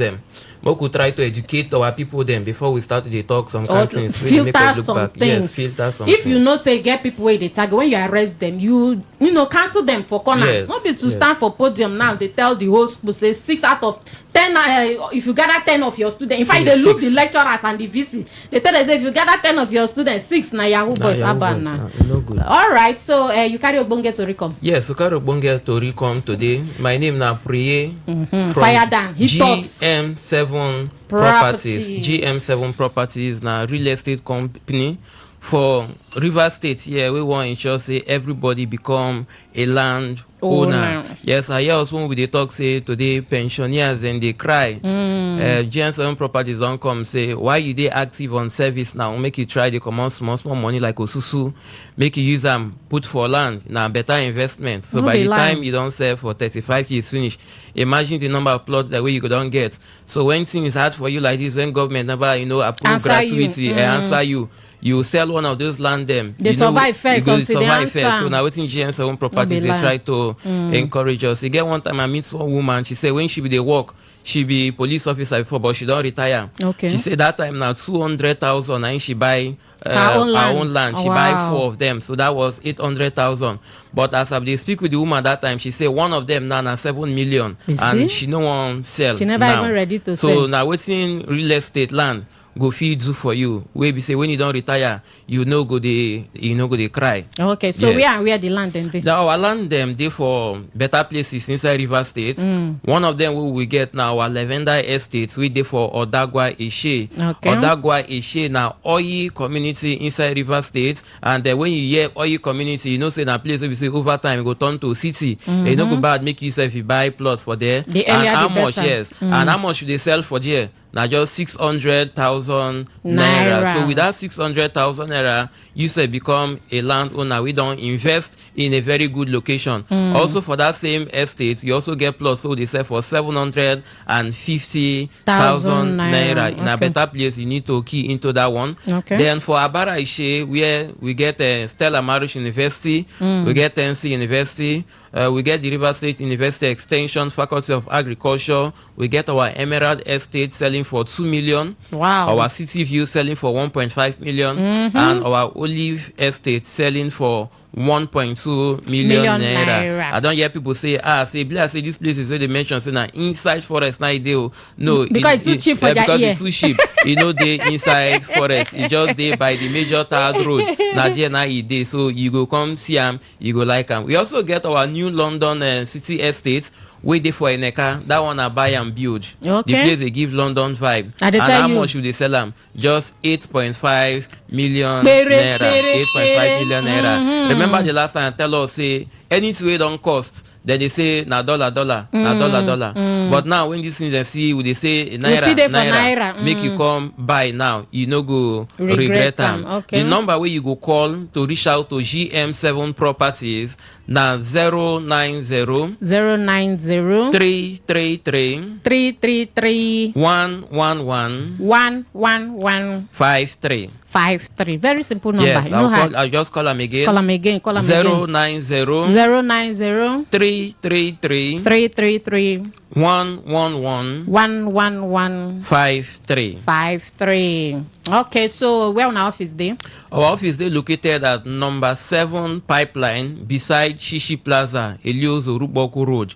Number 7 Pipeline Street beside Shishi Plaza, Eliozo Ruboku Road. But call the number, we'll give you direction to that our address. Okay, so small payment day. Yes, for GN7 properties, we know say all finger no they equal. Persuade they work small level for civil servants, get money at once. So what you go do, you go need to pay small. And for GN7 properties, we'll get 3 months plan, 6 month plan, 9 month plan, and up to 1 year. 1 year plan. So if they spread all this payment, and how much you need to pay first, now just 20,000 naira. So with that, yes, 20,000 naira. Country people. Wait, I know you well. Mary Queen, wait for 20K. Mary Queen, you hear me well. You hear me. So that if I pay 20K if you pay now, 20,000 naira now, drop them. Or you what they call them initial deposit. Okay. As you drop them now, you can split the rest up to 1 year. Wow. So now they give me receipt as they pay. As they pay. You get some people be say they are like handouts for school. Okay. Now so you receive the big receipt. So we they offer that can plan. You have to pay small, so they give you your receipt. Okay. So if I be the type where I pay once. The land day. Not be say when I will tell me say come tomorrow, come tomorrow, the land come instant tomorrow. allocation. Will they show you your place? You go even see your beacon themselves. Anything you want to, you do. Like last Saturday, I carry person we say you want to go clear your own side. Okay. We go there and then clear their own place. So show them the beacon. Yes. Wow, that's nice. So if I buy now, when they give rice or fan or anything. If you buy now, the first thing will go summer you now 100 pieces of blocks. Okay. At least that one will help you to fence the help place. you to fence the place. You understand? Okay. And also, if your other person, we can also give. We have solar standing fan, okay. And we also have bags of rice. So make you buy land, make you know they hungry. Go see flex yourself. All that kind of things. Then they. So the number where you go call. Now 090 333 111 53. Yes, the number you call to reach out to GM7 Properties is 090 333 111 53. Yes. Okay, so when I still get partnership now, when I do with people. Yes, we get partnership. Okay. All you need to do now to come register with us. When you register, we do training sessions too. Where we will tell you how to market real estate products them. Okay. That when you don't sabi, you go talk to people. Anybody will come through you, come buy property from GN7 Properties. Will they somehow you 10% of the amount we them pay? Okay. That is to say, if the person buy property of 10 million, will they give you 1 million naira like that? Wow. And within a month, you can become a millionaire through that. You say if you become a landowner, as they get the money, you feed the key into buying land for yourself. So, so you don't need if you meet to now say okay, no, they give me the money, keep the money. When you reach for one plot, I come and allocate land. Allocate land. You see, I'm so. Oh yeah, students, so mama, papa, everybody. This one a better opportunity. You just go partner with them so that we will make get your own land. Which other question I want to ask you now? You don't talk where your office is now. We are repeat my office. Listen, our office is for number 7 Pipeline Street, beside Shishi Plaza, Eliozo Ruboku Road. So the phone number where you go call, the phone number is very important because now you go use direct to you come reach our office. Now 090 333 111 53. Yes. Okay. Yes. So the line you say. It for that guy share. That one how much? That one we get one Emerald they sell am 2 million. Okay. City View they sell am 1.5. Okay. Olive they sell am 1.2 million naira, 1.2. Okay. Then the new city, London City Estate for Eneka, that one at 8.5 million naira. But when I get all the deed of conveyance, yes, once you buy, the person will not get document, you no get land, you know if you difference, now you get that land. So once you come GN7 Properties, we'll give you your receipt, will be evidence of payment, we'll give you the deed of conveyance. And a registered survey plan. These are the primary documents which should say you now the legal owner of a piece of land somewhere. Yes, without those documents, nobody recognize you. You just they talk say you get something invisible thing. So that document now improve say now you be the owner of the invisible thing. Okay, yes. Thank you, Mr. Priya. Final words make you carry yourself. They go. Customer don't they call already. All right. No wait till money full your hand before you say you won't come buy land. Land no before only Dangote and big men them. Anybody can become a landowner. The landlord they don't too knock for people doors these days, and you need to escape that one. So for you to escape that landlord knocking and calling you 971 times, you better make you come buy land now, make you live your own dream and stop living your landlord's dream. Phone number for the last The phone number now 090 333 111 53. I'll call them for the last time. 090 Now Jara don't they put for you, so thank you. 090 333 111 53. Thank you for that Ogbonge story. So make una call the phone number, get all the information so una need. All right, so we'll go enter small market, and then when we come back from the market, we'll continue. Una do.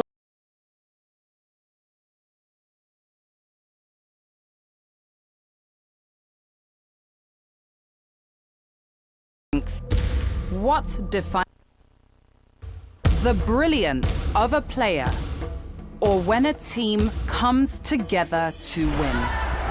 A solo beat, or the rhythm of many?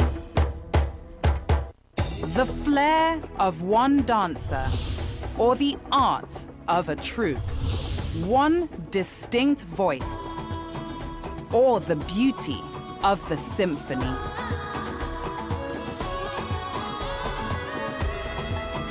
At FCMB Group, we build ecosystems, empower communities, and create the future. Because we believe it's not just one, but the power of the group that delivers the future we all desire. FCMB, the power of the group.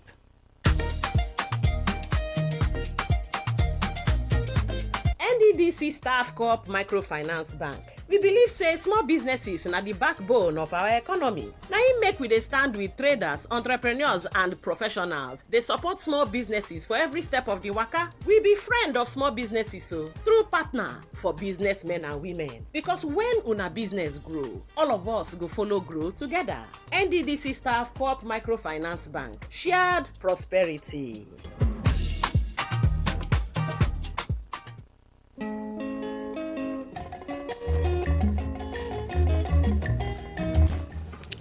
All right, my beautiful people, now welcome back. Thank you, say you still there. My name is Mary Queen. The show now waiting they happen. We don't take one to real. Tell you say our EFCC or God don't talk say out of 10 students for our university say 6 na Yahoo boys. So more enter the second story. This one are the one way our former president will be Olusegun Obasanjo. Don't come and talk say government will no fit protect lives and properties of its citizens. No get right to exist. So the question why they ask for here, MC Justice. From your own assessment, no be from any other person assessment, from your own assessment, you feel say this administration get right to exist? But first, most start with you agree with former I agree president. with the president, okay. Because the primary responsibility of every government now to protect lives and property. Okay. Because if you know if you protect life and property, you know if you govern, you know if you create job, you know if you build road, nothing fits, nothing because human being are the primary substance of that development. Would they say they want to begin store food for platform? How you want you store the food when farmers no fit go farm? So where you want take this, where you want to get, where security? A lot of the farmers don't come out for farm because of insecurity. So if you know fit, because why they vote you now to secure them? If you know fit protect the people who vote you into power, you don't they fail already. So what that statement from Obasanjo, I agree with them 100%. So this administration no need to exist. they not. If we rate them by that security, no, I was go score them. But some people the president not even come. The president accepts insecurity there because from his statement he said that they fuel insecurity to use them against them to come back second tenure. So for one way or the other, Indo accepts say insecurity there. The Senate president say more just endure 2 weeks before election. 2 weeks after. He go come out. Okay, so but some people go still argue say income meet the insecurity, not before in time the insecurity starts. Okay, but now him still say him take over from himself. Say him and Buhari na one, so he took over from himself. And now the same APC. So now, so you know, fit this say, comment statements are powerful. Whether they use and play politics or not, not talk saying he take over from himself. One and way or the other, he don't rope himself inside. So APC has been in power for more than 11 years and counting. Okay, all right. So my better country people, when we open the phone lines, so now go tell us whether from your own assessment, where you don't assess this administration now. So whether they deserve to exist, as our former president talk say, government wey no fit secure lives and property say they no deserve to exist. Then the last story, this one pain me reach my bone, pain me reach my blood, pain. That's when they want pray for church, they say from the crown of my head to the sole of my feet. Oh, pain me. When I watched the video yesterday, MC Justice, don't watch that video. I don't watch them. That is, I have to ask myself, Nigeria don't reach this level. Waiting be the value of human life for the society. Yoruba go say otilo, it has finished. It has finished. It don't end. Like, what exactly did I watch? Broad daylight. No be saying, you know, say when something happen for broad daylight, you come the question say, if this kind of thing happen for broad daylight, wait till they happen for night, or wait till they happen for people behind the scene. Now they talk now. If this one happen where people see, people gather, people they look at you, they look people they look you. So waiting can they happen behind the scene where nobody did. Now they don't go dig. They come to say, okay, say the man na former SARS people. You know how SARS they behave that time now. Before people come protest that time, say NSAS. They come to say, okay, we don't ban SARS. They come, you change the container, you not change the content. Because this police brutality, waiting make they been they shout that NSAS that time. Now because of the way they be they treat citizens, you supposed to carry them go back for reorientation. You can't deploy them into different sectors. You carry them again, go put inside different sector officers. You understand? You know, when I see this, I know fit. If I see the video again, I just try avoid them because they touch up my head mentally. You know, tying up a young man in broad daylight and try, silence a man in a prime there. You know, see, the man first and foremost no they violent because you don't already tie and keep. The man no they drag your gun. You no resist arrest. The man no they resist arrest. The man no do anything. In fact, the man they beg for in life. The man they even tell you say, officer beg, wait, make I carry you go show who send me message. Okay, now so don't buy him now. How you want use do the investigation? How you want use know who send them and who's supposed to receive them? You know, even several reports don't come and say the guy na delivery man. No, go pick up the other reports they come out say they try cover up something on the other end because if they reach there they feel discover who really send them or who really get the parcel or package with the content with the inside and all that. So there is no justification whatsoever for this. And now they thought say the guy not even buy that time when shoot him. They carry and go instead of to carry and go hospital they go finish the job for back. Now you know this activist now Harrison. Yes. Harrison now talk say you don't go the mother house for Delta State go visit the mother. The mother said this is the second son where they lost to police. Say the first one for 2022 when they arrest her son. The next thing they tell and say her son don't buy. Reaching this one again now you arrest again the next thing don't buy. Wait till the woman do police. He did very very bad. How can you lose two sons to police brutality? I mean. In fact, it's shocking.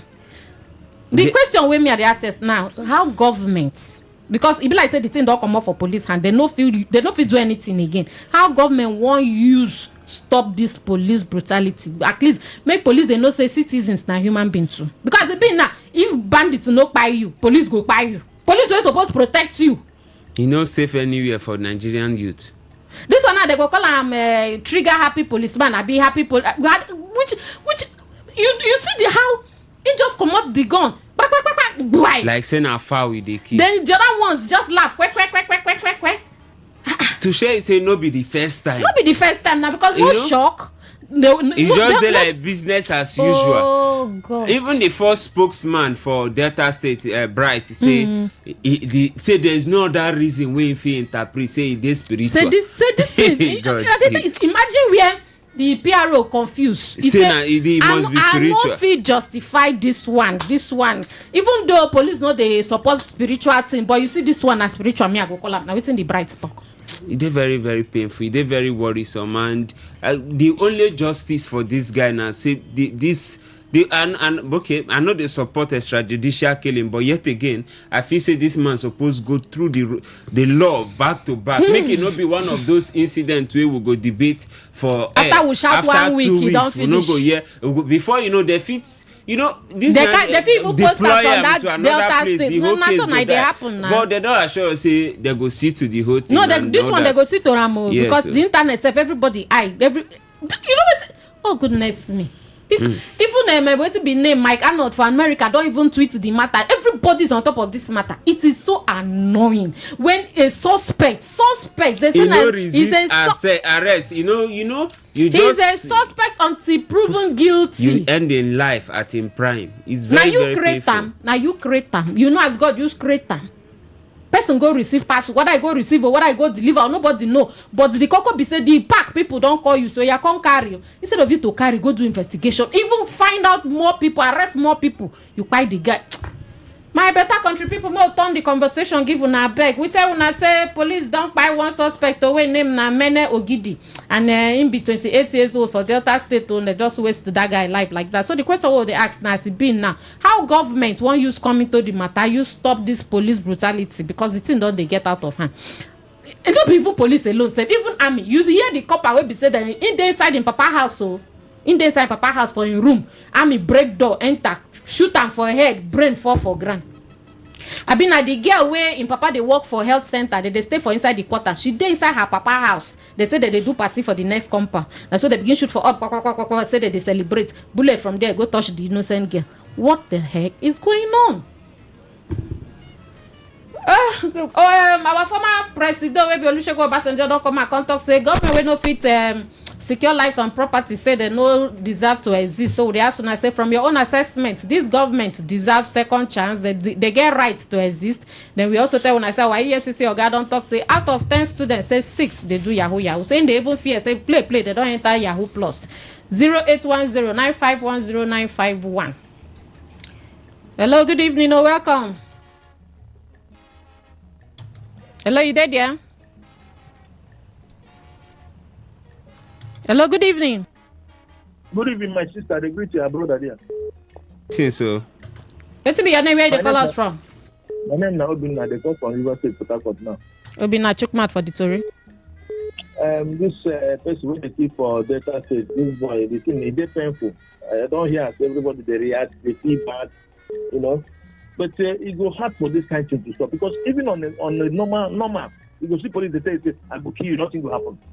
That's not normal slant for Nigeria here, and they go do and get away with it. Now this guy we shouldn't. They say they know where police uniform. The dressing alone self, they even they vest himself. You not even dress like policeman to start with. That is why me I die against this one. They go say all these people with all request they go put them for army, navy, police. I think this boy is one of them. In attitude, just show say he be one of those terrorists. He just act as terrorist. Okay, still now. Outside country people don't talk about them. But worst things don't happen. We pass this one still. Till now nothing happened. You get one boy when Nigerian army keep for River State and they play for one football club for River State here for Nigerian league. It's Joseph. They kill him for River State. Okay. They contact and court until the club side when they play. If not be that club side say now football like this. Nigerian army for league with my sister. If a lot of things don't happen, how we go do them? Nobody will refuse us. You don't see them. Thank you, Jerry. But my sister, you don't understand though. Nothing will come out. So the boy just go. Thank you, plenty. Good evening, or welcome to Waiting the Happen. Waiting be your name. Good evening. My name is McDonald. McDonald, where you call us from? I'm calling from Port Harcourt here. Which of the story touch your conscience? Okay. Obasanjo said this government is not supposed to exist. In fact, this government existence is even that they're not even supposed to be at all doesn't exist. Look at the way our president is talking. Borrowing money is not leprosy. Look at the president. Look at the kind of words that comes out of his mouth. He's not ashamed of himself. Hello, choice of words, please. You don't hear from other presidents the way they talk. The way they talk to their citizens, as if we are not human beings. You look at his statement now. So is that how a president, a leader, is supposed to talk? The SDFCC boss that said that Nigerian students are Yahoo. The politicians are Yahoo plus. What have they done to them? The SDFCC man, what have they done to them? They are not the one that put this boys into this nonsense they are doing.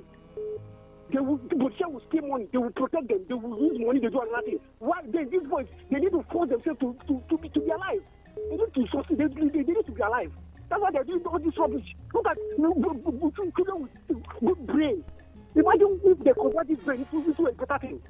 You open his mouth to say, You don't justify the Yahoo. And they justify them. Now the politicians, they cause them. Now our leaders cause them to be doing that. If they are doing the right thing, we have industry. Make this ones. This brain. It's all right. Thank you.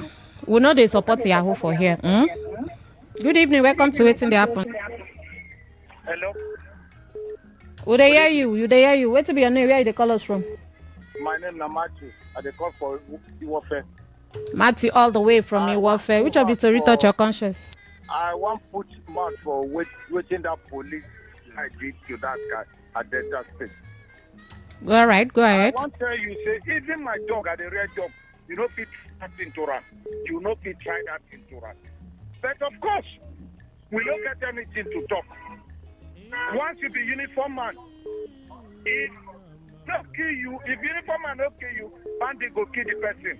So you go find out, say, see what happen. How policeman go in presence of people for inside the border light. That policeman no deserve to see this sun. Anything sun, he not deserve to see this air. He not deserve to breathe this air. After in jail, they tell us the punishment of fasting. Honestly, including those where they're around that place, the colleagues where they see those things, and nobody could stop him. Make them to stop that punishment. They will be 3 months or 4 months for the no science taking or 4 months for the no science taking go second term. Because this killing where they happen, it be like saying they see them. This where they made them call the names of those people, they know their name, but they don't want to call their name. They just leave them, they begin their work, and they kill people places. But as a whether business state, whether people still remain there. They go to kidnap people who don't get mama, who don't get papa. Those people now who will come back their house. So tell them say they alleged, then they know what thing they happen for this country. This man don't deserve anything. If they say in a country where they move forward, therefore don't impeach them, come out for that shit. It's like these people when they die, they see them for body. Even senior president is not supposed to do that. When they open and they tell us say people where they sabotage their team, then they cut all these things. Thank you so much. Good evening, what's your name? Good evening, Mary Queen. My name is Honorable Chris Okrista. They come from Port Harcourt. COC himself, welcome. And he called the great see, my body never did well since yesterday night. Where I go watch how that police, no man no call police, that criminal gang carry gun, keep human beings. I remember one time when I go Rupoko, I came back to them they are the office when in there that stuff. Now the same thing where I see, I can't see this thing again. Why are they doing this thing? Why are they doing this thing? And the them themselves then go rent a house, carry their own family, go keep for far place, come they kill other people's children. Why are they doing this? Why are they doing this? I tell you, since yesterday, my body, since when I see that thing for that time, that year, my mind never did. Any when I see person will just say, I go shoot you, nothing they happen. I can't remember that day. So day. Why? I'm not happy. I'm not happy. Israel, my MC Justice, you know, say when I watch that video, I mean, they tell myself, say, Mary Queen, if it be skit. Maybe in a skit. I sleep. Maybe when you wake up this morning, they will say it's a prank. We're gonna do skit. You understand? Not until I can't wake up. Can't say true. This is not be skit. And then reality. And they say the boy they be already declare I'm missing. Saying come up for house. You know, say this thing happens since on Sunday. Yes. Now So they make way to. That's the person who video and maybe you know say if you watch that video, the person hide the person hide video and so maybe the person they contemplate make I post, make I no post. Now when they declare the boy missing, now through this video now they know say their pikin being buy for police hand. That's them been just there they find them say where this boy go when they come back. So without this video, they for no even know say their pikin don't die. You know, and you know many number of people where they don't buy like this. this thing no be the first time where that officer they do this kind of thing. You get the one we now get the video they where we they watch where the officer they still search the guy. They tell the guy say if he move he go shoot him. Can you Young imagine? person where they come back from construction site, they try search him, and the guy they make video. The officer they say if you move I will shoot you. You know it can't be like say some of the officers they lose. You know you hold gun, you can't be alpha and omega. The police hierarchy need do a lot to instill discipline. Need to do a lot to IGP. This one don't they pass be careful.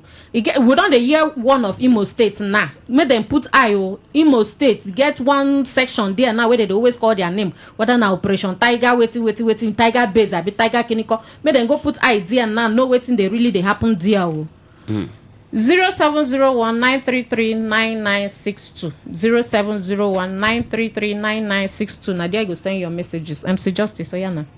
All right, hit us with the messages. Plenty messages here. We'll just hit them one by follow. All right, we'll get this one. This one they ask, I beg, I greet you, the beautiful lady of the airwaves. Thank you. And your man, MC Justice. He said, from the renewed hopelessness, please, what is... Okay, I think that message don't come off our screen. Okay, is that please? What is the Oga of the EFC? What the Oga of the EFCC said is absolutely true. However, in Rivers State, in our university, particularly Ignatius Ajurim University, out of 10 students, 9 are Yahoo boys. Okay, that's stereotype. Still from you. You say you dey anonymous.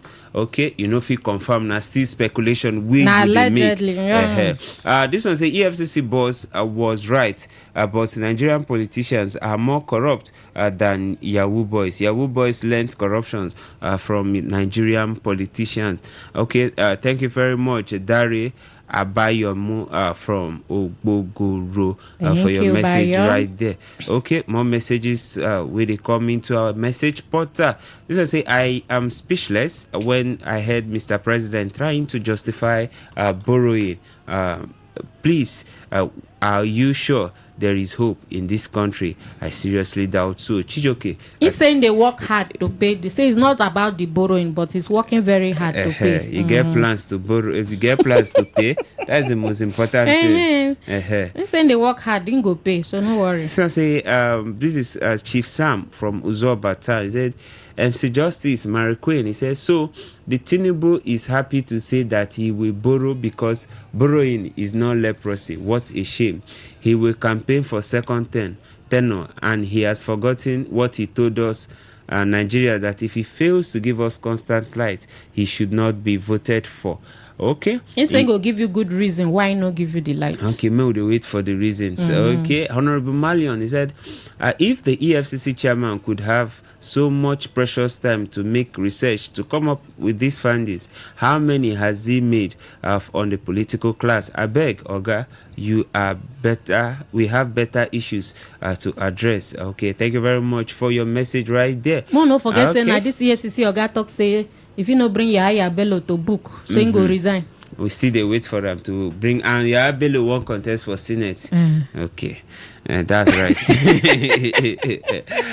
All right, from Mr. Sam, he said, Mary Queen and MC Justice, if the EFCC chairman says Tinubu regime and don't make Nigerian universities students be Yahoo plus, I go agree with them. From the time Tinubu became president, hunger they okay, thank you very much for your message. Good evening. The EFCC chairman doesn't have what to say.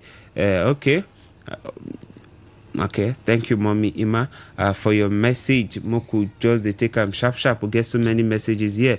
The police officers is a repentant Boko Haram member whom the government reinstated into the Nigerian police. Okay, Thomas from PH. Okay, thank you for your message. Okay. Aaron Prince talks the how talk now big truth.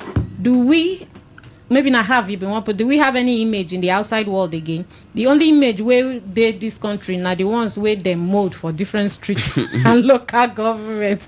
Aaron, thank you for your sarcasm. Kingsley Miller talks which image again now? Do we still have image as a country? We still be giant of Africa. Don't get it twisted. Abubakar Galina Abba talks say Chief Obasanjo is right, but if you say he is wrong, if you say he's wrong, he's wrong. If you that your poem, and we don't get time now, I will go read them later. Amity Prince, he talks say Chief Obasanjo is saying the truth. The worst OBJ government is better than the best Tinubu government is all right. And where Medino, he talks say good evening. Yes, the talk fits damage the image of the country, but truth must be told. Then you can't say no, but no administration has ever protected Nigerians. From time immemorial, it have always been violence, religious crisis, ethnic rivalry, etc. So waiting be the solution. Because the thing don't dey like that from time immemorial, we go live on like that. No, now we need to upgrade now. Even our phone from time to time they go say update. So why Nigeria no fit update or upgrade? Anyone una one column. So Uche Samuel Chukwueke, you talk say any yarn of any type by government agency, they build the nation. But any yarn from any individual, they scatter the nation. Is all right. Oh yeah, now WhatsApp still there. Okay, we'll get this one from SMS. He said, please, he said, my brother, waiting Tiger Base they do for Imo State. Mouth no fit talk am. Okay, they complain for that same situation where you be raised. More messages from Mr. Lucky. He said, hi, MC Justice and Queen. I greet to you. Obasanjo is very correct. Tinubu government doesn't deserve to exist. Even now, the killing and suffering in Nigeria is just unbearable. As for the police and their brutality, it is incurable and inherent in the force. Okay, we could take this message. So make we accept them as our norm. No, we're not supposed to accept them. We're not supposed to give up because it go reach. Make I know they very negative, but this one, you know, say they say they get adage for my place. Also, if you carry another person corpse, you know they like firewood until he reach home, and we know they pray make it reach home. No, no this reach, police brutality, they very because unacceptable. Make it no can reach time. Now that state here now. Anytime you know see your pikin, you go you first run go police first. Say I beg go. Make they check whether they don't carry them. Okay. He said, please tell the Yahoo boys to stay away from guns and crime. Okay, we'll go call them for phone after this show. Tell them, say, make them stay away from guns and crime. Okay, Mo, take this one from WhatsApp. He said, good evening, my people. We'll not get time again. We'll go so enter market. Mo, just talk about goodbyes. Okay. All right, we'll country people. And here we'll go draw the curtain. Till tomorrow. I beg, do well to stay out of trouble and be your brother's keeper. Bye. Okay, well, my better country people, una do. Thank you plenty for your time, for your contribution. Those of una we send message, we just listen, we call, all of una. Call still they coming back to back, but we know if you take them again, we really need to enter market. Thank you. We'll go see again tomorrow by 5 p.m. No forget, 5 p.m. Thank you. My name is Mary Queen. Una bye. But don't forget to always guide your actions with love, because anybody where you meet for this life, they face one challenge or the other. Una bye.